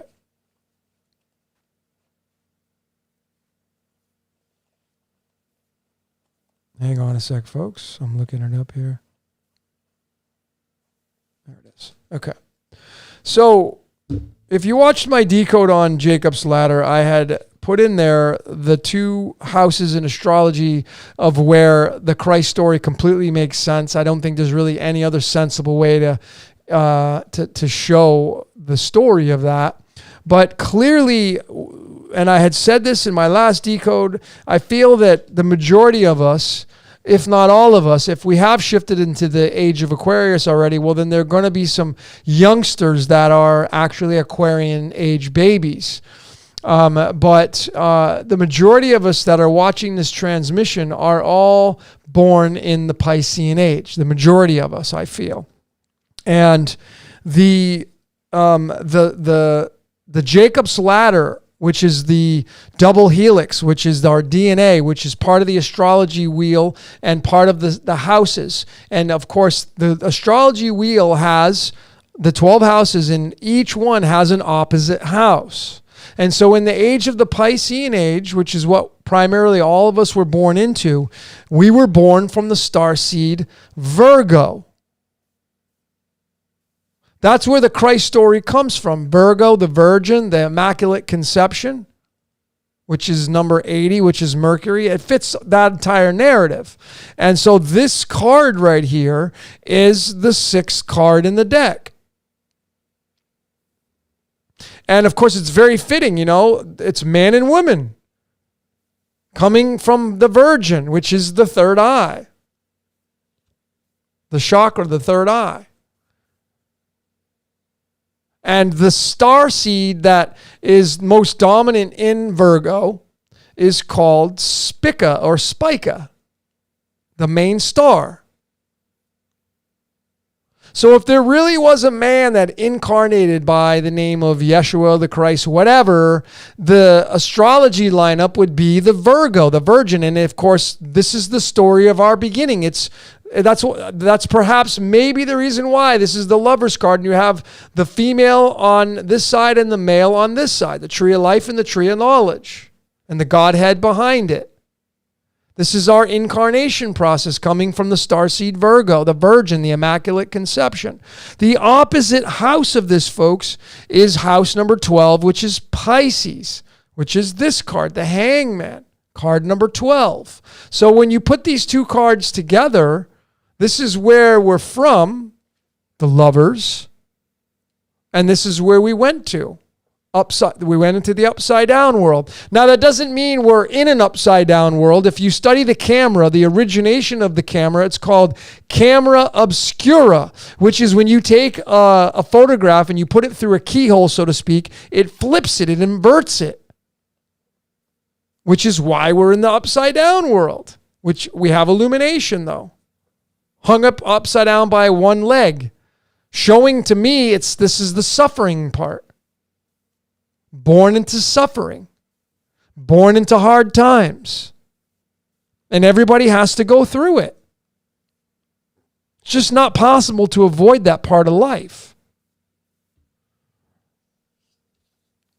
So now that we may be out of or moving into or already moved into the age of Aquarius, it's going to look like this. This is the axis now. This is the Jacob's ladder that we've now moved into. And again, the Christ talked about it in the scripture saying, follow me into a house with a man bearing a pitcher of water. That's Aquarius, the water bearer. Well, that's house number 11. Pisces is 12. It's house number 11. So we go from the hangman, house number 12, the Piscean age. Now we go into house number 11, justice. And the age of Aquarius, like if I'm an Aquarian, I'm a second deacon Aquarian. When you're, what is a deacon? Deacon, there are 3 stages to each astrology sign. You're either in the first part, second part, or the last part. I'm in the very dead center. My sun, moon, and Mercury, they're all in Aquarius. I got 5 planets in my 3rd house. It's all in Aquarius, which is the default of Saturn, Capricorn. I'm Capricorn sun in the Vedic system. But in the Aquarians are known for revolution, philosophical revolution, and not following the typical normal path. They're all about changing and making sure that they create their own original paths. They're all about showing things that are not of the norm. They're all about unity and brotherhood. That's why I love people. I love everything in this world. I'm more about animals because they're innocent in a sense. But nonetheless, during the age of Aquarius, justice is going to be served. And is this what we've moved into? Is this are the people that are doing harm to the world, is their code going to be coming to justice? Is that what we've done? And then the opposite house of Aquarius is Leo, house number 5. So you now have this axis, which kind of looks like this in astrology. It's house 11 and house 5 on its opposite end. And this is the Hierophant. This is the dictator. This is owned and operated by the sun. That's the Lord of the 5th house, the sun. So is this telling us that when you're here, when you move in the age of Aquarius, the opposite house is Leo, the lion, the king of the jungle? In the Chinese, it's the freaking dragon, the most revered animal in all of Chinese culture, the dragon. And that's tied to Leo, tied to the Hierophant, the dictator, ruled by the sun. Is this telling us that we are moving into the golden age because the sun is golden, it's gold? Or is the narrative of the story telling us that the sun will lose its light? Because I made very clear in one of my decodes that I believe that it's possible that the sun's the devil. And that devil is told to be, it's going to be put into an abyss. So will the sun in the house of Leo that's going to be operating with the sign of Aquarius, will that sun completely be shut down? Now, a lot of movies, dystopian and a lot of futuristic movies and shows are showing no sun. They're showing more artificial light. They're showing technology and flying cars and artificial light. They're not showing the sun. Now, I'm not saying that it's true what they're showing. I'm merely speculating and theorizing on what I'm seeing here and the possibilities. Because what I feel, folks, is that you see the pendulum, it swings. And that pendulum sits. Now, if you have the natal chart, the wheel, is it possible that that pendulum just goes like this? And when it gets to an age, now Pisces is all the way at the bottom to the left. House number 12 in the default position now. Not in the way you read your astrology chart, but in the default position. Pisces is at the bottom all the way to the left. And it's around 8 o'clock position. Is Pisces where the pendulum goes all the way to the end and it doesn't have any more room to go anywhere else? It's at its final position. It must now start to move back, which of course it would then move into the next house, which is Aquarius, getting closer to the middle. And I think it's possible. Let me just show you another scenario. And I have a decode coming out on this, folks. This is all premature stuff. I probably shouldn't even be sharing this stuff, but I can't help myself right now. But we're talking about the 10 and the 4 axis. Okay? So let me show you what that looks like. Because by default in astrology, by default, Cancer is at the top and Capricorn is at the bottom on the dance floor. That's where Pisces is at.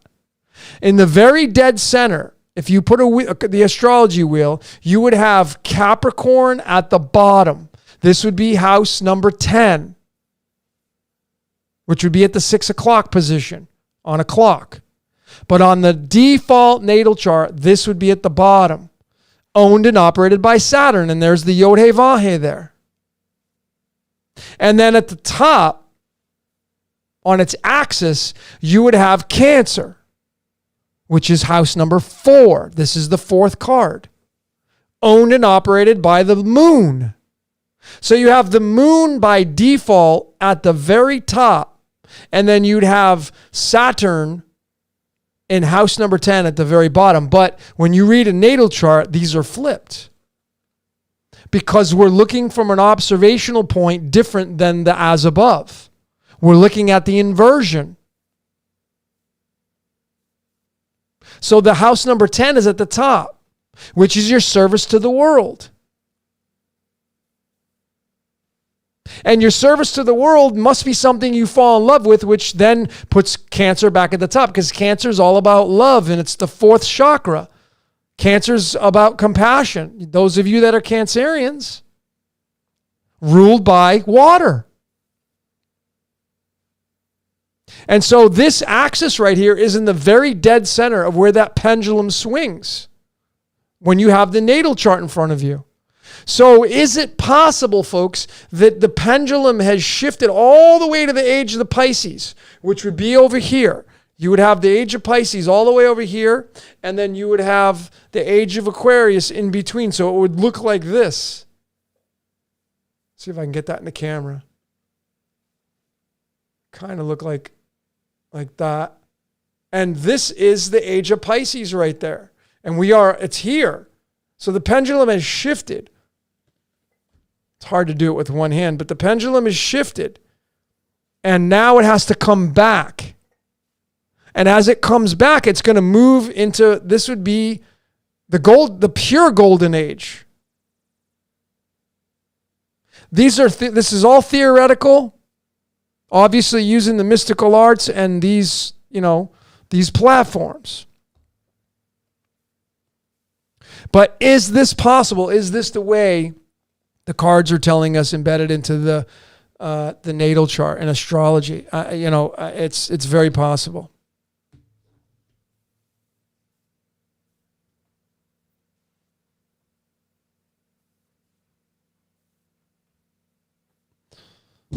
All right.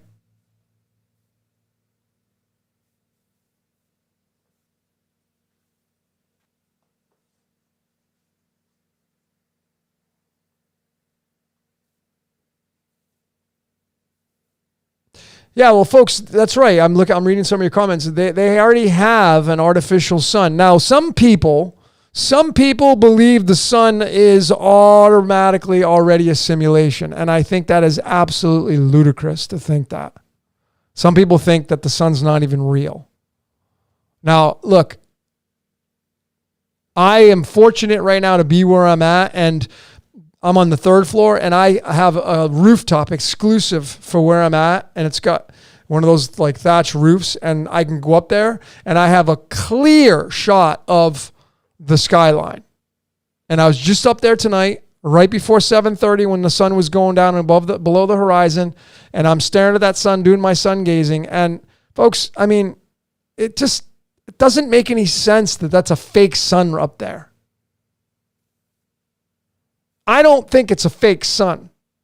Now, I know they're making one. Now, is them making a sun any indication of this sun burning out? Because you see, if the story goes that that's the devil only having a short period of time, that means that thing could burn out and lose its time. It's done. It's on a timer. Is that what it really amounts to?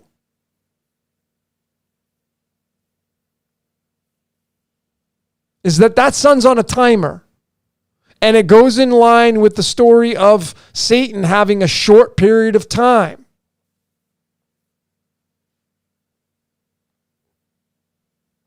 They're working on it.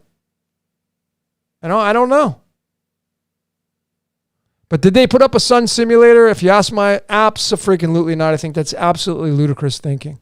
Nope.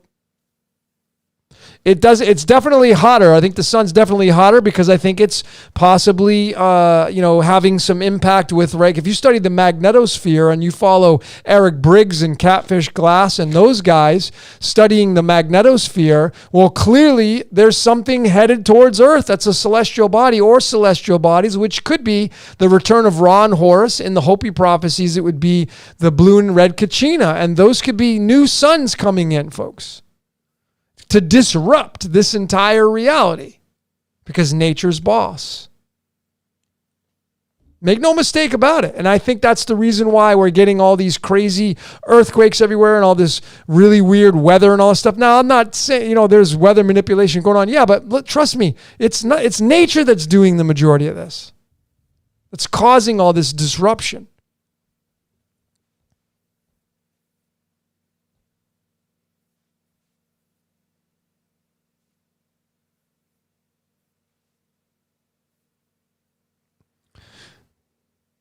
Yeah, the veil is thin. Well, I just think it's, we're at the end of an age or the changing of the guard. So there's going to be a lot of craziness going on.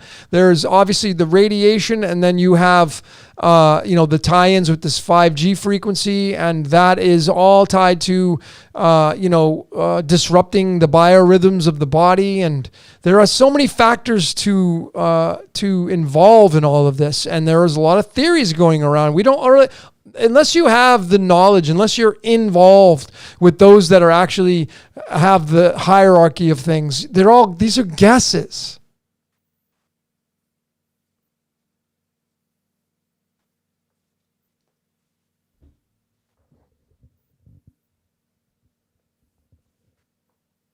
But definitely, folks, I mean, the story, I mean, if you look at this card, what's behind the head?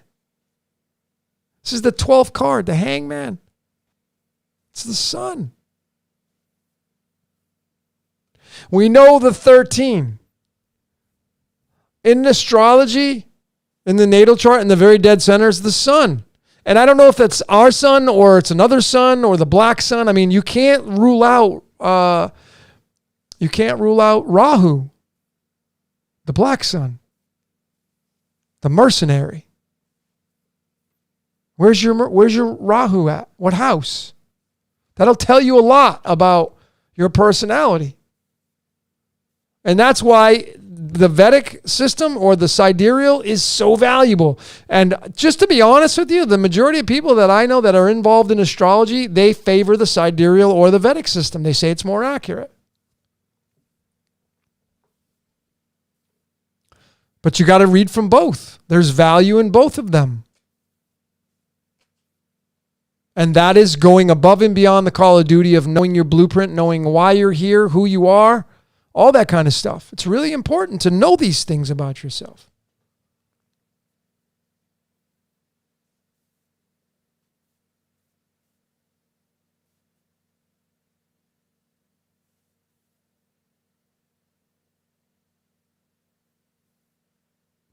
Yep, then you got your Lilith, the black moon, but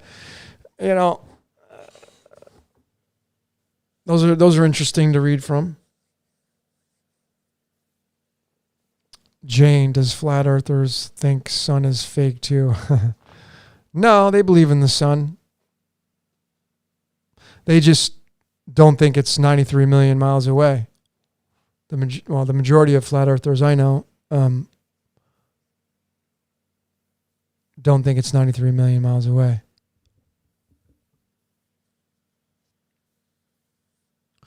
But, the word sun in Hebrew is 55, which is the 10th Fibonacci number, which is the yod.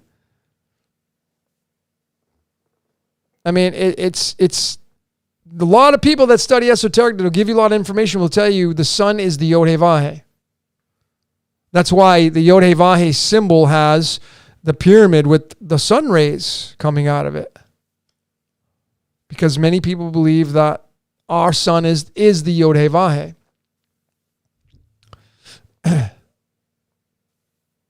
So.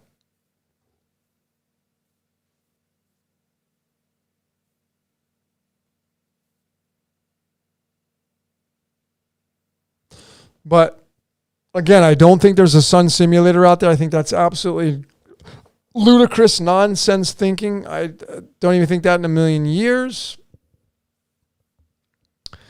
But it's very possible that our sun is on a timer and it will go out. And I think maybe that's why a lot of these movies portray the future to be artificial, light. If you watch a lot of these like Terminator and Tron and just all the tech, and folks, the technology that we're moving into right now is insane. It's insane. And the paradise that gets talked about in the biblical sense, where pain and suffering will no longer be, well, one scenario that is not to be ruled out is the transference of consciousness into machine. The transfer of consciousness into a virtual reality. And, if you go watch, I've been watching a lot of, the simulation stuff and some TED Talks and getting a lot of diversity in this area and watching some Neil deGrasse Tyson stuff. And what they're saying about all this.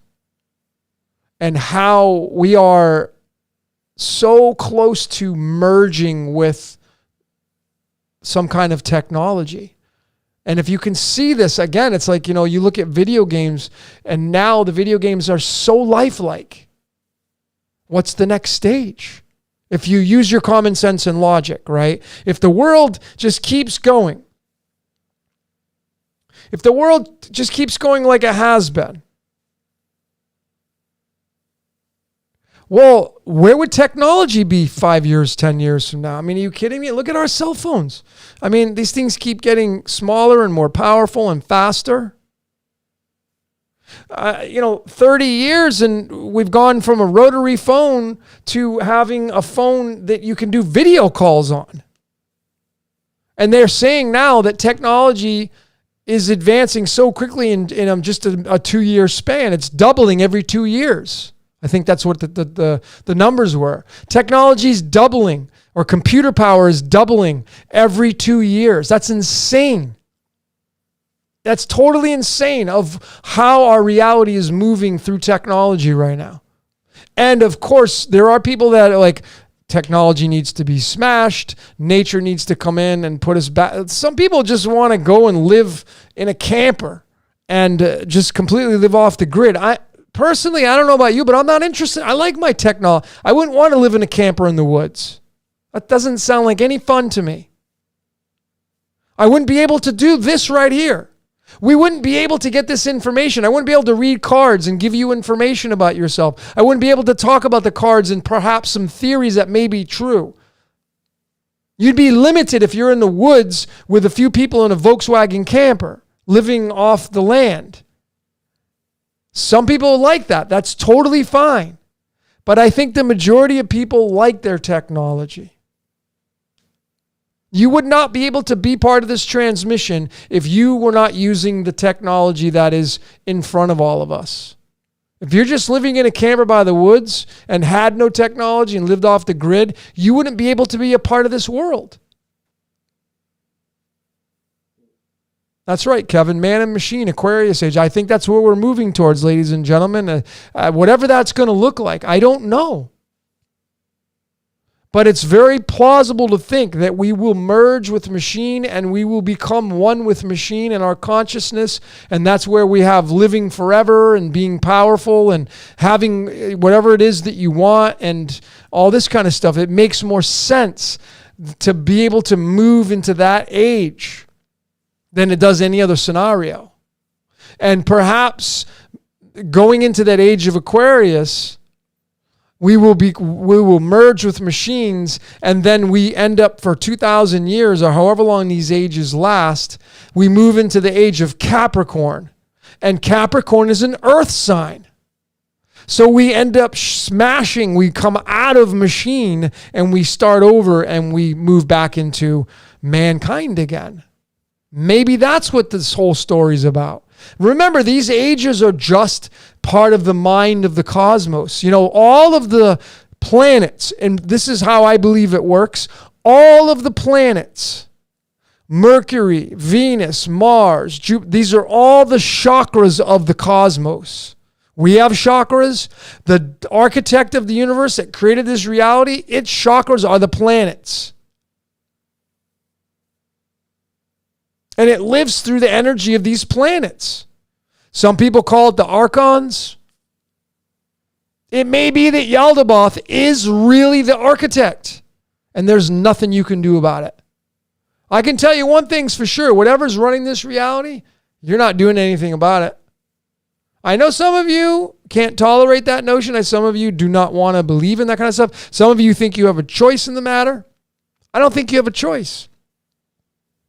Sure, you have plenty of options, or what appear to be options, but you have absolutely no choice.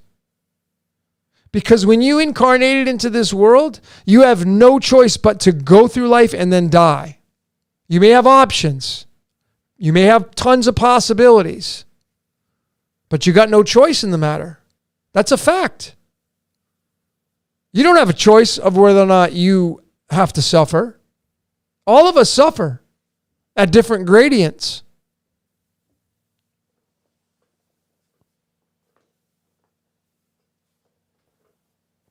So,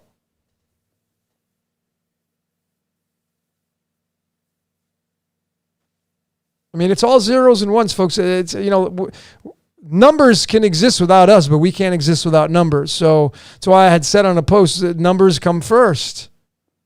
Because that's what's needed to create this reality, is the mathematical numbers that are behind it. Otherwise, it wouldn't exist. You would not have an operating system like Mojave or Big Sur on the Mac, or you wouldn't have an operating system like Windows 10 without numbers and symbols. They would not be able to run without numbers and symbols. And since we live inside of a simulation, that means that all of us are made up of these numbers and symbols, which is really just water. We're all made up of water and dust, kind of compiled together. Mainly water, and water is conductive. That's why we're all little fish.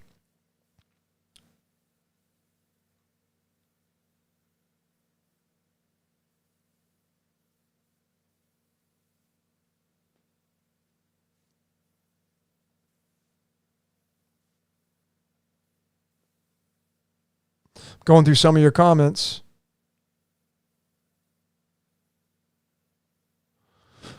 Jasmine, age of Pisces, age of solar plexus, age of Aquarius, age of heart chakra. Interesting.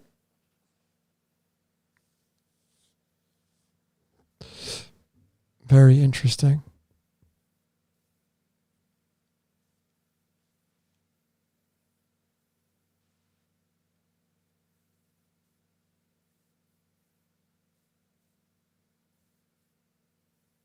So I get this a lot with the whole freaking with the whole globe and the flat earth. And as I've said to all of you on many of my decodes, I I'm not interested in decoding that. I have, since I've gotten here, I can honestly and authentically tell all of you that I have definitely put more time than I ever have, which hasn't been a ton of time, but I have definitely put more time into studying these concepts. Absolutely. And I can tell you, and most of you know me, that I look for absolute support and proof. And I can tell you right now that there are holes in both theories. There are holes in both theories, whether you believe in the globe or the flat earth. I can punch holes in either one. I'll give you one, just since we're on the topic, and I know some of you have been picking my brain about it, but if you study the flight patterns of planes, it will completely smash the flat earth, because when you place the flat earth map and then you follow some of the flight plans that go from one area to the next, there's not enough time. You have to add on time and space to the flight patterns, which they don't coincide with the real flight times and patterns of the planes and the trips. So there's no way possible, absolutely not even a possibility, of being able to support the flat earth map with the trips of planes going from one city to another on some of these trips. It is absolutely not possible. And all of you know how I roll with my proving and support of my decoding. I'm all about empirical, what I can prove. I'm more of a scientist. I'm a doubting Thomas.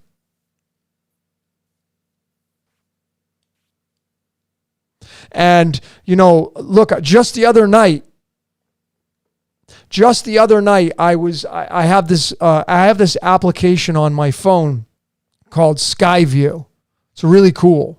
And you can open it up and you can move your phone over different stars and planets, and it'll tell you where the planets are and the stars and what zodiac sign they're in and all that kind of cool stuff. And so last night, it was just last night or the night before, I had my Skyview open, and then I had my compass out. And the sun, it was, I don't know what time it was. I could probably look at my compass, but it was at night. It was probably around 10:30 at night, maybe 11 o'clock at night. And the sun was literally, I had to point my phone down at the floor to locate the sun in the Skyview program. And then if I just moved my chair just like this and I pointed down, the moon was down there. And of course, this is saying that both of them were under the earth. And the interesting part about this is that the moon was in a waning, I think it was a waning gibbous. So the moon was actually illuminated from the sun that was directly across from it. Not fully illuminated, but it has some illumination to it. At that current moment, using the globe model, the moon was right around the position of like being in Nigeria, something like that. And I just would love, I was like, oh my God, I wish I knew somebody in Nigeria right now to call and say, can you take a picture of the moon? Because you couldn't see the moon the moon was not visible last night or the night before. It was not visible because when I point my phone, it was down there. Now, if you follow the flat earth model, where would it be? Where's the moon going to be and where's the sun going to be? Now, flat earthers will say the sun's way over there and you can't, it's not giving off any of its light because it's too far away. This Skyview is saying the sun was down below, under us. Now, I'm using obviously technology that anybody that's a flat earther that is all about that will completely say, well, they're on the globe model and their technology is part of the conspiracy. That's what they'll say.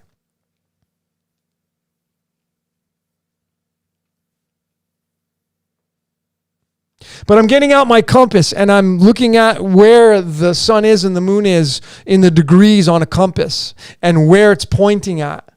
And I can see the pattern it's making. It's making its loop. The sun runs on the ecliptic, right? It's making its loop. And the moon is doing whatever it's doing, following it, whatever. But I was just up there tonight and I'm watching that sun and I'm sun gazing. And that sun never, ever, ever, and this is not the first time, I'm just saying tonight, all the other times, the sun never gets smaller. If it's moving away from us, it would appear it should get smaller. It never gets smaller. It just dips below the horizon. It's actually, to me, it's bigger coming down the horizon, but it's probably because it's just so bright when it's at noontime. So there are things in there, folks, I can't explain. And that's this is the first time I've ever discussing these kinds of stuff. This is like the first time I've ever discussed any of this kind of stuff in depth like that. But this is what I've been doing my research on. And I can clearly and authentically tell you, I am not a flat earther. Nope. But I'm not completely on bed with the globe. And that's why I say I am none of them. I don't give a shit. I don't care. All it does is cause major division. It lowers your frequency. And when you're on that division, you're partaking in that kind of magic. And I'm just really not interested in that. From where I'm at on my level of consciousness, knowing what I know about how magic works and knowing what I know about how the whole consciousness of the planet works, I don't need to, I don't have absolute proof. But what I do have is I have holes that I have punched in theories, and they're not to be explained by anybody. You can't explain them. You can only theorize on those and give your opinion, but you cannot prove it. And again, I go back to just the one thing, and I'm going to let this rest and call it a night on this, because I'm going to get to some of your questions. The flight paths shatter the flat earth. Shatter it. Like Bub-Eye nail in the coffin. And the moon, the positions at night when it's not visible, where is it? It's if it's flat, it's underneath the flat earth. If you believe in that model, it's got to be under. Does it move under us? And that would mean that the sun has to move under it as well, because if the moon's down there, certainly not over here in the dark, because the moon doesn't give off its own light. It's illuminated by the sun. That's a fact, folks. Those are my facts. The moon is illuminated by the sun. That's why at a full moon on a natal chart, you'll see the sun and the moon directly opposite one another, because the sun is shining on the moon.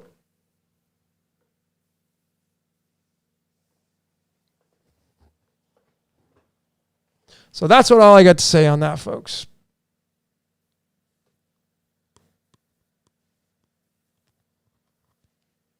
Yeah, and I give all the respect in the world to my friend Santos, because he's a big flat earther, and I haven't even had these discussions with him.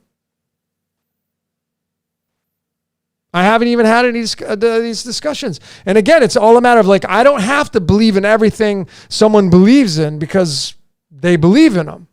You're not going to agree on every single topic.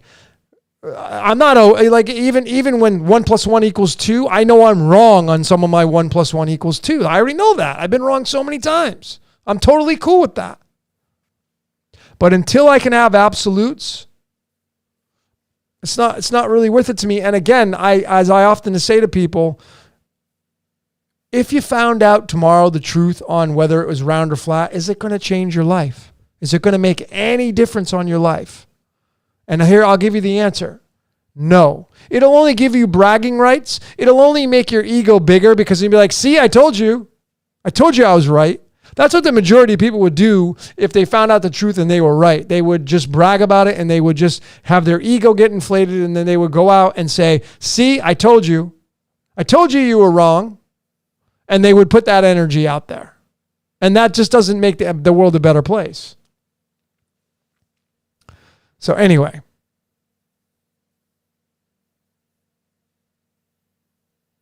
That's my take on that. But no, like Lisa, you're right. No one really knows exactly. I don't care how much proof. I mean, Santos has slides for days, but he's going on. There's no mathematical equations done. He's simply going on models of the torus fields, which are all theoretical as well.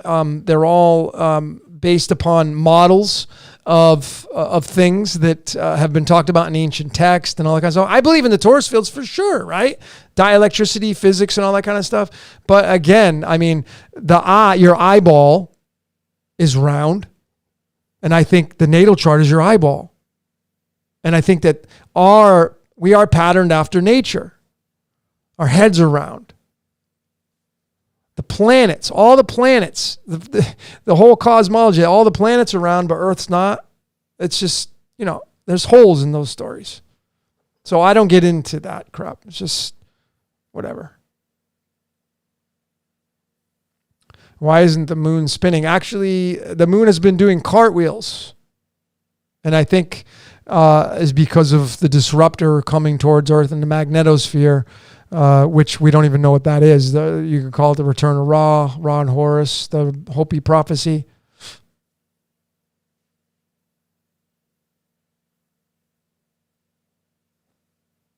But each and every one of you, you should try to get out there and sun gaze, try to ground. Sun gazing is when you look at the sun at proper times during the early morning hours or the sunset when the sun's going down below the horizon or what it appears to, whatever you want to call it. But looking at the sun in short increments, I go a little bit crazy on mine. I just stare at it and talk to it. But it's really has a lot of health benefits, so they say. It would make sense because it's kind of like a great energy coming your way. You can take all that stuff in.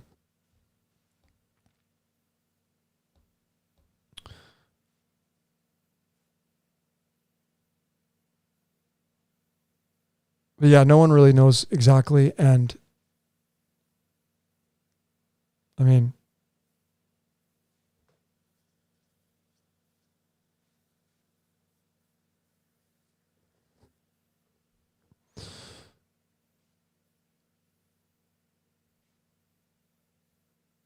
yeah, the moon has been doing what appears to be cartwheels. That's what they're calling it. It's like spinning and it's moving around. And there have been a lot of people that have been taking photographs of this to support that. And I've seen these as well myself, so I know that to be true. But then people say that it's actually Earth that's spinning.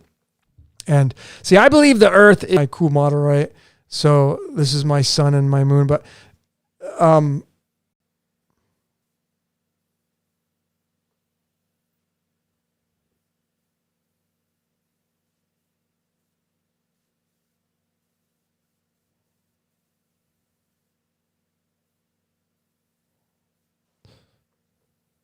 right, a little bit of buffering going on. Let me know when I'm clear. I think I'm going to end this transmission. I'm a little tired. I got to eat some food. It's late and I shouldn't even be eating, but I think I'm going to call it a night.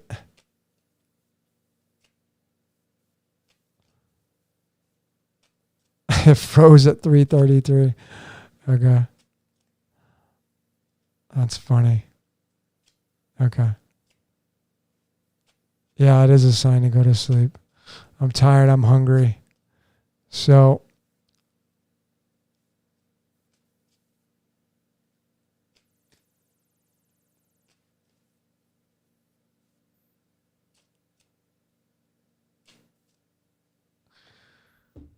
all right. Before I go, yeah, Christine, you read my mind. Collective card reading, I know. And I was trying to think earlier, like, okay, what do I want to ask for a question? Yeah, I know my eyes are getting heavy. I'm tired. No doubt about that. I'll be authentic and totally own that space. My eyes are getting heavy. All right, so I had a question earlier of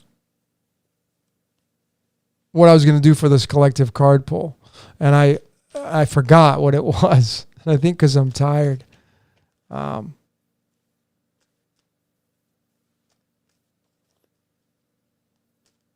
want to know how to get up in the morning. Well, I sleep in. I mean, I should be here in Syncretism Society.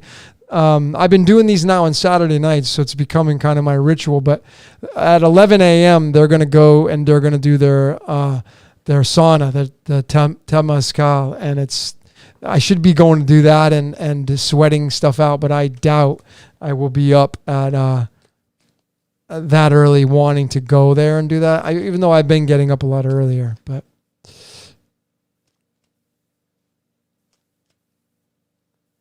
All right, so let's just do one card pull, and I'm going to let each and every one of you go. I guess the question.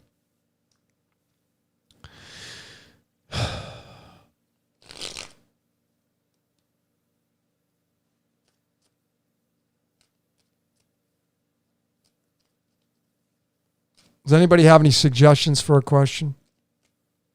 That's how tired I am. I've been in the temazcal one time since I've been here because I had gotten some kind of food poisoning and it was lingering for a while, and the Montezuma's revenge, and it was just really bizarre. So I haven't really been, and then I've been doing these late night transmissions with all of you, and then the last thing I want to do is get up at 9:30 in the morning and drag myself up to it's on the north side of town, and I haven't done it yet.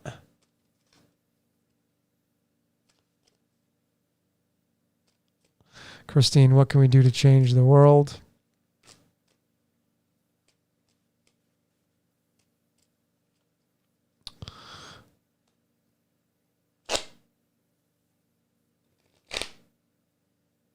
Am I still afraid of the dark? I haven't been back there, Bobby, to test that out. But someone had made a post. That's a great thing. So I'm going to wait for you get claustrophobia for sure.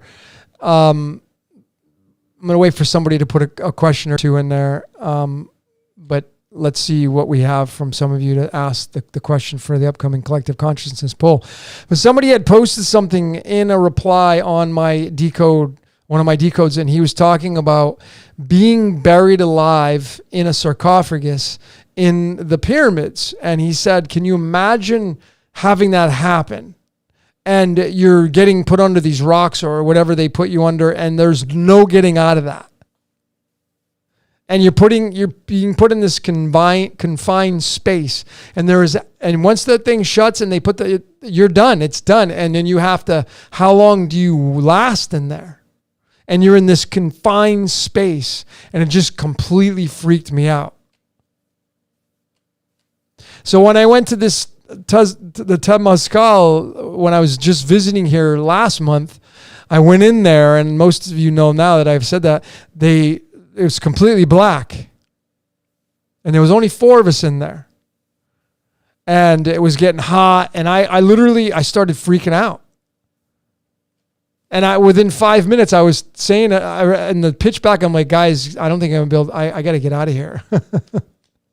And it wasn't like I was afraid of like any monster or that kind of fear, but it was just this weird feeling. And then I just automatically linked back to it when I was reading the comment of a great decoder that had left a message on being buried alive in a sarcophagus. And I was like, oh my God, maybe that happened to me in a past life. And I was just reliving that when I went to the temazcal. It's kind of trippy to me. So,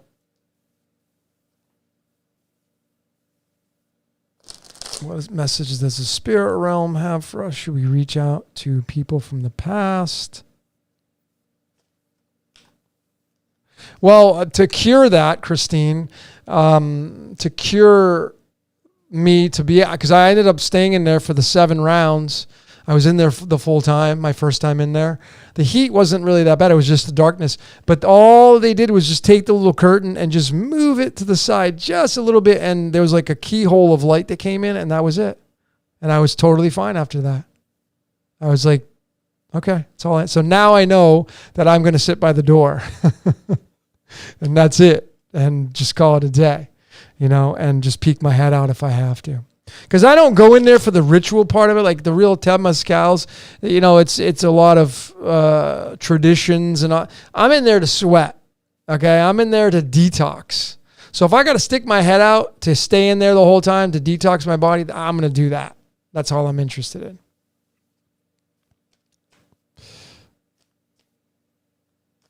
Okay.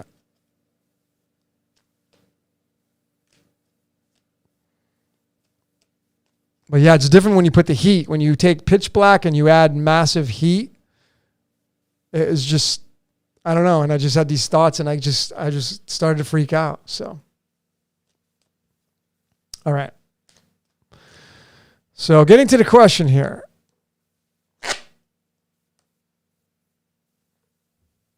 What do we got for a question?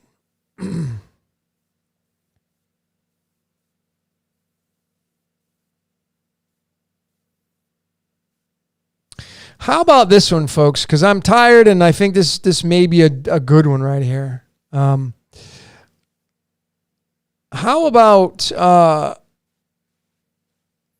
what does our higher selves or the architect, what does our higher selves have to tell us right now? Like what's really important for whatever we're attached to? It would be kind of like if you were your heart or your kidneys or your liver or the cells in your body, if you were part of that construct and you had the ability to ask a question to you, the owner of all that, what would you ask yourself? If you were part of that construct, if you were your kidneys, what would you ask you as the person? So maybe what we want to do is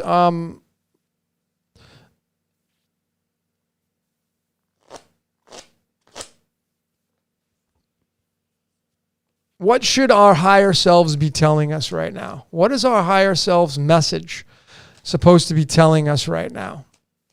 And that's coming together collectively, and that may extend upon the entire world, tapping into the entire world. And if it is just one layer, one architect running it all, we're going to get the message from that. But what is it that our higher selves or higher self as a collective, what does it need to tell us? What message does that need to bring to us right now?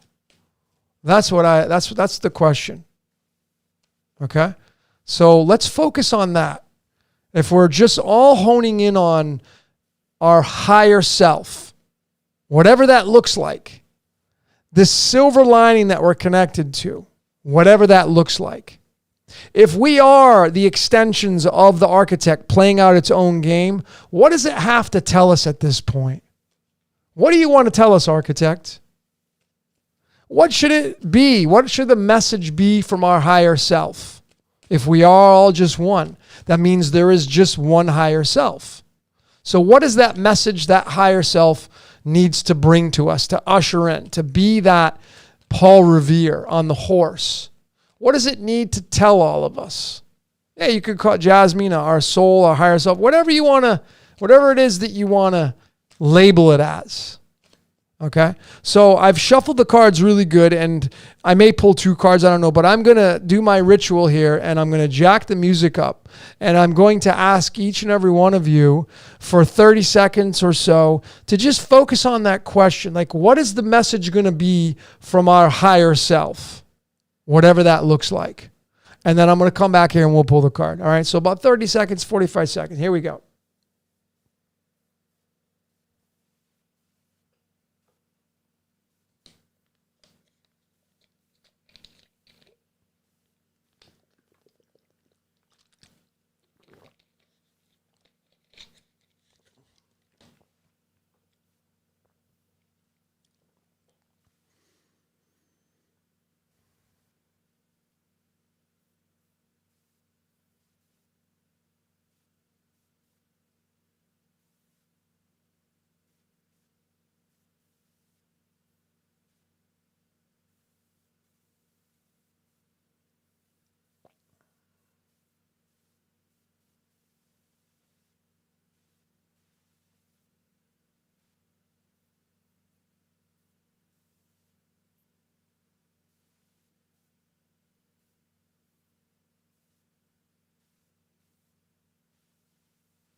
Okay. Pinker saying no sound. Everybody, you guys all hear the music? I jacked it up really loud. No sound. Okay.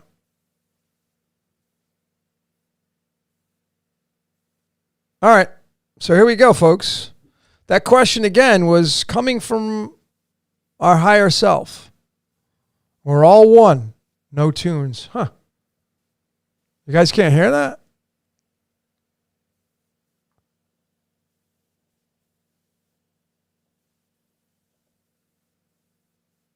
Okay. Interesting why I can only hear the music and you guys can't. All right. Do you guys hear the music in the beginning when I started this live stream? Okay. All right. So the question again was, what is our higher self? Because we're all one. What does our higher self want to tell us? What's the message at this very moment in time, collectively, because we're all one, living out an individual experience? What does it want to tell us at this stage of the game? And then it's going to be coming not through any of the transmission. Okay. That's good to know. Okay. All right. So, are you guys ready? You guys and gals ready? I may do a medicine card too. I don't know. We'll see. But here we go. We're going to do the middle of the deck and let's just see what pops out. What's really interesting, so I've been doing these readings where I'll pull 3 cards, the one from the bottom of the deck, the middle of the deck, and the top of the deck.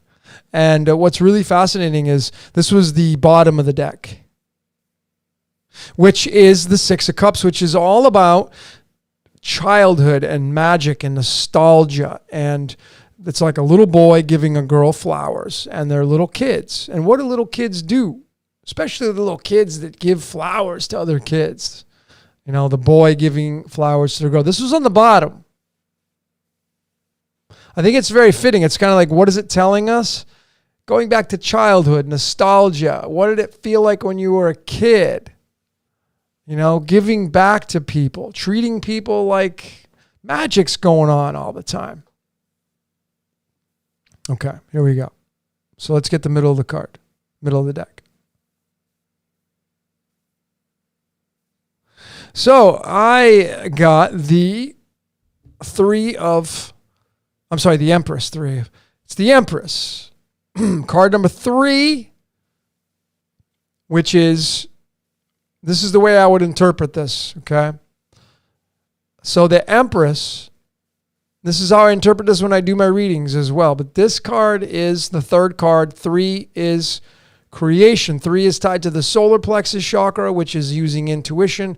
3 is tied to being creative. Those of you that have 3 life paths, 3 birthdays, 12th birthdays, 21st birthdays, 30th birthdays, you're all about creativity and using some kind of creative art. You could be an artist, musician, cook, chef, something that uses art. But this is the Empress, and she gives birth to things.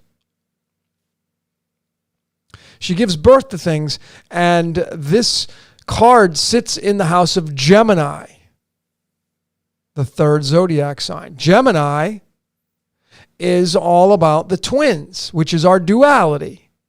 And of course, she gives birth to always a twin, because when you give birth to a baby, the baby's going to have the brain, and the brain's going to have roots from the gray matter, and that's the dorsal root and the ventral root, and that's our yin yang, our good cop, bad cop. So when you synchronize these two together, you have the childhood, the magical creation of nostalgia and going back to just pure love and innocence, and giving birth to that through Gemini, through our dualistic nature. And if I were to pull a card off the top, it would be the Death card. And when you add all these 3 up, what would this indicate right here? Well, it's obviously stripping away. The Death card would indicate stripping away and getting rid of unnecessary elements in our lives that don't pertain to living a life of magic, nostalgia, and living a life of being magical and giving birth to these ideas. So what is our higher self telling us? Well, you have to use your own logical and discernment. Maybe you have a different interpretation of the card, but definitely the Empress, which is the main card that I pulled in the middle of the deck, it is all about creativity and communicating that creativity. And so if you just forget about the garbage and the nonsense and the theater of life, if you're able to, and we did this in the last one, if you remember the last one we did, I pulled the Four of Swords, and that card was all about rest and reflection. It was all about going in and paying attention to what was important to you based upon resting and reflecting, meditation, not paying attention to the outside world. If you remember that, the last transmission I did with this collective consciousness, it was not paying attention to the theater in the world. It was paying attention to your world, because that's all that matters anyway. So this is, to me, is another extension of that, and that is to forget about the theater of the world, the nonsense, the static that is always going to be there if you want to join in and partake in the static, the duality, the matrix, if you will. But going into your creativeness, going into your solar plexus, your intuition, your second brain, and tapping into your creative side. What would your higher self mean by tapping into your creative side? Well, what is it you want to create? And if you're not paying attention to the static, because, when we create from the pertainment of looking at the static in the world, our creativeness is different. We get molded and programmed, and we get propaganda thrown at us, and then we end up having to live through these layers and the muck and the uck, trying to create through this world of static. Well, when you are constantly being bombarded by the world and the static it brings, are you really creating from a place of pureness?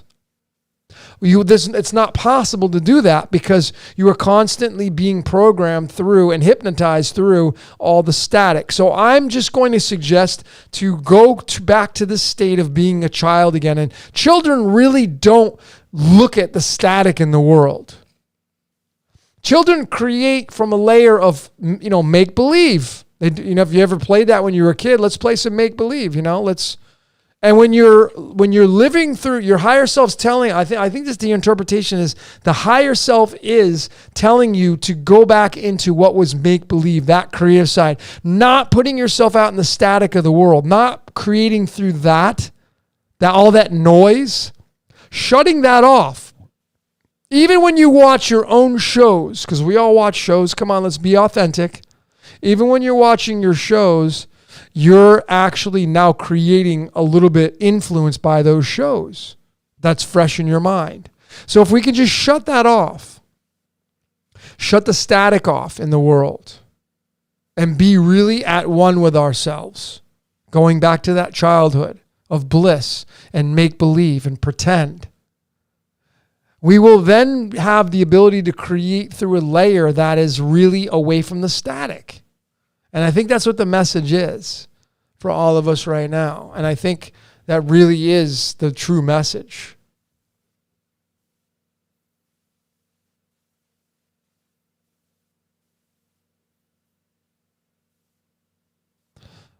Now, the Four of Swords is the Four of Spades, brother. Four of Clubs is the 17th card. That's the Tree of Life. That's life. Do we really have free independence? No. So that may upset some people, right? Now, do we have any at all? Maybe. It's possible. But your life is completely scripted. And so, is there any free will in there? Again, maybe. Maybe you can choose what you want to have for dinner. Maybe you can choose what you want to buy for clothes. Maybe you can choose, who you want to hang out with, to have a few beers with, or sip some wine with. But when it comes to the major things that happen in your life, I believe without a shadow of a doubt at this point, from all the research I've done, the major points in your life are supposed to happen. I mean, if you have adopted the notion that everything happens for a reason, well, then what do you think that means? If you believe everything happens for a reason, then you automatically believe that our entire reality is scripted. Otherwise, it wouldn't happen for a reason. See, we just say things without giving them any thought. So if you believe everything happens for a reason, then you automatically have sided with the fact that we live in a scripted reality and there's nothing you can do about it. You're just along for the ride. So what's the best thing to do? What's the best advice I can give you if there ever was such a thing? Because it's all a contradiction. Know your code. That's what I keep coming back to and what I keep saying to people over and over and over. The most important thing that each and every one of us can do is to discover our blueprints. And it's not just, you can't just study Western astrology and think you got it figured out. That's a big mistake. You can't just think that Western astrology is more important than sidereal or Vedic. Big mistake. You can't just be a numerologist without knowing what astrology is. Big mistake. You can't just study the personality types and think you got it all figured out. Big mistake. I mean, there's the Enneagram, the toughest one. You pretty much have to buy the test. But it's very accurate. If you know what your Enneagram is. I don't talk about that one that much because it's a test you normally have to buy, and people really, these days, they just want to study the information without having to pay for things. So I get that, you know. So, but nonetheless, I think that free will is very limited and everything's scripted. And I've now supported that in countless videos across my YouTube channel. And it's being supported by many of you great decoders out there who have put in the work, the long hours, the research to support the notion that our reality is completely scripted. I mean, even those that still want to blame mankind, still want to blame society, still want to blame these groups and this and that, they can't wrap their mind around when I put them on the edge. How about all these background things that are happening in the background, all these people and symbols that have nothing to do with what you're pointing out? How do you explain that? And I can decode that. And you'll get crickets. You're just going to get, well, those are part of it too. The graffiti that was spray painted on the wall that wasn't even part of the set in the movie, yeah, they purposely spray painted that on the wall because they're trying to mock you. That's what some people actually believe. And it's a joke. And it's not giving credit to whatever created this reality. It's not giving credit to that. And I don't think that's being authentic. Because obviously we're not superior. We're superior to a lot of things on this planet, but that doesn't mean you go around killing people and killing things. We have dominion over. But what has dominion over us? Because it just doesn't stop at the human being level. It doesn't. And anybody that thinks that is completely ignorant. That's an ignorant statement. Thinking that we are the top of the food chain and that it doesn't go any higher than us. That is absolutely ludicrous thinking. So if you can get off the train of blaming the Jesuits and the Masons and the Vatican, and now they have the knowledge and they may be using it for their purposes, for their benefit. Sure, I can buy off on that. And they may be doing things that are questionable and they may be doing things to harm people. Sure. But there are a lot of people that do that in this world. Not just that, not just them. And as far as I'm concerned, like I said, they're part of the script. They're just doing their job, just like the sharks doing their job, just like the polar bears are doing their job, just like the coyotes are doing their job, just like the wolves in Yellowstone, the predators, and they're just like they're doing their job. Do we get mad at the wolves for doing their job, for being the predator they are? I mean, are these decoders out there blaming these other groups? Are they gonna go get mad at the wolves for doing what the wolves have to do? And the whole contradiction is these people are blaming these organizations, and they're probably the ones, and I take this and I say this very lightly, but they're probably the ones that are massive carnivores, killing and not even thinking about what they're doing and just, I'm going to do it for my pleasure. And like I have said, and I'm going to end this transmission with this right here, folks. Everybody watching this transmission is a stone cold killer. That's right. You are a stone cold killer, and you always will be. And I can prove that because every time you walk out your door, you're constantly stepping on things and you're killing things.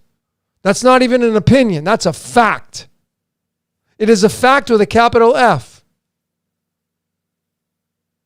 People give no conscious focal point on the things they're constantly killing, okay? They're constantly killing things out in the world and you don't even pay attention to it. You can become more aware of it, of where you're stepping. But there are people still out there stepping on bugs and killing them on purpose. I mean, if there's a mosquito buzzing around, I talk to it and I tell it, hey, you know what? You got one chance to get out of here. If you even attempt to stick that little probe inside of me, you're gonna die. Period. I'm not even gonna tolerate it. I mean, that's what I do. And of course, 9 out of 10 times, they don't listen because they're programmed to stick their probes in you. So we're stone cold killers. Some people are constantly taking their fly swatters and they're swatting the house flies, killing. Well, those flies serve a purpose. What makes you think you're superior to the fly? Because you have dominion over them? Everything in this ecosystem has a job to do. Otherwise, it wouldn't be here. I don't like ticks. I found them in my skin a few times growing up. Ew, they give me the willies. Can't stand pulling them off furries. They're disgusting. But what are they here for? What are fleas here for? What are bed bugs here for? What are aphids here for? What are praying mantises here for? You see, people don't question these kinds of things. All they want to do is point the finger at other people and what they're doing in their world because it gets them off the hook. People really like to blame other people because it allows them to not take the responsibility of their own life because they're too busy pointing the finger at other organizations. Well, it's them. It's their fault that my life sucks. It's your fault. You're doing all of it. You're the guy. You're the bad guy. So I'm not going to deny these predators exist. Just like the polar bears are predators that exist, just like the eagle is a predator that eats fish and takes them out of the ocean. Predator. There are apex predators, abso-friggin-lutely. But most people want to just point the finger and it takes all the blame off their life and then they don't have to take responsibility of anything. It's not my fault. It's their fault. They're the ones doing it. I'm scot-free. And so they just take all the blame off of them and it lets them off the hook for being responsible for living life as an opportunity, as the great Werner Erhard said. So I'm just going to suggest, folks, that you go back into becoming a child again, what the card said, your higher self, becoming a creator, not blaming everything else.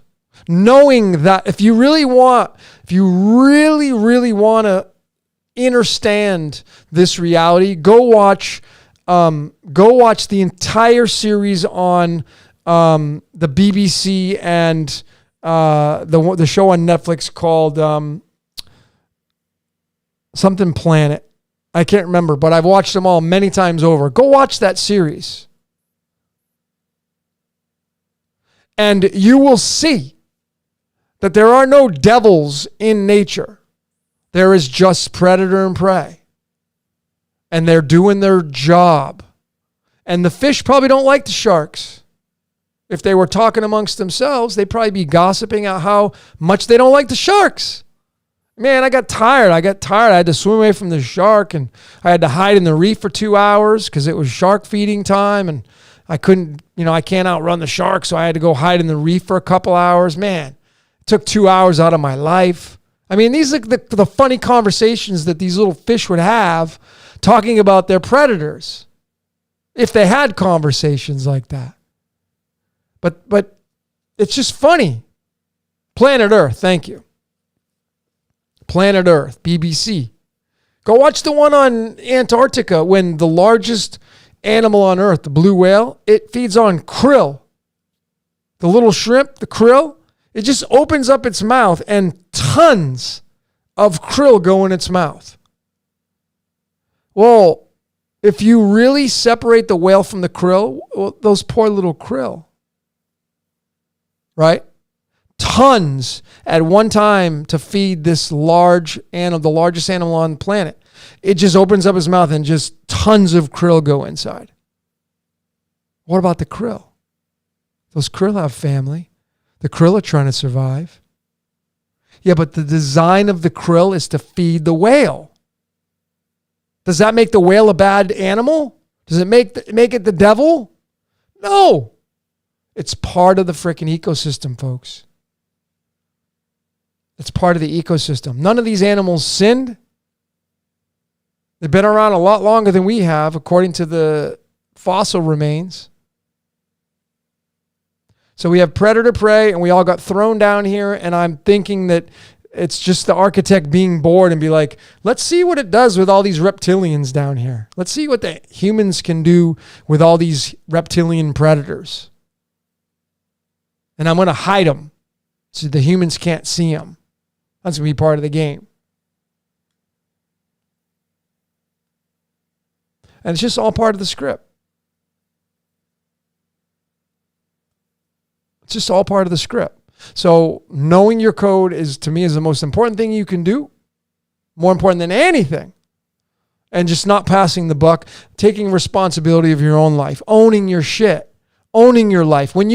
Some of you just need confirmation to own your life. You need confirmation. That's why readings, or at least doing your own interpretation, reading about yourself, owning your space, to be like, oh my God, that is me. That is totally me. And I'm so glad I read that about myself. Now you have permission to walk through that door, and you just leveled up. And you just leveled up. And you just leveled up. Next thing you know, you're walking around and you're confident. And you've let go of all the crap that you were told when you were a kid, that you weren't good enough, or your parents told you could, or your friends, they told you couldn't do this or whatever. All those stories are gone now. They dissolved, because now you're confirming with all the information about your blueprint, and you're becoming the best version of yourself. That's what life's all about. In my book, anyway, that's what I teach.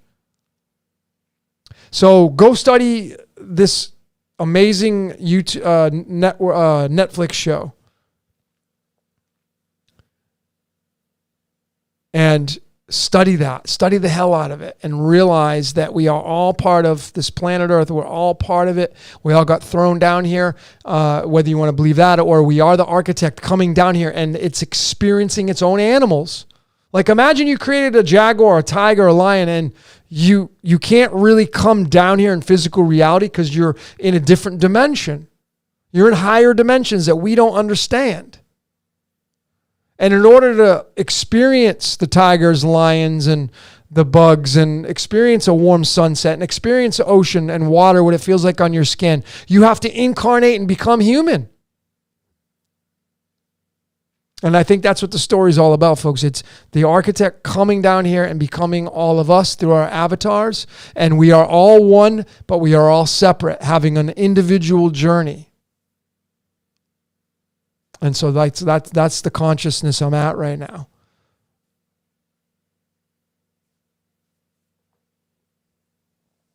So, anyway, folks, that's all I got for tonight. I'm going to end this transmission. Thanks each and every one of you for coming out here and sharing this almost 5.5 hours of information, and sharing some of your observations and decodes and some of your questions. I hope I was helpful to some of you, and I thank Jasmina for helping out. She was so kind to throw her spin on some of these cards. Thank you for sharing what you got for me. I hope the 9 of clubs or the 9 of wands helps you with yours. And any of you that are interested in a reading, hit me up. Send me an email, decodeyourreality@gmail.com. If you feel the urge, remember, I'm running the sale today and tomorrow. And I don't think it'll last that long, but the first 6 of you, it'll be the first 6 emails that I get requesting a reading of the tarot. You're now reading. It's about an hour and a half. We're going to record the entire session. You can watch it later again. You're going to have a blueprint of your cards and your chart. And First 6 people will get that $169 special price. I'm only doing it for this weekend. So first 6 spots, maybe they're already gone. I haven't even checked my email yet. I know I've gotten a few, I think. So some of you have already jumped in on that. But the first 6 of you to grab that, you're going to get that price. And I hope it's one of you. So until next time, folks, next week, probably same time, same channel. And much love to each and every one of you. Thank you for all your Patreons, your donations. If you want to donate, Decode Your Reality at Gmail's my PayPal. I got a Venmo. I have all the information up on my YouTube channel. But if you want to support this mission, I appreciate all your donations and all your energy. And most importantly, folks, not only your love, but your decodes. Some of the stuff you, ladies and gentlemen, put out inspire me, and you give me great nuggets. Sometimes I don't give credit because I forget or whatever, but there are so many great decoders out there giving out great information, and you are included in this group, and we're doing a massive job of breaking down this reality and giving people hope to discover their true nature and their true codes and live through a life that they were supposed to live through. So, folks, that's all I got for tonight. My name is Logan. This is and has been Decode Your Reality. What's your question? Number 13. Until next time, folks, I'm going to say we will see you later.